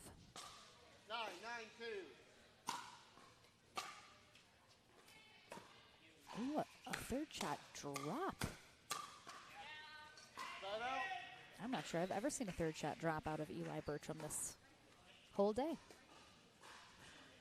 And again, 9-9-1. Bertram, I mean, Smith is taking those shots, so Bertram doesn't need to be over there, but he's looking for the poach all of the time. Second server. And as several people have mentioned, he's leaving a lot of open court behind him. I'm not sure if Bar and Cheddar are Point. recognizing that in its entirety, but we have a match point here for Porter's going to get it done on his serve. Expect nothing less. So Porter, Bar, Ivy Cheddar head to the gold medal match, but really well played. Nice day for Ellie Smith and Eli Bertram. Hopefully everyone enjoyed being introduced to them if you had not been already. We will head on court to the Franklin studio, and then I believe we'll have our gold medal match up and running here shortly, so don't go anywhere.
Welcome back to the Franklin studio. Lauren McLaughlin here with Ivy Cheddar and Porter Bar. I have said your full name many times. Oh, do you wanna really quick? Sure. David the Iron Lotus Porter Bev Jones Bar, aka the Galloping Peacock Spin Doctor, is my full name. Not many people legal, know that. right? Yes, it's on my birth certificate and everything. So I love it. All right. We saw you guys earlier. You had to face Ellie and Eli in the semis. It went to 3, but they kind of, that serve, especially from Bertram, was rocking big time. What did you guys talk about coming into this matchup, knowing you already had a little bit to work with in the first matchup with them? Just making sure, not to miss his serves. Porter was really good about pointing them out the second match. We struggled a little with that. I don't see those often, so it's kind of a learning curve that I'm trying to get over, but I mean, it worked out, so yeah.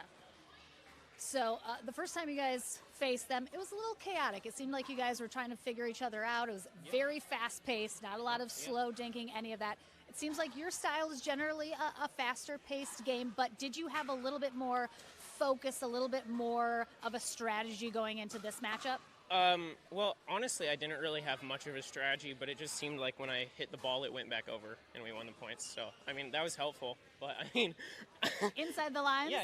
I mean, sometimes it would go out, but, for the majority, I think our biggest strategy was just play it out and make them make the mistakes rather than us having to try to force something. Yeah, for sure. Seemed a little bit in this match, especially in the beginning, you got caught a couple times playing a few too many out balls that didn't work out. Do you feel like you settled in and started to recognize when to let those go a little bit more as it went on? Yeah, for sure. Actually, funny story. This weekend, I played in a local tournament in Minnesota, and there was this one guy, shout out to Jose, and he's just really good. But I got a lot of practice letting out balls go, and so kind of had to get back into that here. But yeah, Porter kept me like, stop hitting those out balls. So screaming at you to let them go. No, I definitely hit my fair share of out balls, but when it's a bronze match, I'd rather not. So. All right, well, that's good strategy. Going into gold, you're facing Austin and Riley. You know that's going to be a good matchup. What's going to be the thought process facing them? What are you guys going to try to do in that matchup? We're not going to share what we're going to do. In case Secrets. No, don't. Okay. Porter's just going to serve the whole game. I think we have to hit the ball over more than them. Make 51% of the points. I've heard someone say that before. Look at I'm- that. I'm Right, t- put I'm that on a telling pillow. I'm telling you, it works every time. You just got to make 51%. Is it? And you're going to make less unforced errors than they are. Yes, we are. That is our Done. It's going to be Done. so nice to not have to face a serve. That kid's serve is way better than mine. I can't even. Oh, absolutely. Yeah. I like it. All right. I mean, yeah. I mean, use it while you still got it. But No, that was tough. So. we'll see you guys. Okay, go. Also, just shout out to Ellie and Eli. They played amazing, and we're definitely the hardest team we played to get. Yeah. All right. Well, we'll see you guys in that gold medal match. I think it's coming up momentarily after you guys take a little breather. But you can turn it around real quick. So we'll see you on court soon. Don't go anywhere. These kids are back in action right after this.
Welcome back, everyone. And like I said, right back into our gold medal match here as these young ones, they don't need the breaks that apparently the pros need. They just can get right back on court, right back into the action.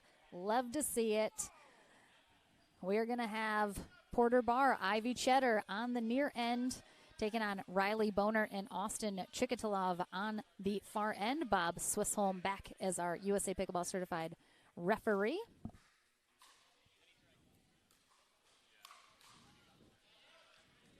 And Barr mentioning in his interview he's very excited to not have to face the Eli Bertram spin serve here in this gold medal match. But their plan, get 51% of their shots in the court over the net. Win 51% of the shots and you're golden.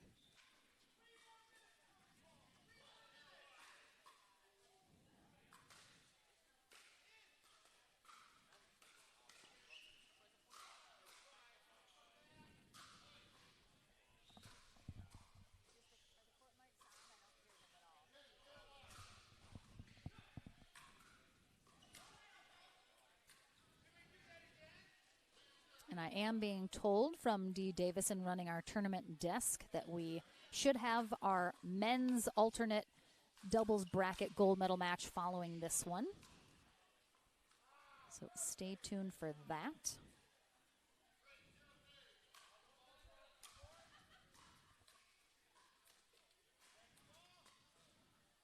It's a little flat on that dink there from Chikatilov.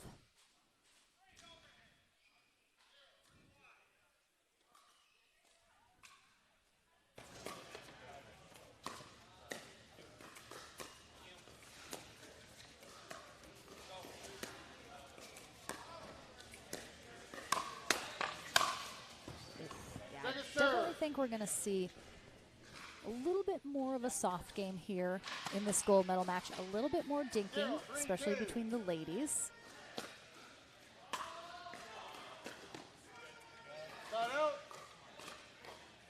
Cheddar, 17 years old, out of White Bear Lake, Minnesota. Porter Barr, 15, out of Boise, Idaho.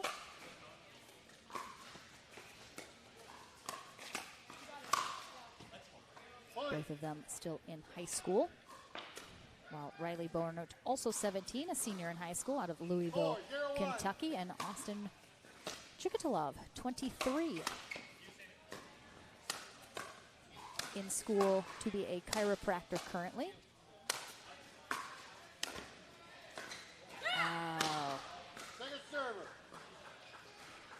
So again, talking to Chikatilov a little bit earlier, the cutoff age is 23 for next gen, so he is going to age out after this year, but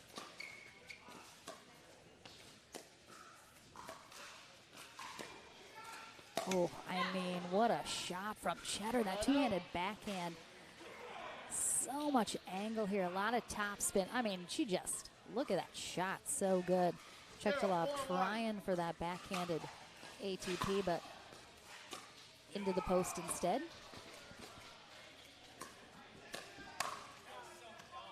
And we will be releasing, I believe, our next gen schedule for next year this weekend at some point. There may be some tweaks in terms of qualifications for next gen, still to be discussed as we go into next year, but we'll see how that plays out.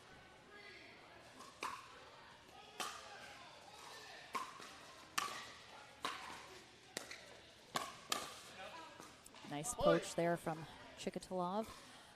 Barr saw it coming, looked like he was ready for it. 5-0-1.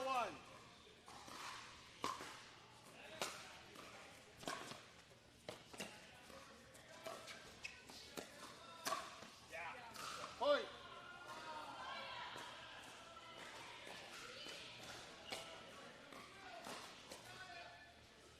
6-0-1.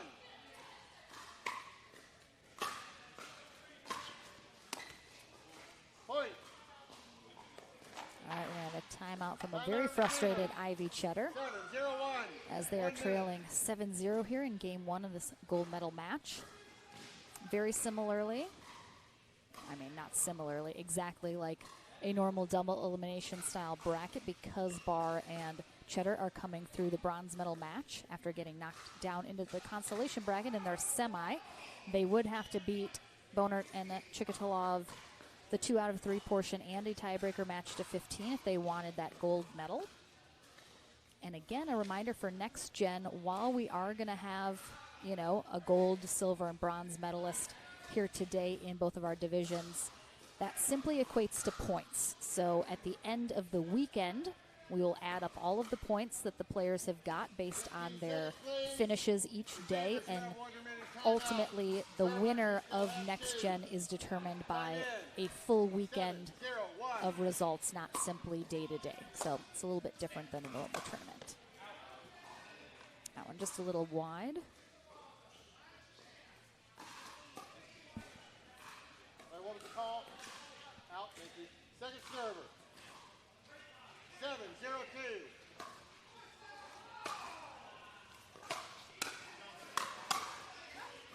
Point. Yeah, Barr simply needs to reset those shots. He's swinging through them, and they're already coming at him with a lot of pace. So when you swing through those, unless you get a really good angle on them and can keep them down, a lot of times those are going to sail long.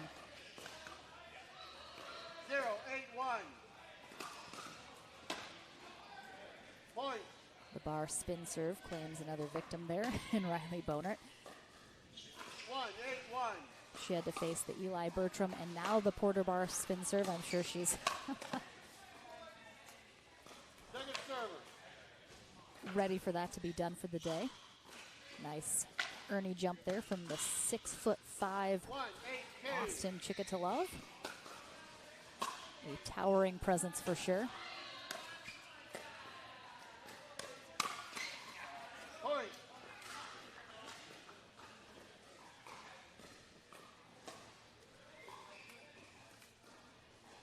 Two, 8-2.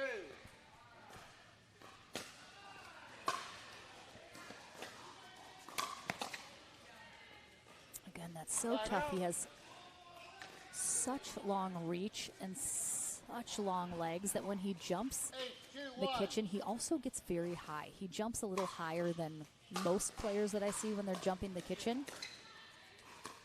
And he's able to get down on that ball so easily.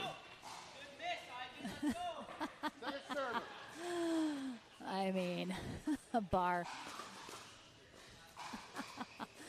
congratulating his partner on an amazing miss as Cheddar whiffs that ball, but it's going out.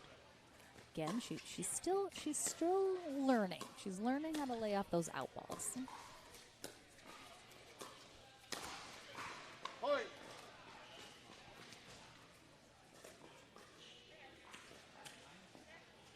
Yes. 9-2-2.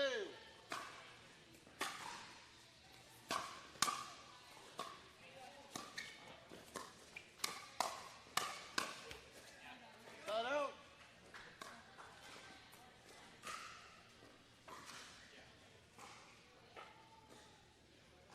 2-9-1.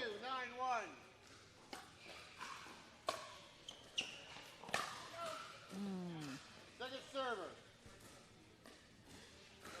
Yeah, a lot of these younger players I find have all of the goods. They have all the talent. They have the shots. It's just a matter of controlling them and executing well. A lot of times some younger players will lack some consistency, a little impatient sometimes in their shots.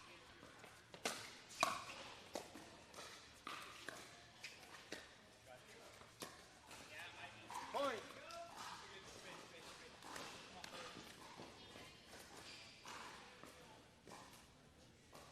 Where'd that come from? Yep. 4-9-2.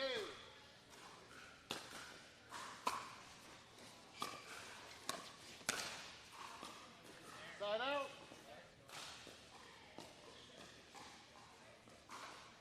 Still a little long there from Cheddar. 9-4-1.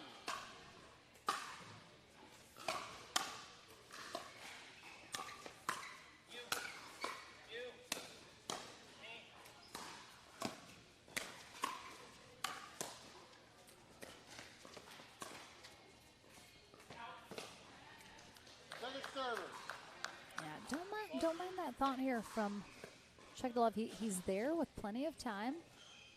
Barr was not expecting that lob. I think that was a great option. Just, again, the execution a little off there from Chekdalov, but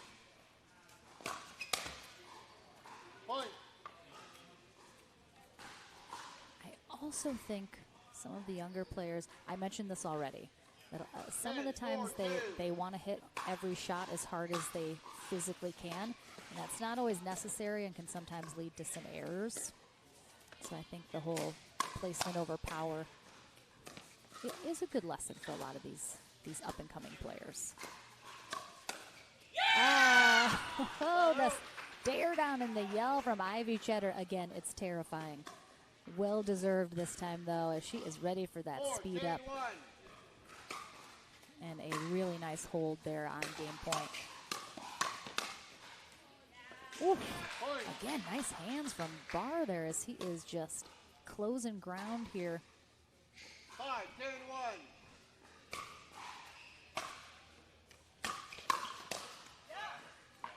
Second server.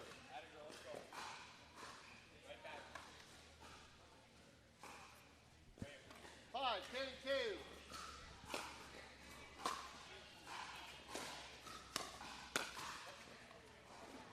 Side out.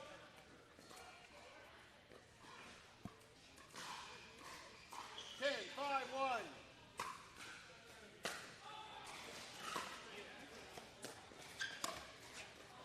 Second server.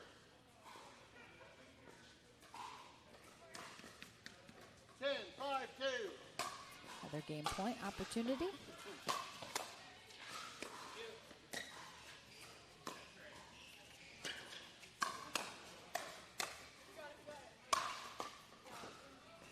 And that'll do it for game one here. First game, 11-5, goes to Bonert, and Chekdalov. All right, we'll take a short break. Back into the action here in our mixed open gold medal match. Come your way right after this.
All right, welcome back, everyone, into game two here of our gold medal match in the open mixed doubles division. On the far end for game two, we have Porter Barr and Ivy Cheddar. On the near end, Austin Chekdalov and Riley Bonert. Lauren McLaughlin here, and I am joined by Senior Pro Mentor for the weekend, Paul Olin. Paul, welcome. Thank you for having me. It's your first time ever on the mic. I can't believe it. It is. Hopefully not the last. We'll see. Harsh judgment here.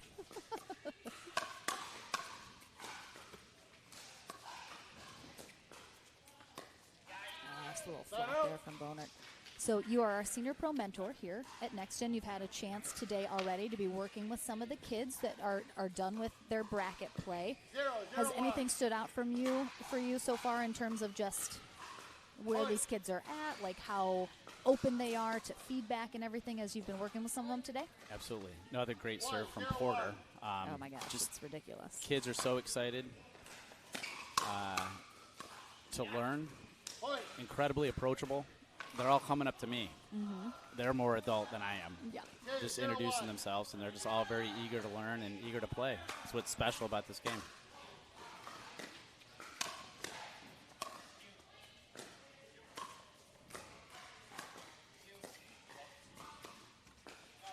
Again, yep.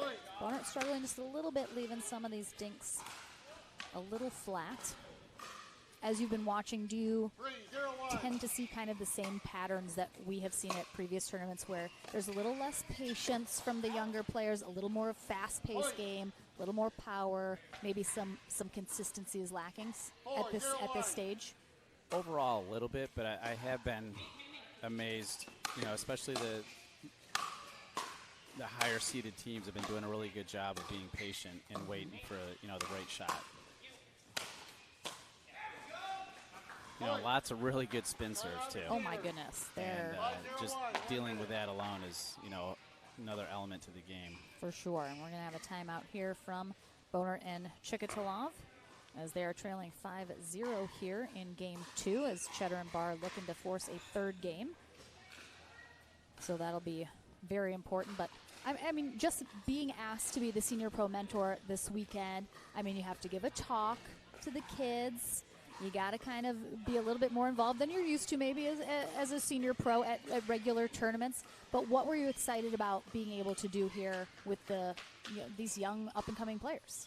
That's it, first and foremost, just working with the young players and trying to give something back. I mean, Ken and the whole APP team just has done so much for pickleball. And the second he asked, absolutely. Just want to help make the APP product even better. And this is the future of the sport, which is awesome. Yeah.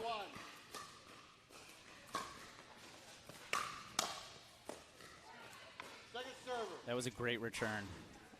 Yeah, he was almost Porter the put him in. sideline. There's not a lot of room on the side here, and that makes it sort of even more effective.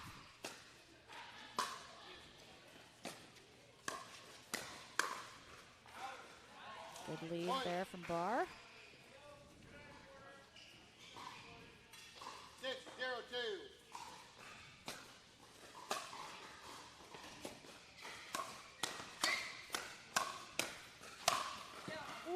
Goodness.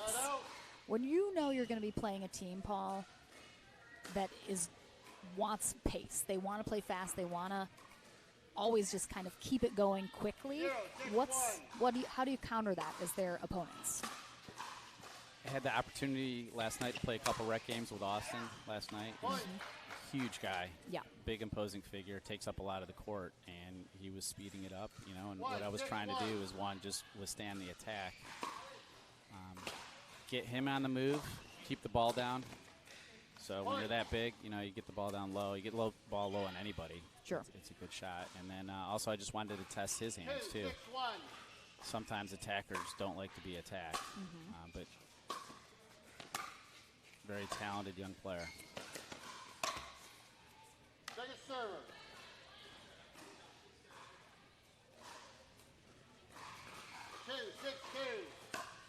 All right, they're putting together a little run of their own. Get back in this game.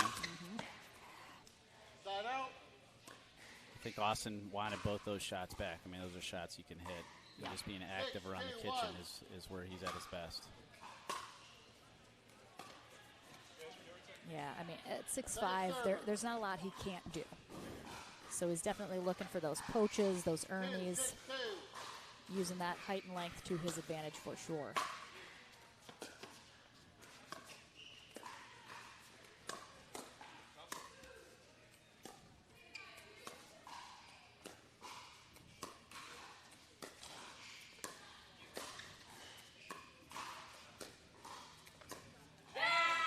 And Cheddar's gotten her a few times on that. Her forehand slice, cross-court dink is just messing up with Riley's timing there. Yeah.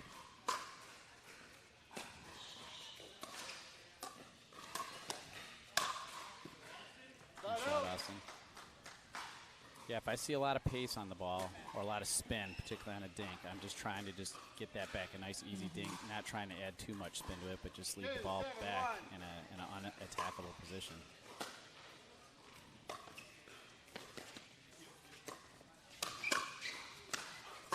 Great dig. Yeah, just the quick hands that these young players have is unbelievable. 2-7-2.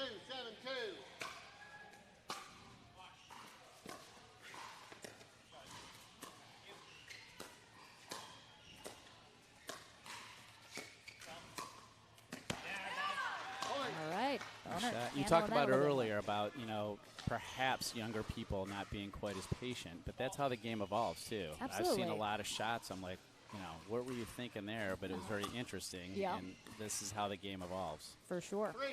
And again, as younger players, mature themselves just in life, and then also get more tournament experience, that comes. It's a part of their development for sure.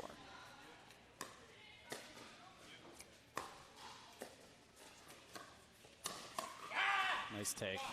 Yeah, and again, just at such a young age, their ability to sort of recognize when shots are there, what shots to go for, is, again, how the game's evolving. It's getting younger and younger and younger every year.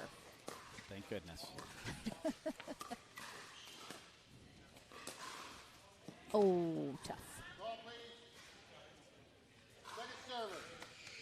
Yeah, my youngest daughter would never play, and she's like, it's for old people. Uh-huh. And then I had to point out, I'm like, Anna Lee is I know. younger than you, Yeah. Olivia. Yep. And now she's out there. That got her going, huh?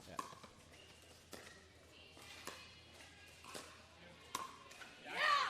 Nice shot.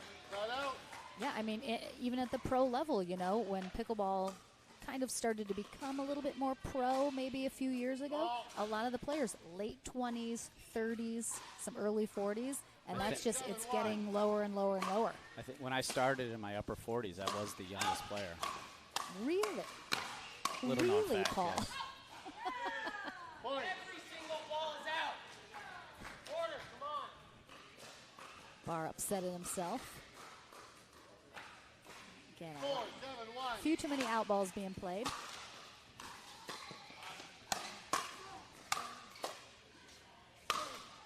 Great pickups there from Boner, but that third one, it's a little angle on it as well from Porter.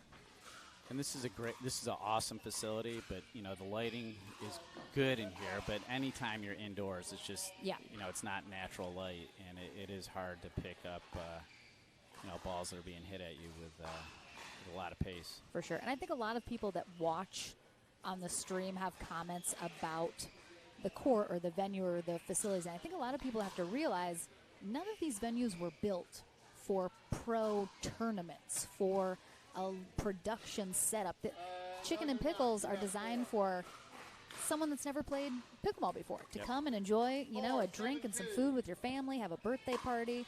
So a lot of times these courts are a little tight on the edges, but again, they weren't designed for, high-level pro play. So we just have to remember that. Yeah, and as the game's evolving, too, there was another good slice forehand dink from Ivy. As the game's evolving, too, people are just so much more athletic and covering more of the court. Oh, for sure. Second server.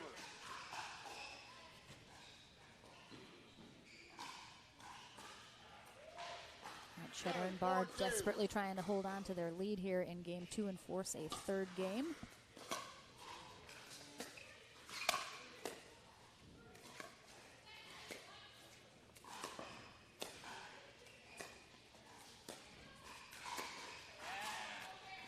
It's getting them. If they I'm need to get out Cheddar, of that flow there and yeah. maybe cut some of the angle off. Dink more directly at Ivy so she doesn't get quite the angle. Or just go a little bit more middle. Just go in the middle. Exactly. Try and just place it somewhere else. Yeah, Bonert's trying to really go back with that angle, and it's getting her several times. 1 minute. Yeah, absolutely. If I'm her, I just stop doing that. I don't get stuck in that cross court. Those were 2 big points. Big serves there from Porter. Austin's doing a very nice job of handling his serve on the return. He's doing that with good footwork, and he's staying relaxed. Yep. tendency is to get a little tight on those returns and try not to do too much with it. Just get it back. Now we have a timeout here from Boner and Chikatalov. As you can see, they're discussing with Dad. They have a great relationship. It's fun to watch them interact on the court and then during timeouts. Yeah, he is such a good player. He was playing with you guys yesterday, right? John? Yep. Chris. Excuse me, Chris. Who was John? I thought there was a John on the court last night. That's what they were calling me. I appreciate the attempt at the save there, pal. Excuse me, Chris. I apologize. I already said earlier I don't know the parents' names. It's too many names to remember. Oof. Oh. I just jinxed I know you did Austin that. there. I said what a great job he was doing. Testament to Porter's incredible serve. Yeah. 10-4-2.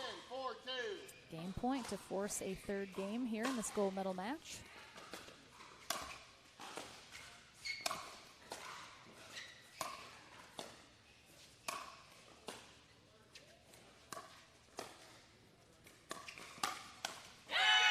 Great spot from Good Barr there. defense. Good defense. Yeah, I mean, he catches him in the upper body, kind of in that right shoulder. Again, great spot. Jammed him up a little bit, wasn't expecting it. So game 3 coming your way here in our mixed doubles open bracket here at Next Gen Dallas. Don't go anywhere. We're into the action right after this.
Welcome back, everyone. Game 3 here in our final match of the day for our mixed doubles players. Porter Barr and Ivy Cheddar on the near end are looking to try and pull out that match to 15 tiebreaker if they can take this third game off of Riley Boner and Austin Chikatalov, who will be trying to avoid that, but certainly probably some momentum rolling into this third game after being able to come back and take game 2. So switch ends at 6. Great dig by Ivy. Oh, nice shot. Yeah, really great shot. placement. Perfect I like spot. her aggressiveness. She's missed a few shots lately, and she still needs to be aggressive.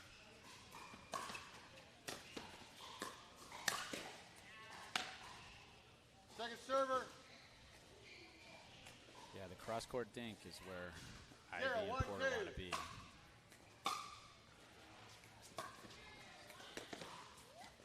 Nice drop. Point.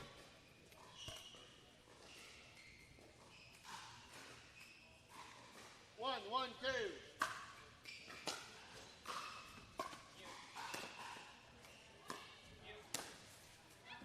Point. Good leave. So we talked a little bit about how Cheddar probably wants to be able to stay in those dink rallies with Bonert. She's coming out on top a lot. Yep. I think probably Barr and Cheddar need to be letting some out balls go a little bit more than they have been.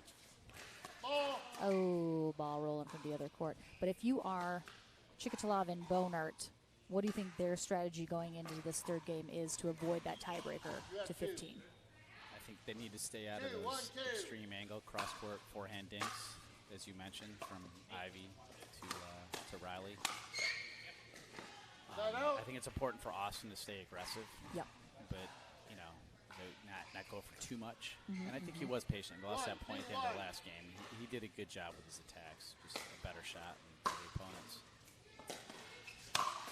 But maybe, you know, try dinking Porter a little bit. You know, Riley could mix it up and just give him a dink. I haven't really seen her go towards him that much on the ground. Agreed. You know, just give him an unattackable ball, see if he gets a little impatient. Don't know. Side out. I think Ivy and Porter have been doing a good job. The only thing I would give them right here is they've missed a few thirds at the end of the last game and beginning here. Just, you know, keep the ball in play, give yourself a chance. Second server. 2-1-2.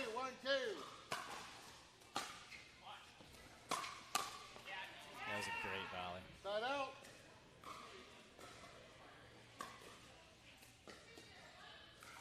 One, two, one.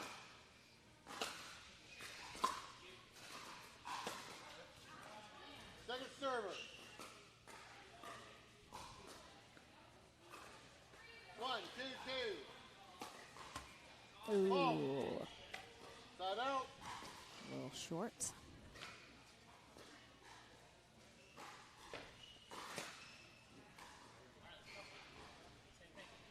2-1-1.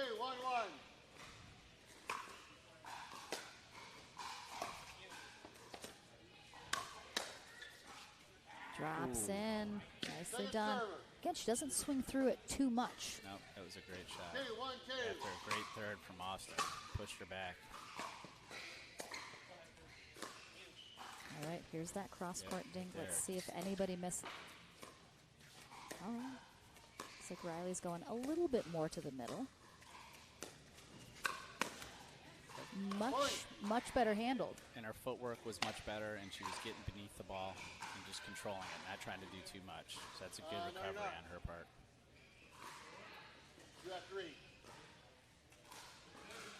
You're good. Yes, you are. 3, 1, 2.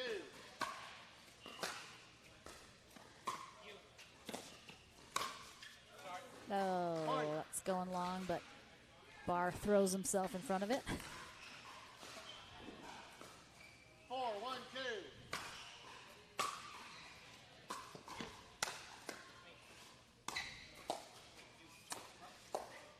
Some great pickups from Austin. My goodness. Good solid attacks.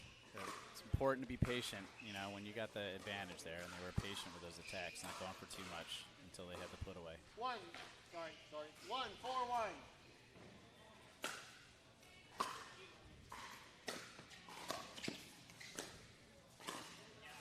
Point.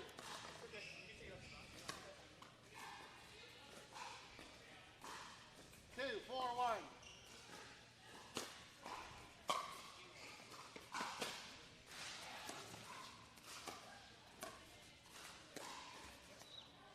Second server. For the most part, in all of these matches, I haven't, maybe some here and there, I've seen the ladies get a little bit more isolated, like you would see at the top level where they're trying to sort of isolate the ladies and not let the guys play. But, 3, 4, 2. I mean, both of the guys playing a lot here, getting a lot of shots, getting a lot of touches. I think so. There's some really good aggressive dinking going on, and, you know, anytime there's speed-ups, as an opponent, you know, it's harder to direct exactly where you want the ball to go. Ball. Oh, The ball will replay. a little frustration from Riley. She's like, I get a return back. I know, exactly. 4, 4, 2.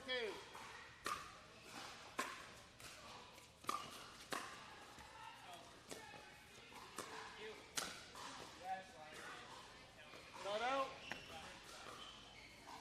I think she kind of lucks out on that, but I almost thought Riley, perhaps because she knows she's been a little low sometimes, overcompensated by going a little too high on that last one. She's got to find a good middle ground. Absolutely, but the good news is for her, I mean, she gets a ball in play. Yeah, you know, exactly. Make her opponent Over the net get one is more. definitely better. Yep. 4-4-2. Point. Some unforced errors creeping in here. 5-4-2.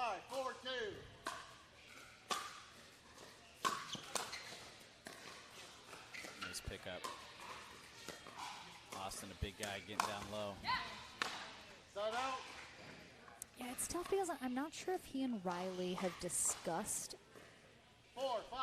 how much court to let Austin take. It doesn't seem like she is necessarily giving him No, I was watching you. Sorry. a lot of court to work with, and by that I mean like she's not backing away, she's not sort of getting out of his way, like you do see some partners. Oh, it's good. I knew he was gonna miss it the second. Porter. Putting a little magic on there with a jump. Yeah, at a the little too much. Sometimes it's so easy. You mess it up because you're like, what do I do with it? What do I do with it? Too many options. Yep. Side out. But I'd maybe like to see Austin take a little bit more court. I think he can get in there maybe a little bit more, especially with the length that he has. Second server. Misses that serve a little wide. 5-5-2.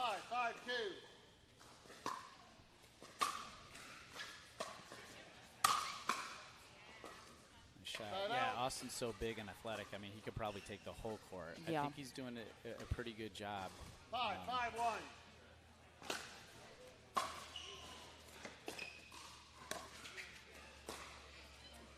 Second server. And Riley's so solid too. Yeah. You know that she might be in a better position to hit, some putaways. If he's on the full stretch. All right.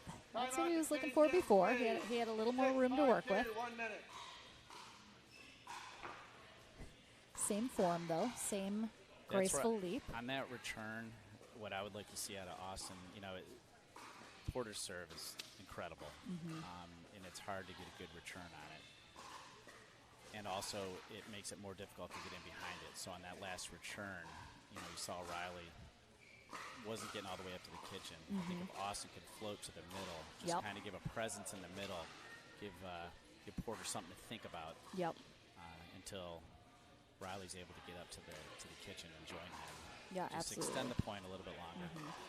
I think generally when you are in the stack where someone's coming from behind and crossing, kind of taking that long route, the other player does need to kind of cover for them until they're there. So especially, exactly, if you're Austin with that wingspan, you can easily, give her a little bit more cover.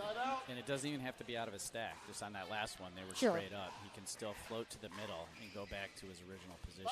Just, give the opponent something more to think about.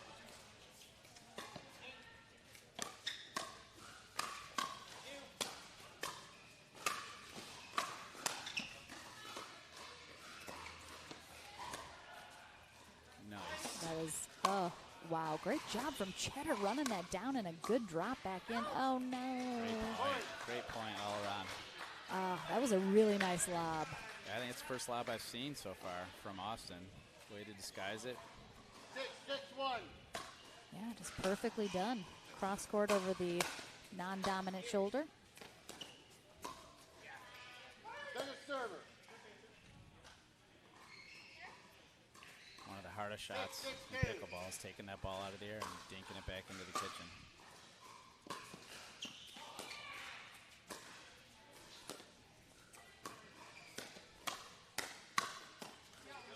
Point.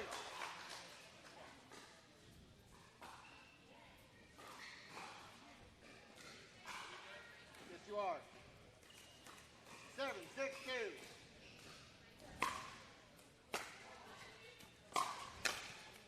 Point. Nice spot. Yeah, great spot. And again, Time out receiver. ooh, It's a great drive. I mean, nice controlled drive. Didn't overhit it. Kept it low. And then put the pressure on the opponent. yeah, and again, a very frustrated Porter Bar there, throwing that Selkirk paddle down for the timeout. with his serve, they're never out of it.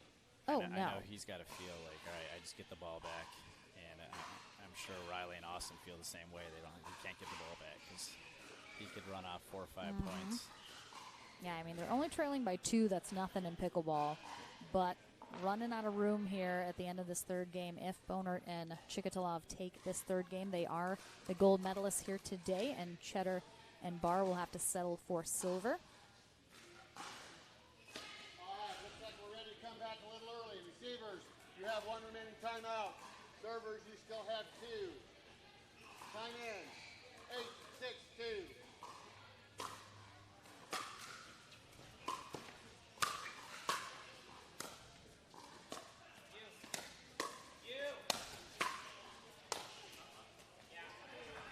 Start out. Nice job. Cheddar just staying steady here. 6-8-1. Point. I mean, Porter knows he needs to ramp it up, but he also needs to make his serve. He's missed a few of them.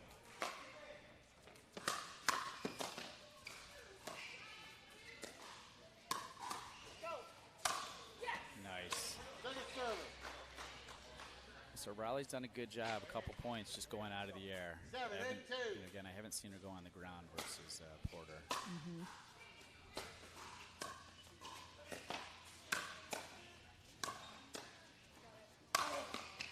Wow, really great defense.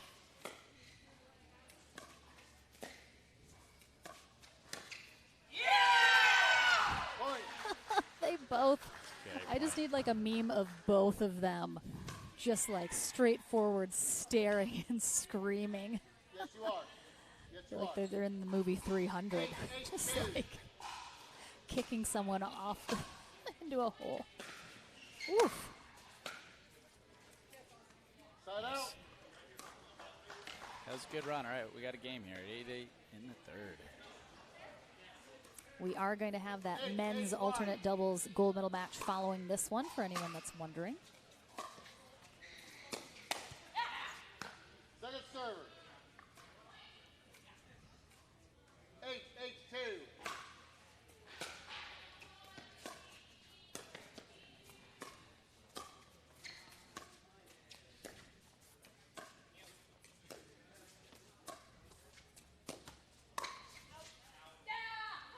Side out. Not quite as loud as last time, but I think it was a little closer than they thought. That almost stayed in.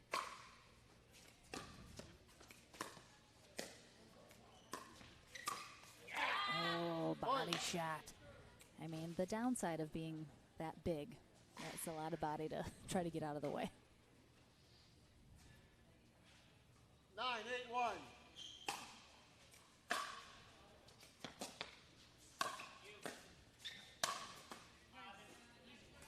Second server.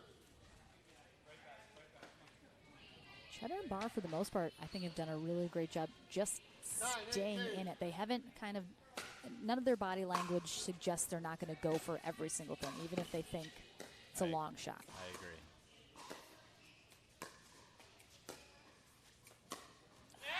Point. I don't know how Riley hasn't tried to change it up. She's lost maybe 75% of those dink exchanges with Cheddar. She should be avoiding them at all cost. I agree. Side out. All right. Probably, Ooh. he probably would want that attack back. But good run nonetheless. 10-1. Yeah, absolutely.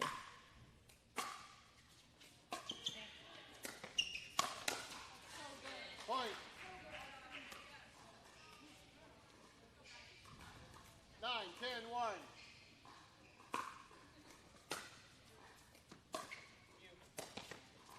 Oh, mixing up the stack over there. We've done it. This is the third point, I think, this game. And each time, Ivy, Second server. I mean, again, she sped it up the 2 previous times against Riley. Not that time. I mean, it's clear that Cheddar is feeling extremely confident straight up or cross court with Riley. She thinks she's going to get her either way, and she has most of the time. Point. Ooh. biter indeed. 10, 2.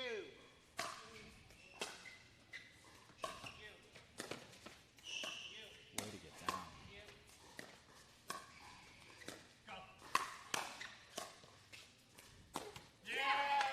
Point. So tough. Both teams, all 4 players need to make sure they don't do too much or try to do too much. 10, 2. Ooh, gold medal match point here. Oh, darn. Oh, that is That so was a great match. tough. What a Tough fight. match. Tough way to end. Kudos to Austin for just being aggressive on that last Yeah. one and going for it. Wow. All right. So Riley Bonert and Austin Chikatalov take gold here. Ivy Cheddar and Porter Barr take silver, and the points that go along with them that will accumulate through the weekend to see where they end up at the end of this tournament. But Paul Olin, you'll be back for one more gold medal match. If you'll have me back. I guess so. You passed I'm the the only test. one here. It's only because there's no one better, If there Paul. were I'm 2 just people joking. here. All right, we're back into the action in just a moment. Don't go anywhere.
Are we good?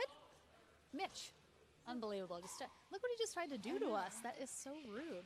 Welcome back to I know, right? Yeah. We're kind of. All right, welcome back to the Franklin studio. Lauren McLaughlin here with Austin Chikatalov and Riley Bonert, our gold medalist in mixed today. First of all, you did not have to play Ivy and Porter until this gold medal match. So you didn't really have, you've seen them play, you kind of know what to expect, but what did you guys talk about, if anything, coming in, knowing you were facing them for the first time today? What was the strategy? Well, we definitely had to be aware of the spin serve. He got us on a couple aces there, so having to adjust and try and make our returns as good as possible and not give him an advantage off that third was big.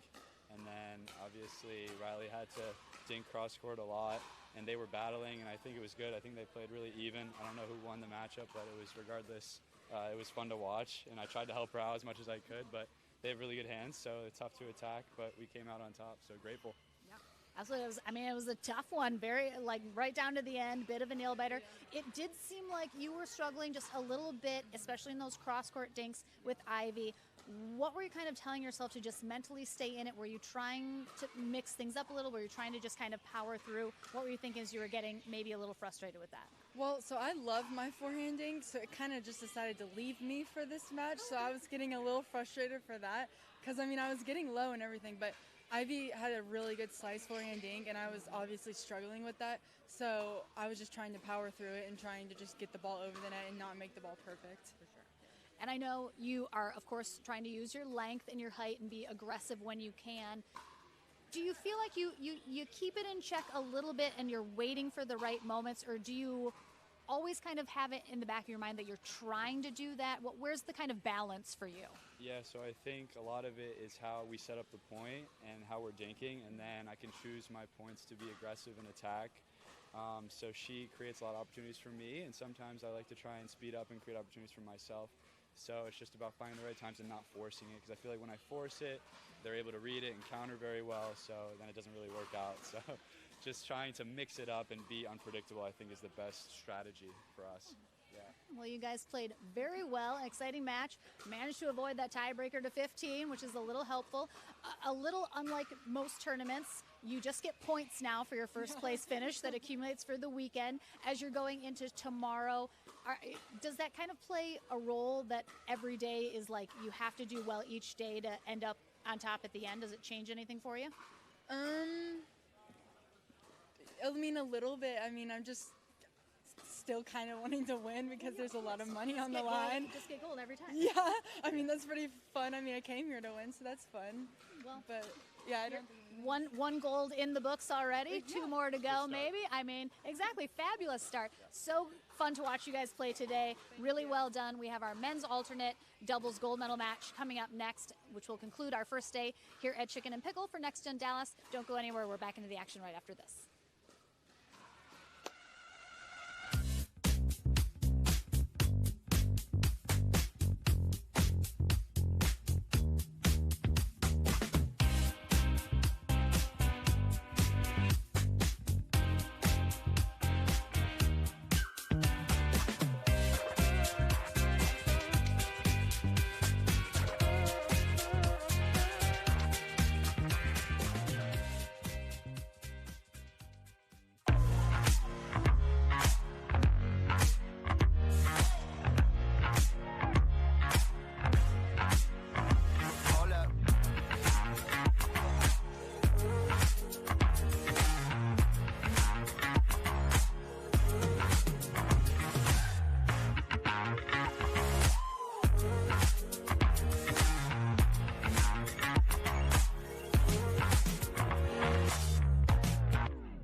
Welcome back, everyone, here to Chicken and Pickle in Dallas, Texas.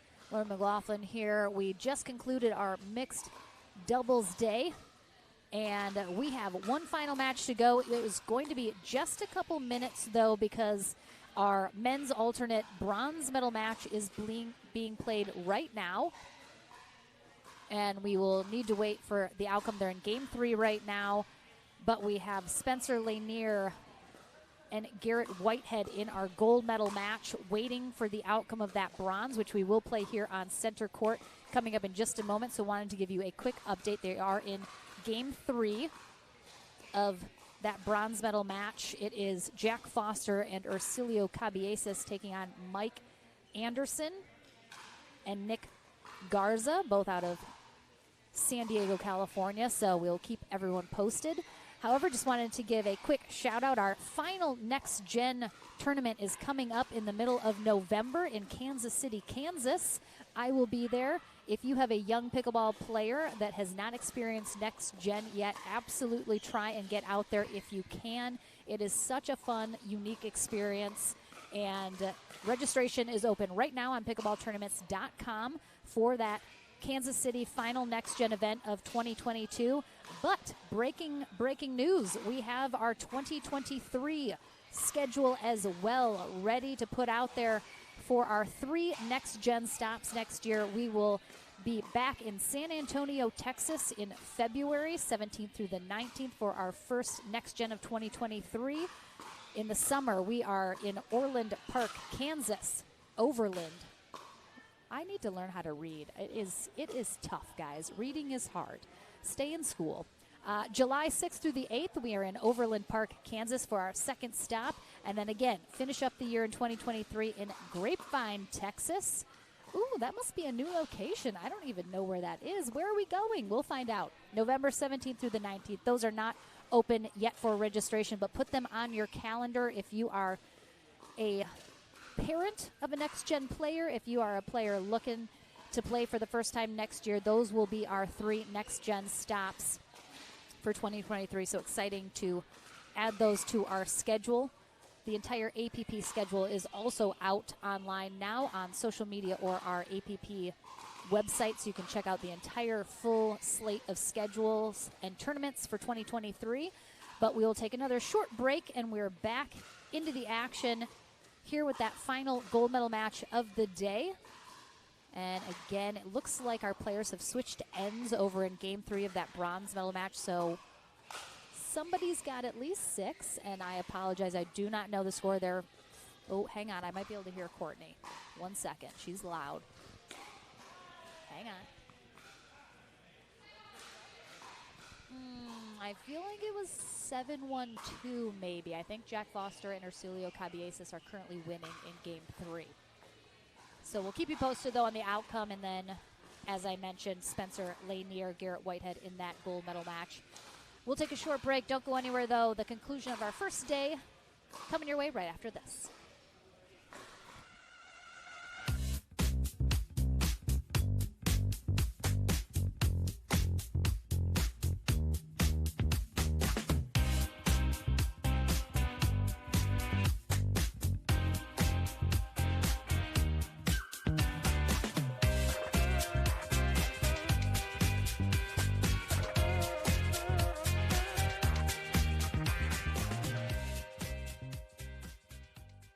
We are launching Selkirk TV, which brings the best pickleball content to your smartphone, tablet, and big screen TV.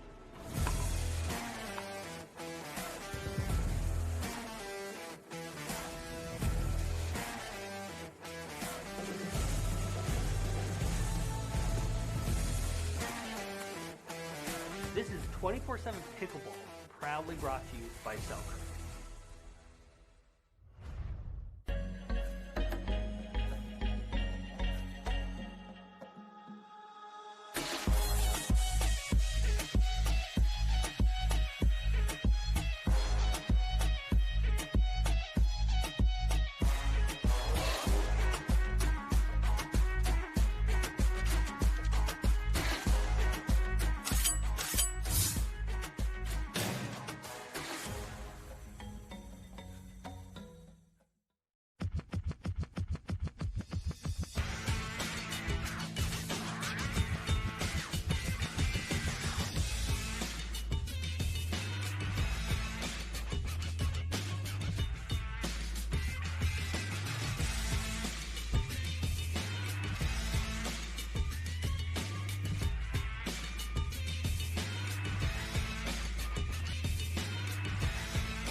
us head inside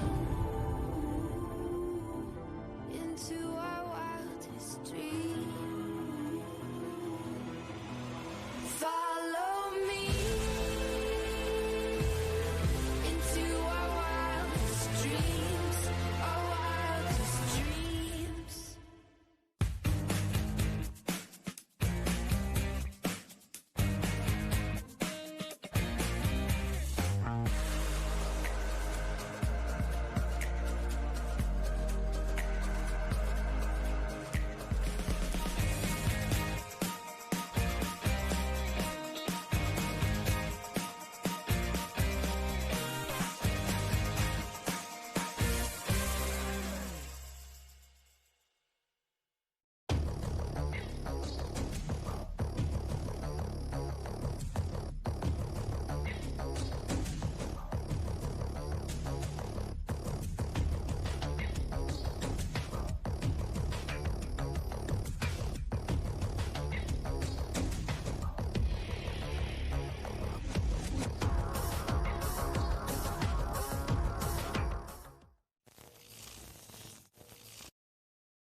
put us head inside into our wildest dream. Follow me into our wildest dreams, our wildest dreams.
All right, welcome back, everyone. We are finally getting everyone here on court for our final match of the day.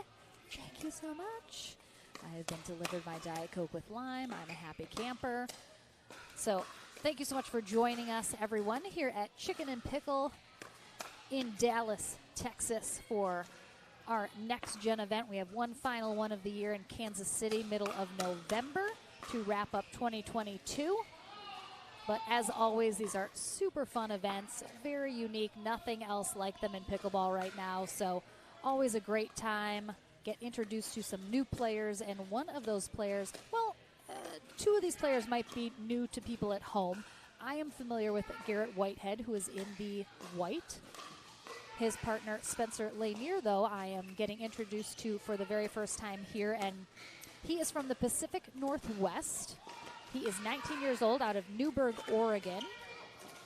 He is currently at Portland Community College, while partner Garrett Whitehead is 17, a senior in high school right now in Draper, Utah. But we have already been getting text messages and DMs about Spencer from Eric Lang and Wes Gabrielson, who should be no strangers to you at home. Spencer Lanier is a very up-and-coming player to watch, they have told us. He's in their training group along with Jason Bach, Rosner, Stefan Andren. So both of them singing his praises for sure, saying how amazing of a player he is, one to watch, great guy. So super excited to have him here on center court for everyone at home to be introduced to him. Love being able to do that. The food is very delicious at Chicken and Pickle Odoff. We're playing Around the World behind me. Oh my gosh, someone just won. Fantastic. All right, so we have Ercilio Cabieses and Jack Foster getting knocked down in the winner bracket final by Whitehead and Lanier in two. The score was 11-2, 11-7. I imagine Foster and Cabieses have never played Whitehead and Lanier before, so they perhaps did not know how to handle them. I did not get to see that match, but It'll be interesting to see if we have a repeat of that performance, but it is Whitehead and Lanier who are coming through the winter bracket final here into gold, undefeated through the day. I'm not sure if they've even dropped a single game on their way here. They have not, so they are completely undefeated in every sense of the word. Have not lost a single game here yet today. Foster and Cabieses have had, they had a 3-game match, their first one out today, 2 in the semis, and then of course were defeated in 2 in that winter bracket final, but then just defeated Mike Anderson and Nick Garza in the bronze medal match. So Nick and Mike are our bronze medalists in that alternate men's doubles, so congrats to them. So these two teams looking for that first and second place finish, and the points that go along with them. It looks like Whitehead and Lanier will be on the far end for game 1. Jack Foster in the purple, Ercilio Cabieses in the white on the near end. Courtney Johnson times us in as our referee. Whitehead does have a pretty good spin serve, which we will see in action during this match. And again, Lanier, if he looks tall, it's because he is. He is also 6'5". So, ton of reach, ton of length, ton of power. Was told he hits extremely heavy balls. So, definitely excited to see him play.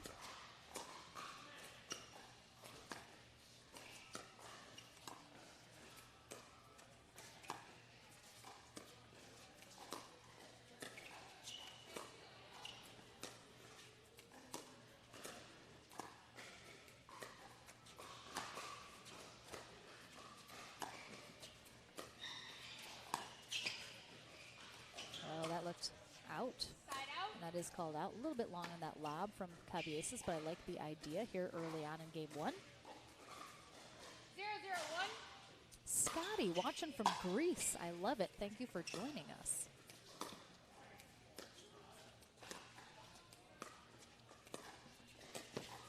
Oh my gosh. Cabieses wasn't expecting that even a little. And I tell you what, Garrett Whitehead, looking at him, I don't know, you might not expect it. He is such a good player. Got to see him in Next Gen in San Antonio recently. He had some really good results in Sacramento last weekend. And yeah, he is absolutely a player to watch as well as he continues to develop here. People at home probably very familiar with Jack Foster. Ercilio Cabieses a little bit more. He doesn't play quite as many tournaments these days as he used to, so not perhaps as familiar as Foster is.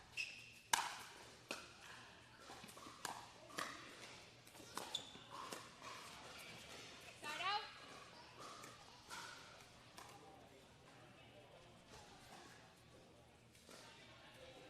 0-2-1. Second Good server. deep return there from Whitehead. 0-2-2.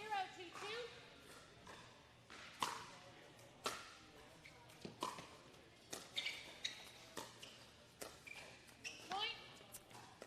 Lanier has just had a couple of errors here. Completely unforced, just a little too soft with some of those attempted dinks. Side out. Nothing soft about those shots though. Foster and Cabieses are the number 1 seeds here today. Whitehead and Lanier the number 3.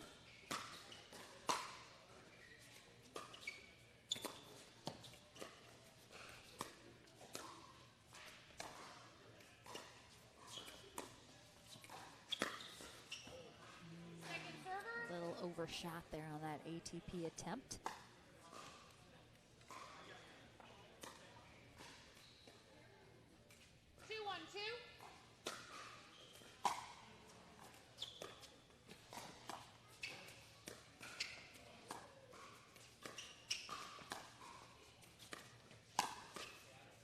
Great pull there from Cabieses. Good spot right at Whitehead's hip area.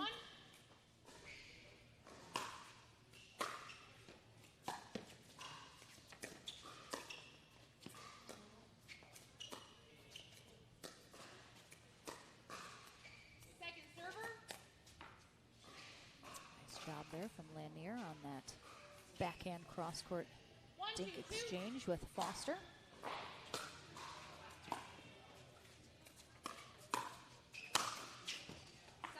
Great pull there from Whitehead. A lot of times, you know, a speed up can be a winner in and of itself, but usually at a higher level, the speed up sets up the next shot, or perhaps one more than that. You're hoping for a pop-up and a put-away situation. So it's really important where you're placing your speed up.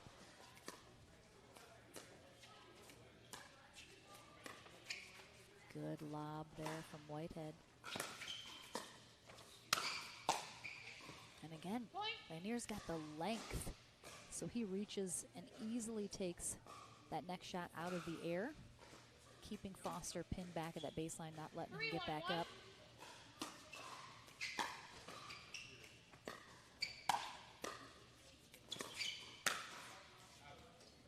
Second server. Just out, Lanier doesn't quite roll on top of that as much as he needs to. 3-1-2.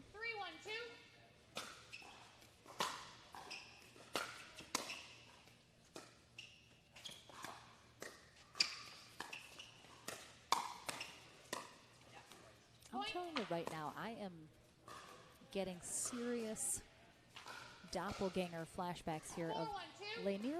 Very much, he's taller, of course, but very much is reminding me of J.W. Johnson right now.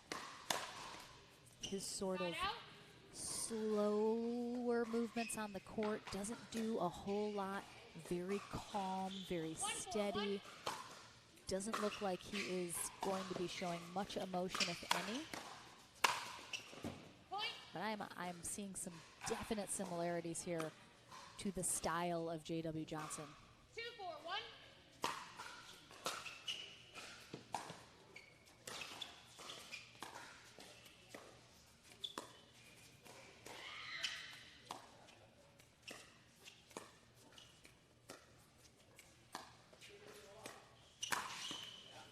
Just a little too high there from Whitehead.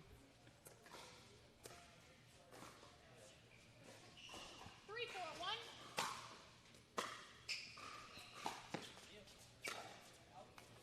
Point.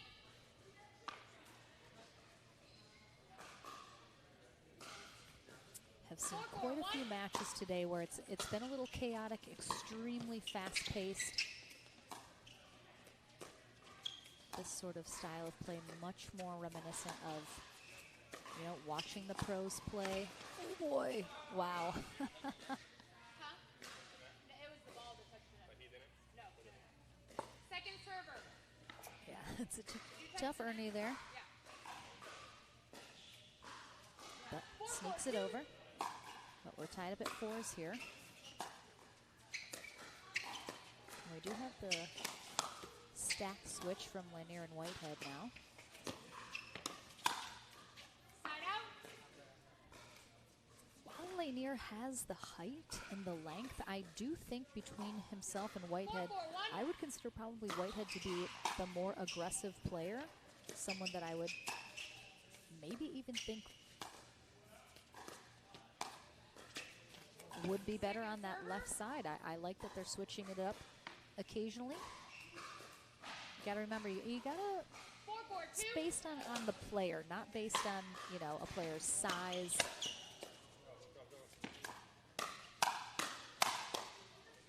Oof, yeah, Cabieses, one of the hardest hit balls. 4-4-1.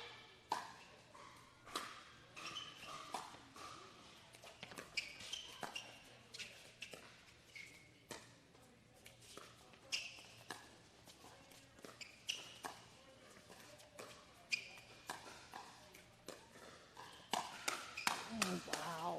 Great hands from Lanier. That was a great speed up from Cabieses. Second server. I gotta say, I like Whitehead on that left side. 4-4-2.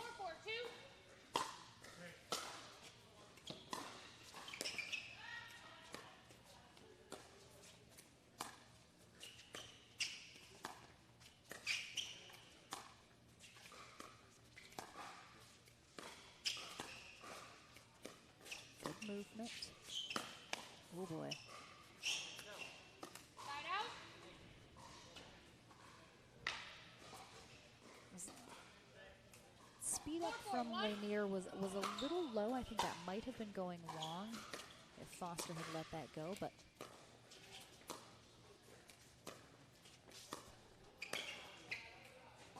Second server.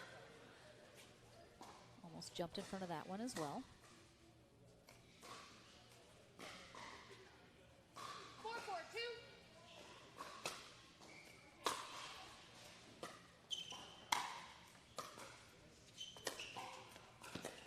Good get from Whitehead.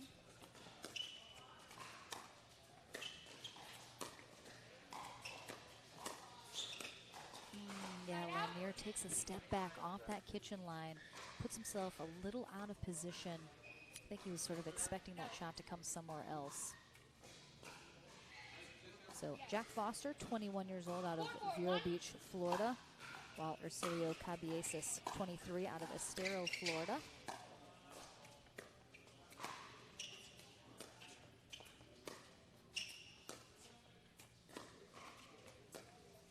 Am I too quiet? Can you guys not hear me? Someone else did mention I might be a little low. You gotta turn me up, Mitch, maybe? I don't know. I think I sound okay. What you guys think? Am I too loud? Am I too soft? Let me know. Side out. I do talk kind of quietly since I have a microphone in front of my mouth.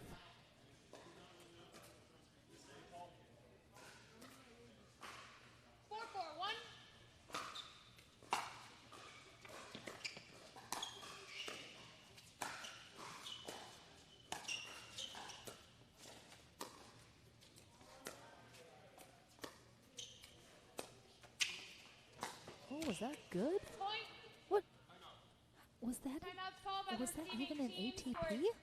I mean, I'm surprised that Cabieses called that in. I didn't think that caught that line. It was very close.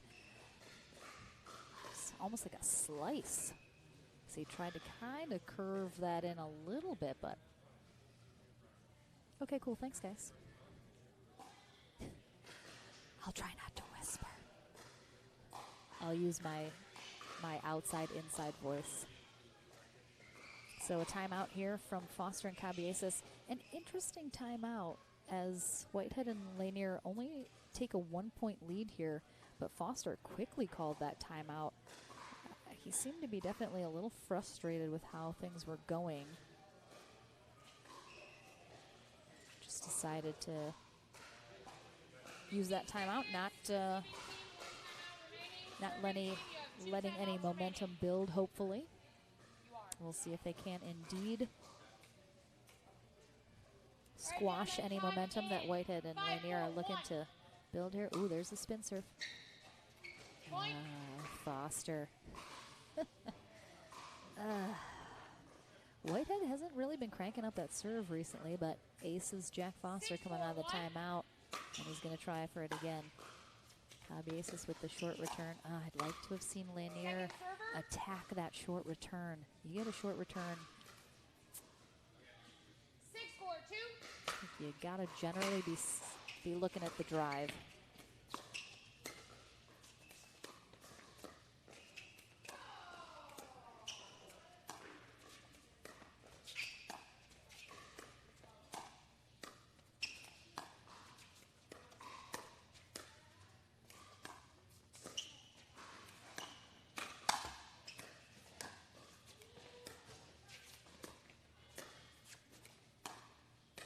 Patience.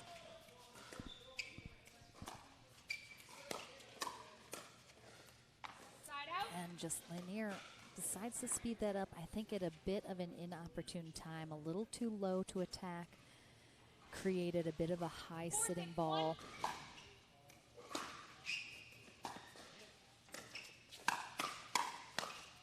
Point.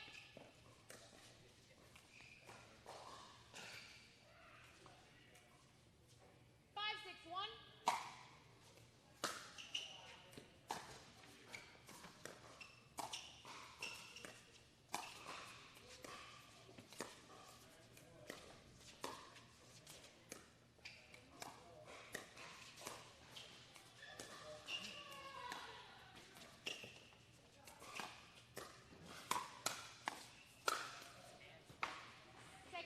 Nice job by Lanier, getting a little low.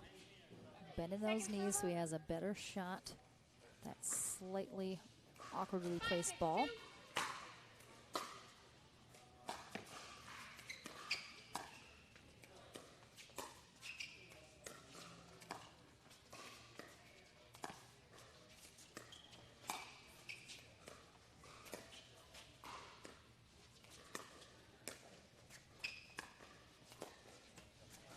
Point.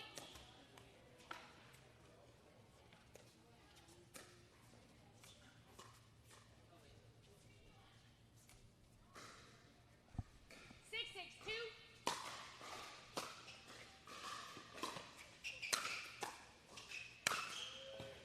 Side out. Good spot right up the middle there from Lanier.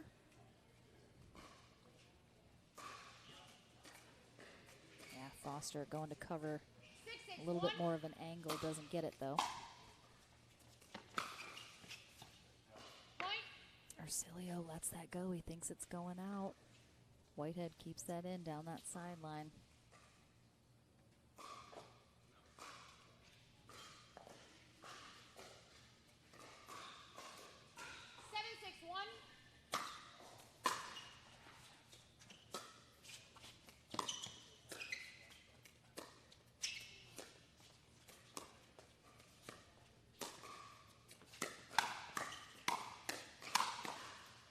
Second server.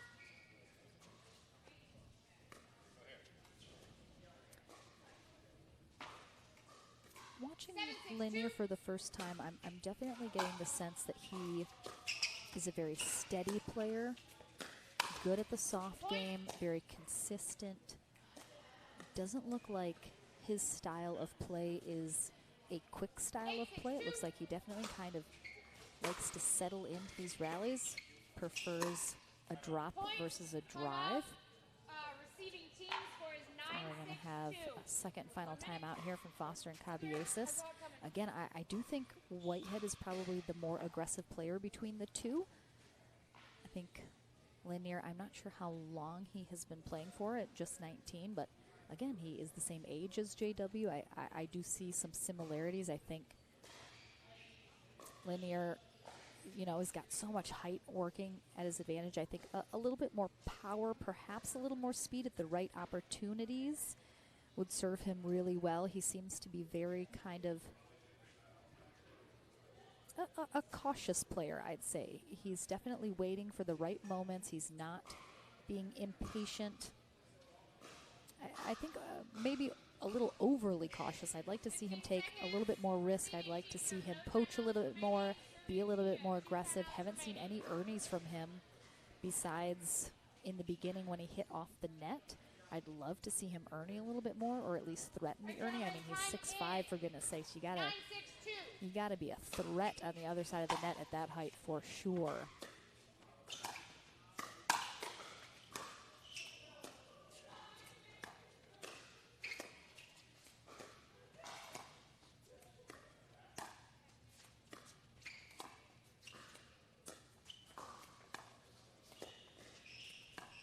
Definitely the longest dink rallies we've seen in any match today.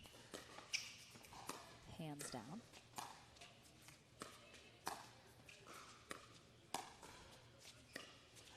Whitehead does a great job working those angles, especially on the dink. Good movement. Looking to open up the court. Oh, out. Again, Whitehead, he's looking for that opportunity. He's doing such a great job. Just didn't quite execute that final shot.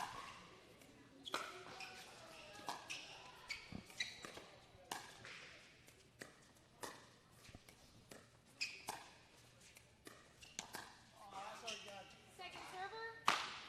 Cabiesis perhaps getting a little too involved there, apologizing to Foster. Ooh, good pull. Just the pace alone as it pops off Arcilio's paddle sends that long.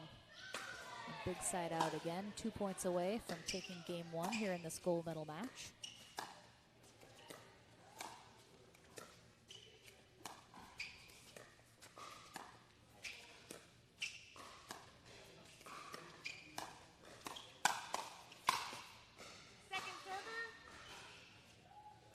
Whitehead just a little impatient, I think, here on that speed up. Bit of a low spot, ends up setting up just a touch too high, and Cabieses has just such quick hands and so much power.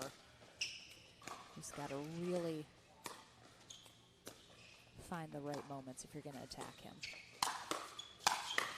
Oh, wow. Unbelievable defense from Whitehead. Oh, tough. Great D from Whitehead. Kept them in that far longer than they should have been. 6-9-1.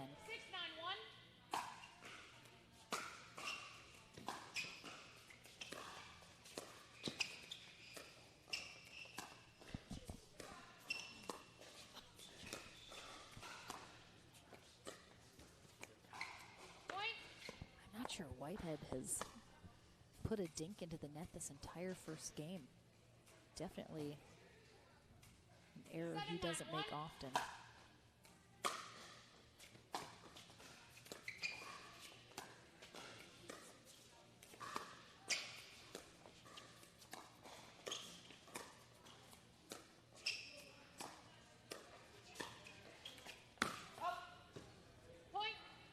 Great angle there from Foster here.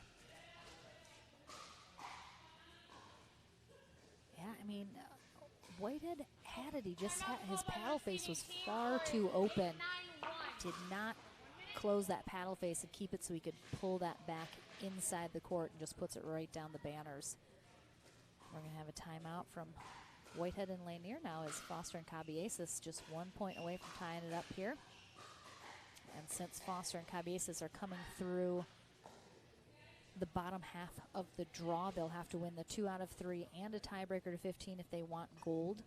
But taking this first game definitely alleviates a little bit of the pressure.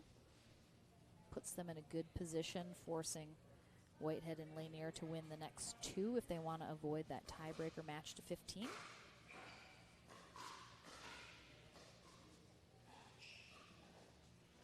seconds. Receiving team, you have 1 timeout remaining. Serving team, you have no timeouts remaining.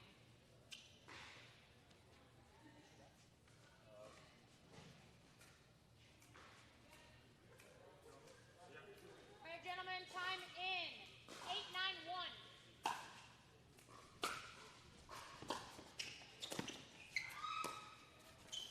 And again, Whitehead and Lanier mixing up the stack.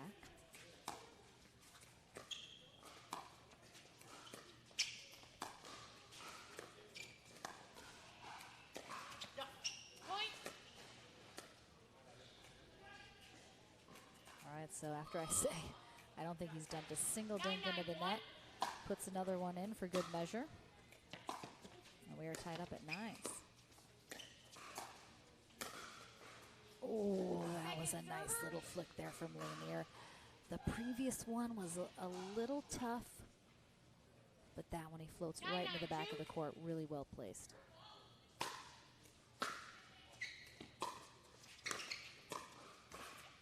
Side out. Good run there from Foster and Cabieses, tying it back up. Puts him in a better spot here. 9-9-1.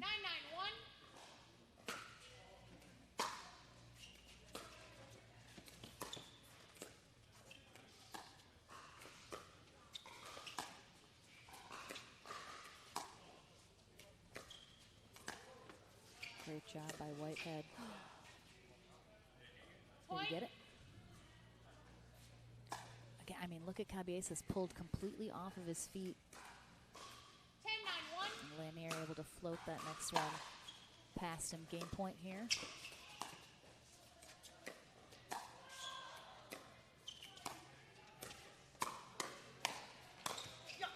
Second server.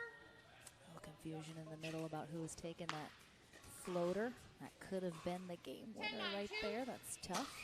But they have another shot at it. Fault. Right foot. You crossed the plane of the net. That's why it was a fault. You did touch the ball and you crossed the plane of the net. All right, so because Foster went for that Ernie and did not hit the ball when you cross the plane, that is a fault. So that is going to be the game. Tough way to win it or lose it. But puts Foster and Cabieses now having to win the next 3 in a row. So tough spot, but well done from Whitehead and Lanier staying in there. We'll be back into the action in game 2 in our gold medal match right after this.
Welcome back, everyone, to game 2 here in our gold medal match in the alternate men's doubles bracket. Tomorrow is men's and women's doubles. All of these players will be back in action, but Jack Foster and Ercilio Cabieses on the far end now here for game 2, taking on Garrett Whitehead in the white, Spencer Lanier in the gray.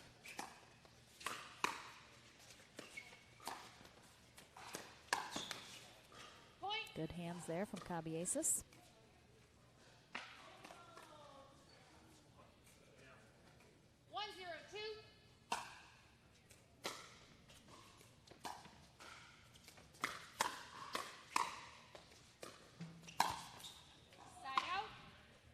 So there was a bit of a review of the fault call at the end of game 1.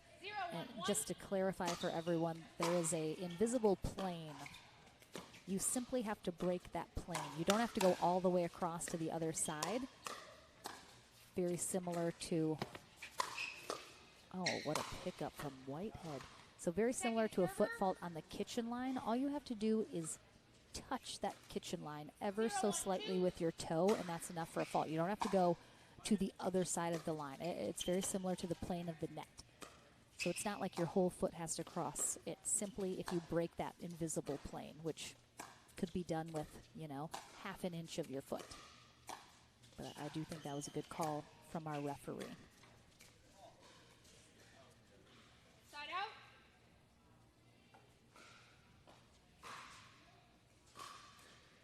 One.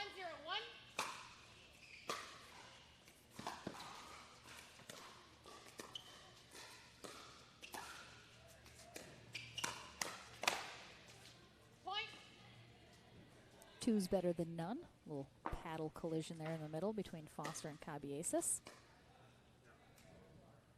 2-0-1. Second server.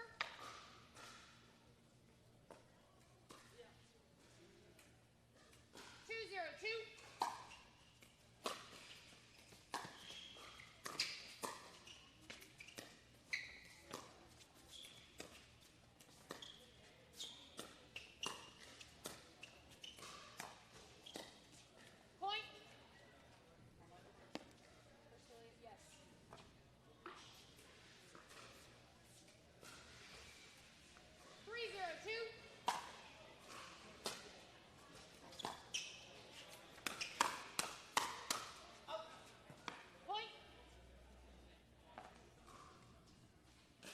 Again, I'm not sure I don't know Spencer Lanier at all. I'm just meeting him for the first time today. But it does definitely seem like his personality is definitely kind of very low-key, very mellow. Again, very reminiscent of sort of J.W. Johnson, who is getting more and more emotional by the day. But I would like to see Lanier be more aggressive. I mean, he's so tall at 6'5". You got to use that. I'd like to see him poach a little bit more. I'd like to see him going for some Ernies. Just kind of being a little more imposing with his size. And right now it definitely seems like Garrett Whitehead is the one who's being the one that's being a little bit more aggressive, going for a little bit more, which I think is generally his style. But I'd like to see Lanier maybe get to be a little more comfortable doing that. I think Serving team, 2 timeouts remaining. that would serve him really well. All right, guys, time in 5:02. But perhaps just something he's working on and getting more comfortable with, perhaps, as he develops as a player. Point.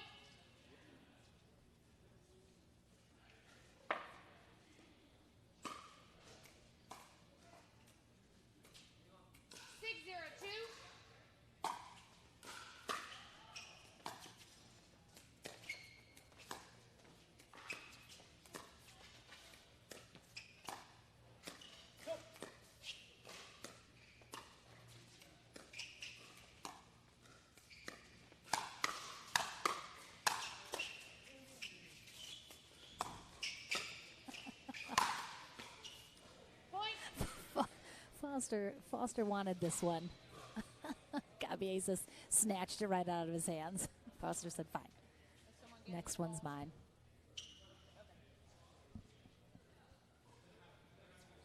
I don't know where it went.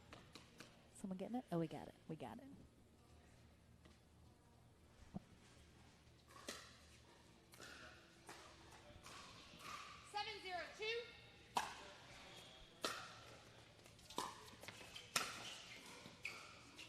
Really nice spot right up the middle there from Lanier.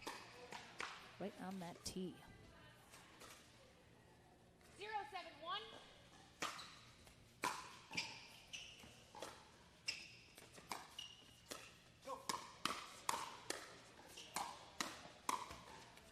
Some nice hands there from Lanier and Whitehead as that got sped up. 1-7-1.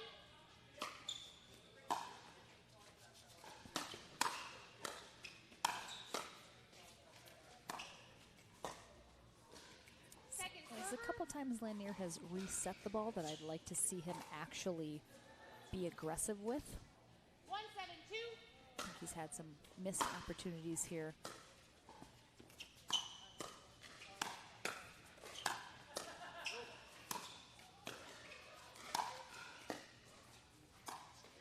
Oh, good. Oh, good spot there from Cabieses.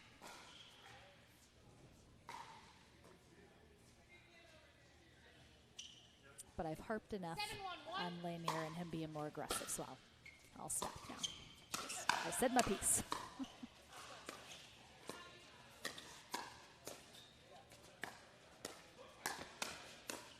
Good defense on the Ernie.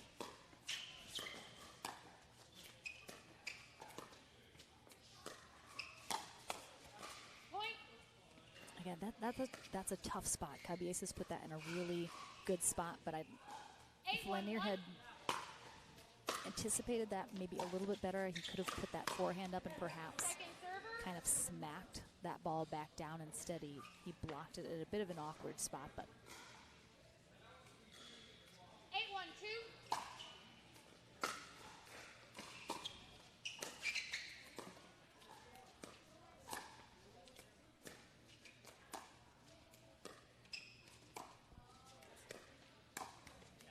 Side out.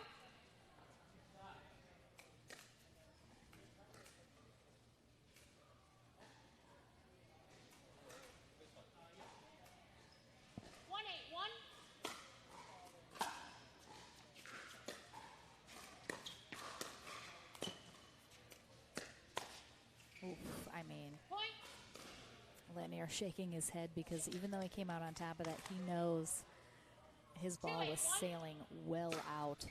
And he was just fortunate enough that Foster put a paddle on it. Again, oh, that's so high. That's sitting up so high. I want to see Lanier just blast that shot.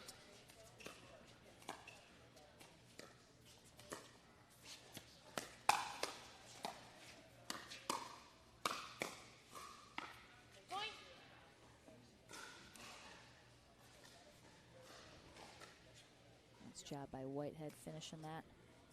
3-8-1. See if they can close the gap a little bit here on their serve. Good effort and a great placed ball from Whitehead. Jeez. Oh, I was there. Second server. That got a big, big laugh. I definitely thought Foster was hitting that. It's just being a little cheeky.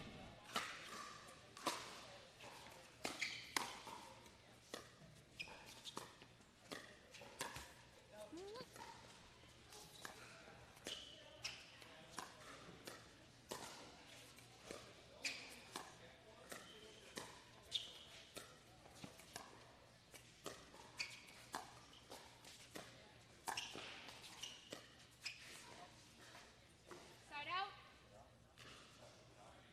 I did not see that clearly enough to make a call.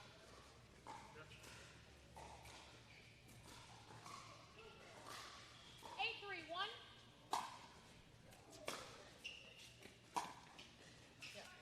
Second server. Caballese is just putting a little too much angle on that drop. Leaves it short. 8-3-2.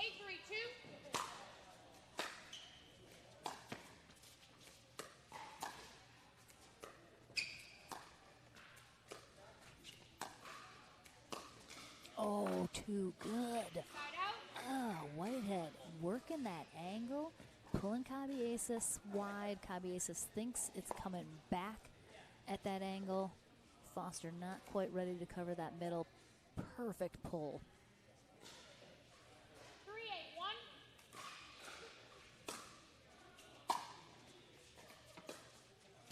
Oh boy.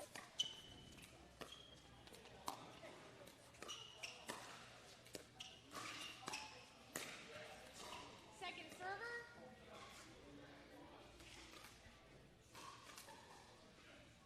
Three, 8-2.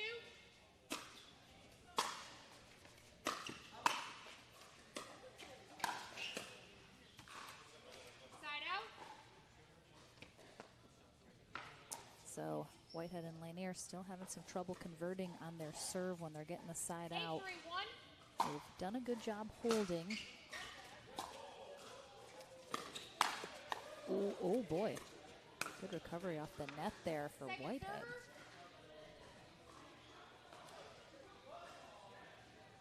8-3-2.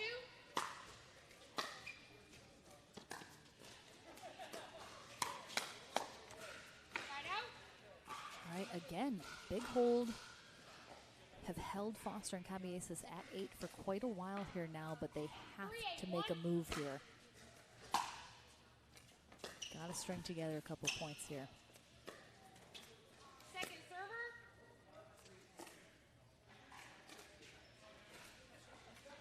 Three, 8-2.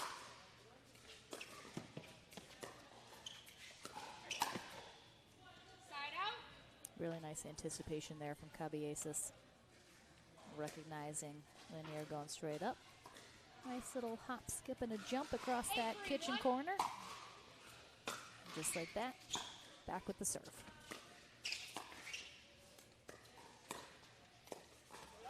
Point. Whitehead struggling a little bit here with some of his dinks. Foster and Caballese finally break off of 8. Second server.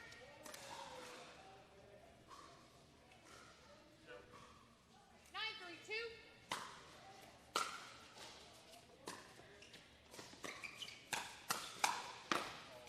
Point. Tough collision there in the middle between Whitehead and Lanier, going for 10-3-2. that. And again, that's something you just have to discuss with your partner based on the stack where you're at. Generally, the left-sided player with their forehand in the middle is going to be the one to take those shots.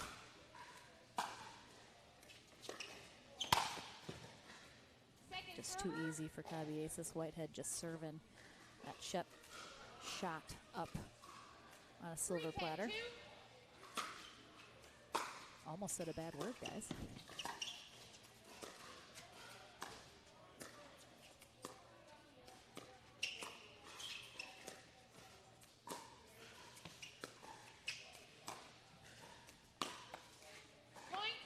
Again, Whitehead has been very successful at some of these speed ups. He disguises it very well. He takes it from a fairly low position, but he puts it in the right spot. 4-10-2.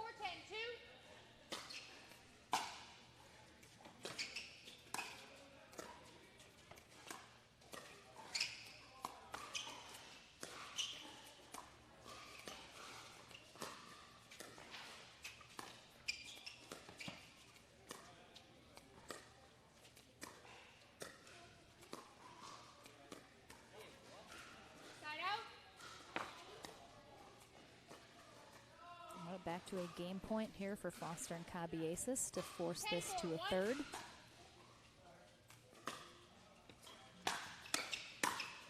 Ooh. Foster trying to end it flashily. 10-4-2.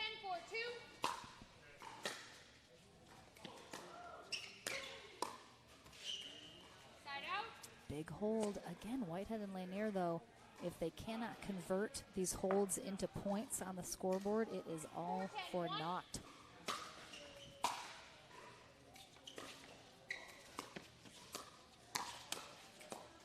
Nice hands there from Lanier.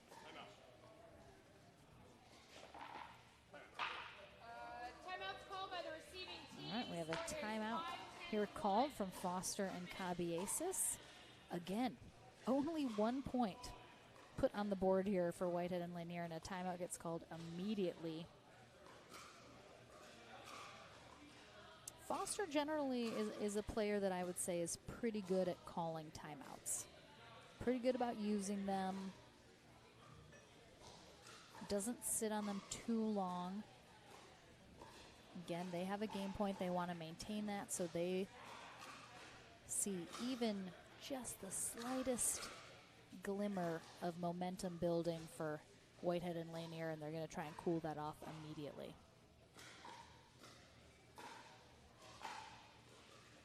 15 seconds.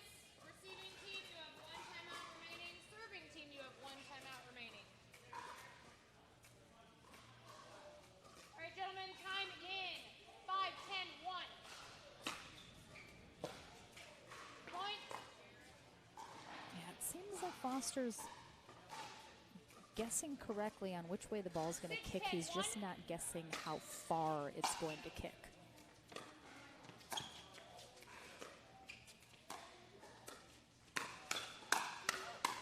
Oh, Lanier playing an out ball there. Shakes his head at himself. 7-10-1. Again, if you're 6'5" and the ball is still traveling up when it's at your shoulder, just, yes, let that go. Let that go. Garrett Whitehead coming in clutch here. And I'm surprised I haven't seen that second timeout come out for Foster and Cabieses. There it is. Ooh, look at me. Look at me anticipating that. So I was definitely expecting that timeout to be called here very soon, if not when it was. So again, Whitehead and Lanier quickly rolling. Perfect time to call a second timeout because they absolutely have the momentum in their favor right now. Coming up quickly, hot on the heels of Foster and Cabieses. Looking to take away that game point, possibly gain a match point of their own. Foster and Cabieses doing a much better job in this matchup with Whitehead and Lanier than they did in the winter bracket final, giving them a much tougher match. No timeouts remaining.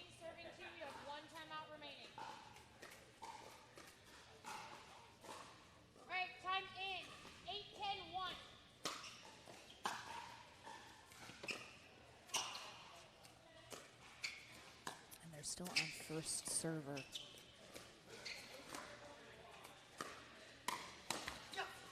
Second server.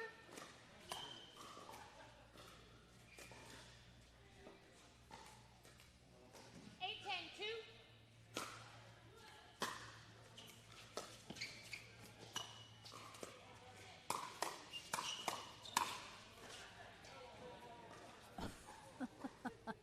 Side out.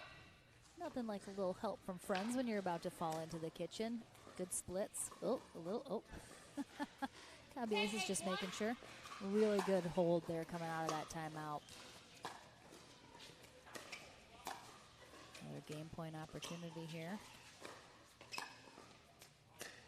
Ooh, Point yeah. and game. 11. That's a tough decision on a game point to throw up a lob, but Foster and Caballés couldn't push it to 3 the first time. They're going to do it the second time. Game 3 here in our final match of the day in this men's gold medal match. Coming your way right after this.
Back into game 3 and possibly the final game here in our gold medal match. If Garrett Whitehead and Spencer Lanier, who are on the far end, take this third game, they are our gold medalists as they came through the winner bracket. They had not dropped a single game yet today until Jack Foster and Arcilio Caballés defeated them in game 2 here, forcing this third game. We'll switch ends at 6. If Foster and Caballés win this third game, we'll go to a tiebreaker match to 15. Good digs from Lanier.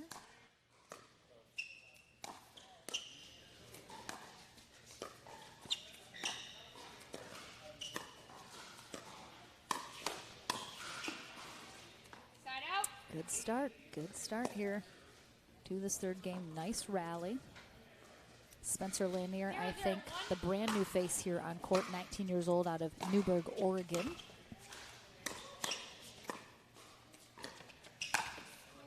Second server. Plays with Wes Gabrielson and Eric Lang, Jason Bach, some of the other good players in the Pacific Northwest. They tell me he is one to watch. I can see it. Side out. Playing with Garrett Whitehead, who is 17 years old, senior in high school out of Draper, Utah. 0-0-1.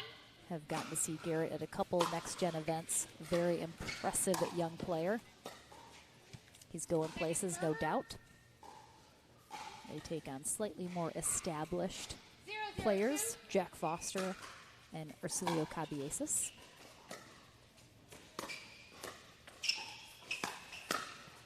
Nice defense on the ATP.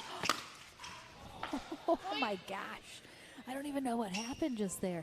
This, I mean, what a pickup from Foster. And then Cabieses, he thought he was going to get just wailed on with that ball. But Whitehead staying nice and calm in the face of that pressure. Cross court put away.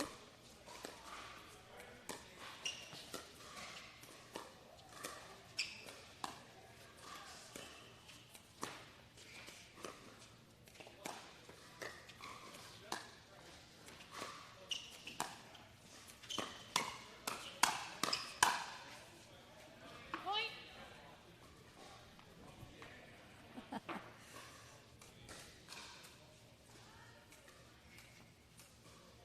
2-0-2.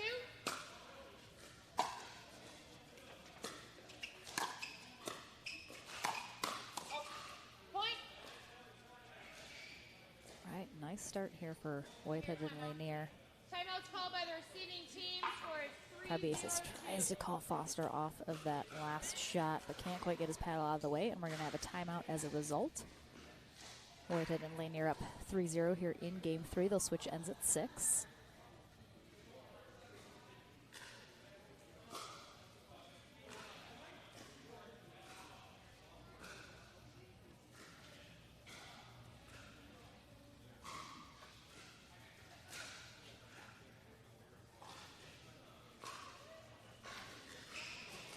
I mean, everybody sees the J.W. Johnson resemblance, right? Is it just me?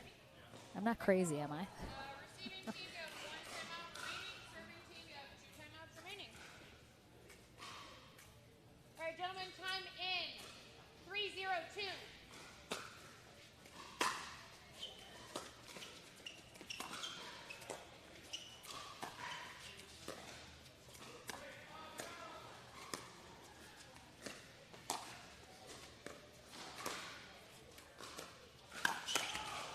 Oh, Lanier's right there. He's anticipating that speed up, has his paddle even in the right spot, but face just a little too down.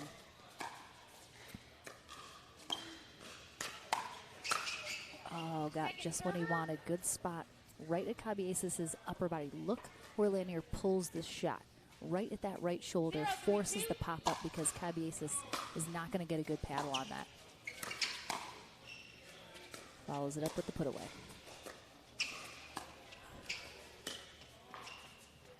Oh, again, a little. I'd like to see Lanier try and go cross court maybe with that lob instead of straight up. It gives you just a little bit more cushion to work with.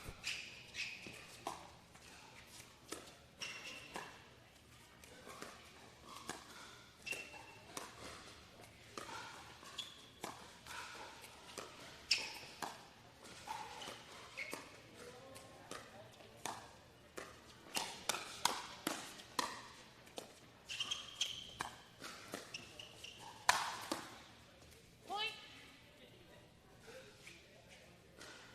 Good rally there.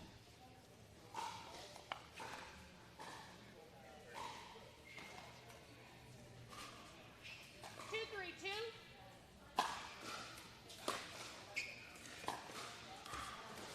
Side out.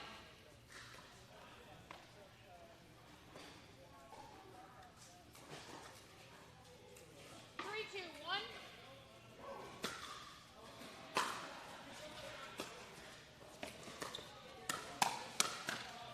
Point.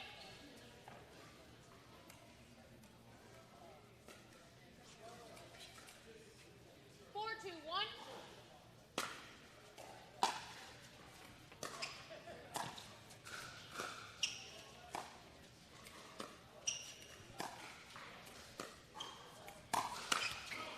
Second server.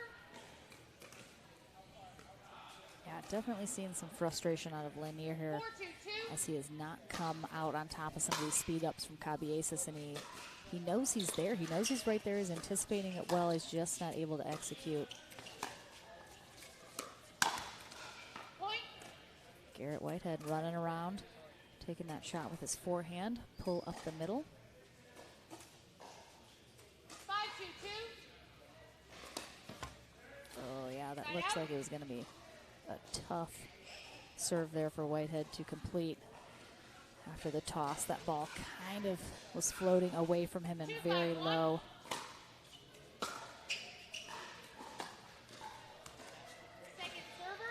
Wow, great return right on that baseline. Cabieses looked like he was a little unsure about whether or not he wanted to call that in or not, but looks like it did hit that line.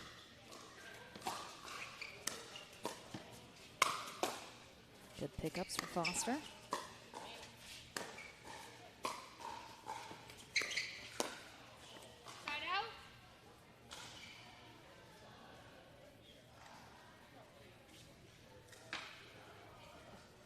Whitehead and Lanier 1 point away from triggering the end change here in Game 3 of this gold medal match. 5-2-1.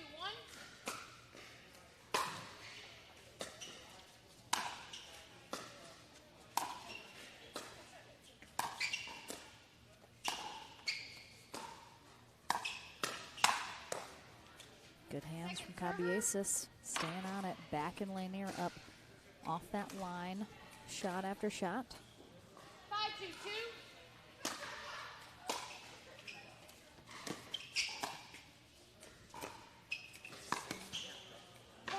Again, it's so tough. It's just really tight on these courts. Those ATPs definitely a little tougher here. Not a lot of room to work with. And again, it's a lot of venues are not built or were not built with, you know, pro level, high level play pickleball where you have just all the room in the world for Ernie's and ATPs and all that good stuff. So a little tight at the Chicken and Pickle locations, but beautiful facility. We love coming here. Great food, great drinks.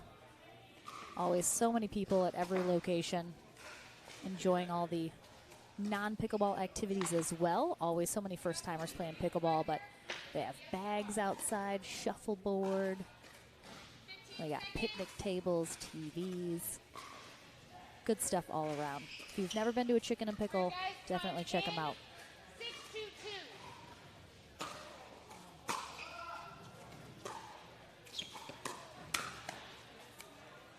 Great spot there from Lanier. Again, right at that right hip of Cabieses.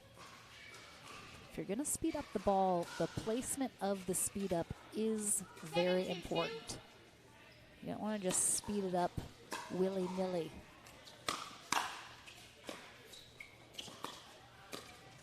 Oh, yeah. Whitehead just a little too much. 2-7-1.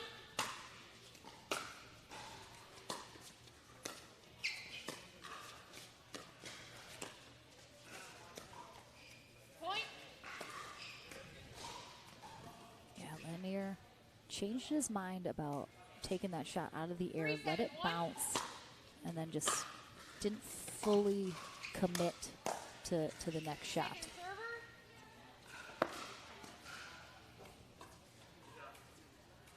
3-7-2.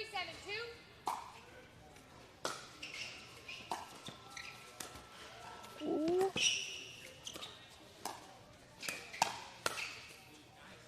Side out. Good effort there from Foster running down that shot. 7-3-1.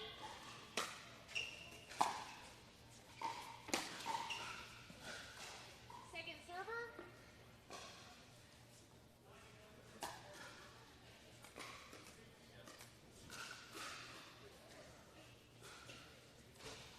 7-3-2.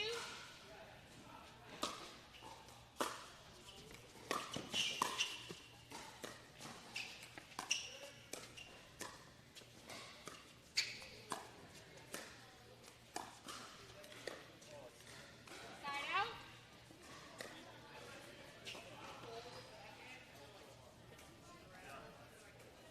Chicken and Pickle is not a membership thing. Absolutely anybody can come. They do have some open play hours during the week for pickleball, generally, depending on the location. But yes, generally a rent-a-court, I believe, by the hour situation at all the Chicken and Pickles. Oh, wow, what a great lead from Lanier there. He was definitely going to hit this. 7-3-1.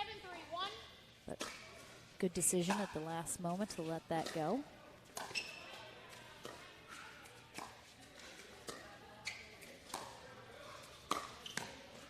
Again, White has had so much success pulling that two-handed backhand up the middle or running around with the forehand up the middle, but that middle spot, he has definitely found that is a weak spot for Foster and Cabieses.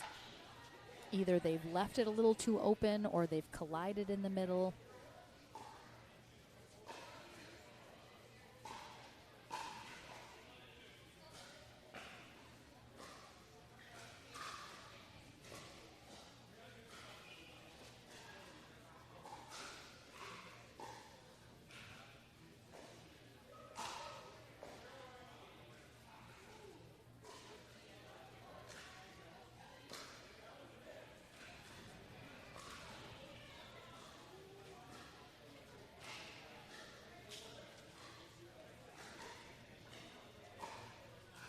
All right, coming out of this timeout. See if Jack Foster can keep his cool. Looks like he's feeling a little frustrated over there. Time in. 8-3-1. All right, on first serve. Second serve.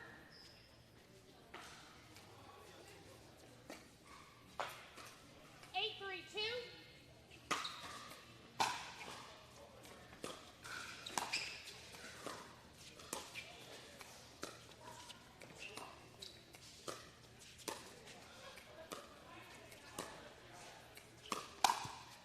Again, it's interesting. Whitehead seems to almost, I mean, look at it. He's got the one-handed dinks, and then the second he puts that left hand on his paddle, he's going for the speed up.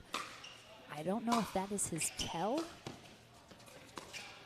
for the speed up, but generally does not seem to hit a two-handed backhand dink unless he's looking to speed it up. So something to pay attention to, perhaps.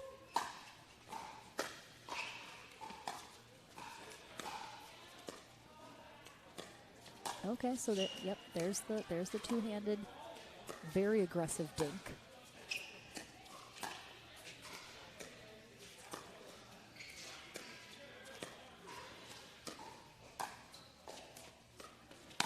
Ooh, yeah, a little high. Oh, he tried to hit him. Oh, no. Okay, so I'm generally going to say if you get that opportunity, your first thought should not be to try to hit your opponent unless they are literally right in front of the ball. Like if they are right there and there's no chance you miss them, sure. But I think if you're having to go fairly aggressively for a ball, just try and get it back up and over the net. Don't try and do anything too fancy. Don't try and hit the opponent because, as you see there, not a guaranteed thing. Oh, wow, Lanier doing a really nice job. He struggled a little bit when he's got the ball sped up at a bit of a high position, getting on top of that ball and not putting it in the net, but that was very well done.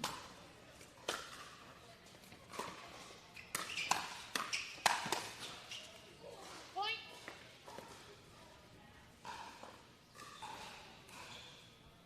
5-9-2.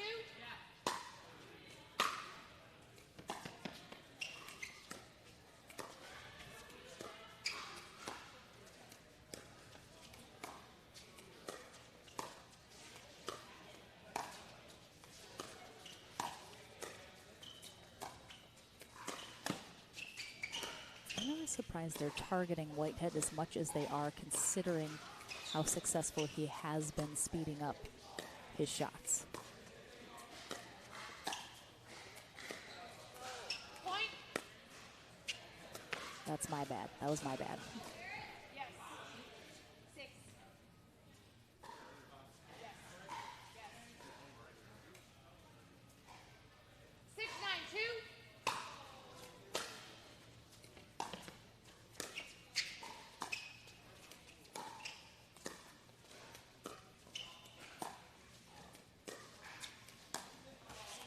Side out. big side out here for Whitehead and Lanier. They're 2 points away from a gold medal. Don't want to let Foster and Cabieses get 9-6-1. any closer than they already are.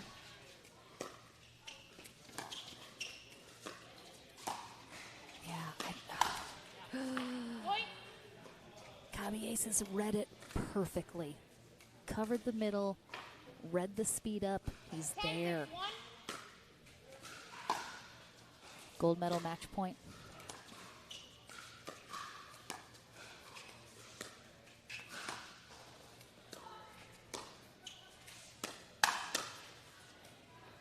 Second server. Yeah, I don't think Lanier has been as successful with the speed ups. 10-6-2.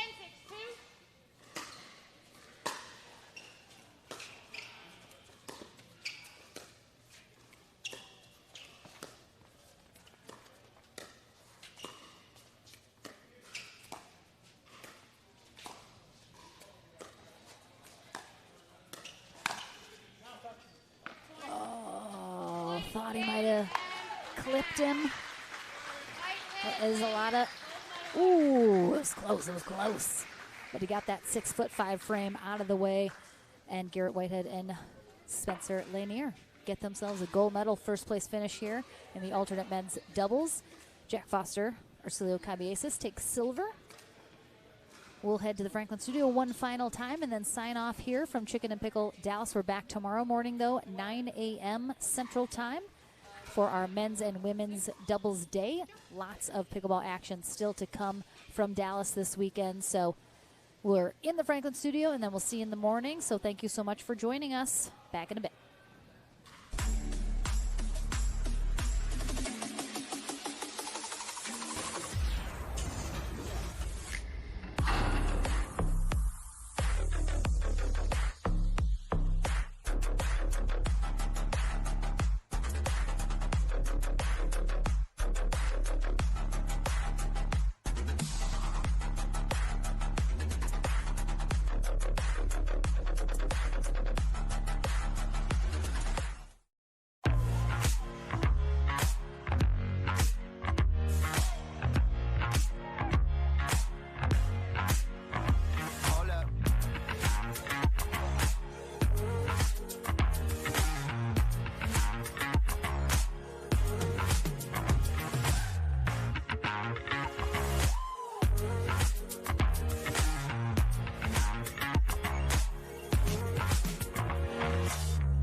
Welcome back to the Franklin studio. Lauren McLaughlin here with Garrett Whitehead, Spencer Lanier, gold medalists here in men's alternate doubles day.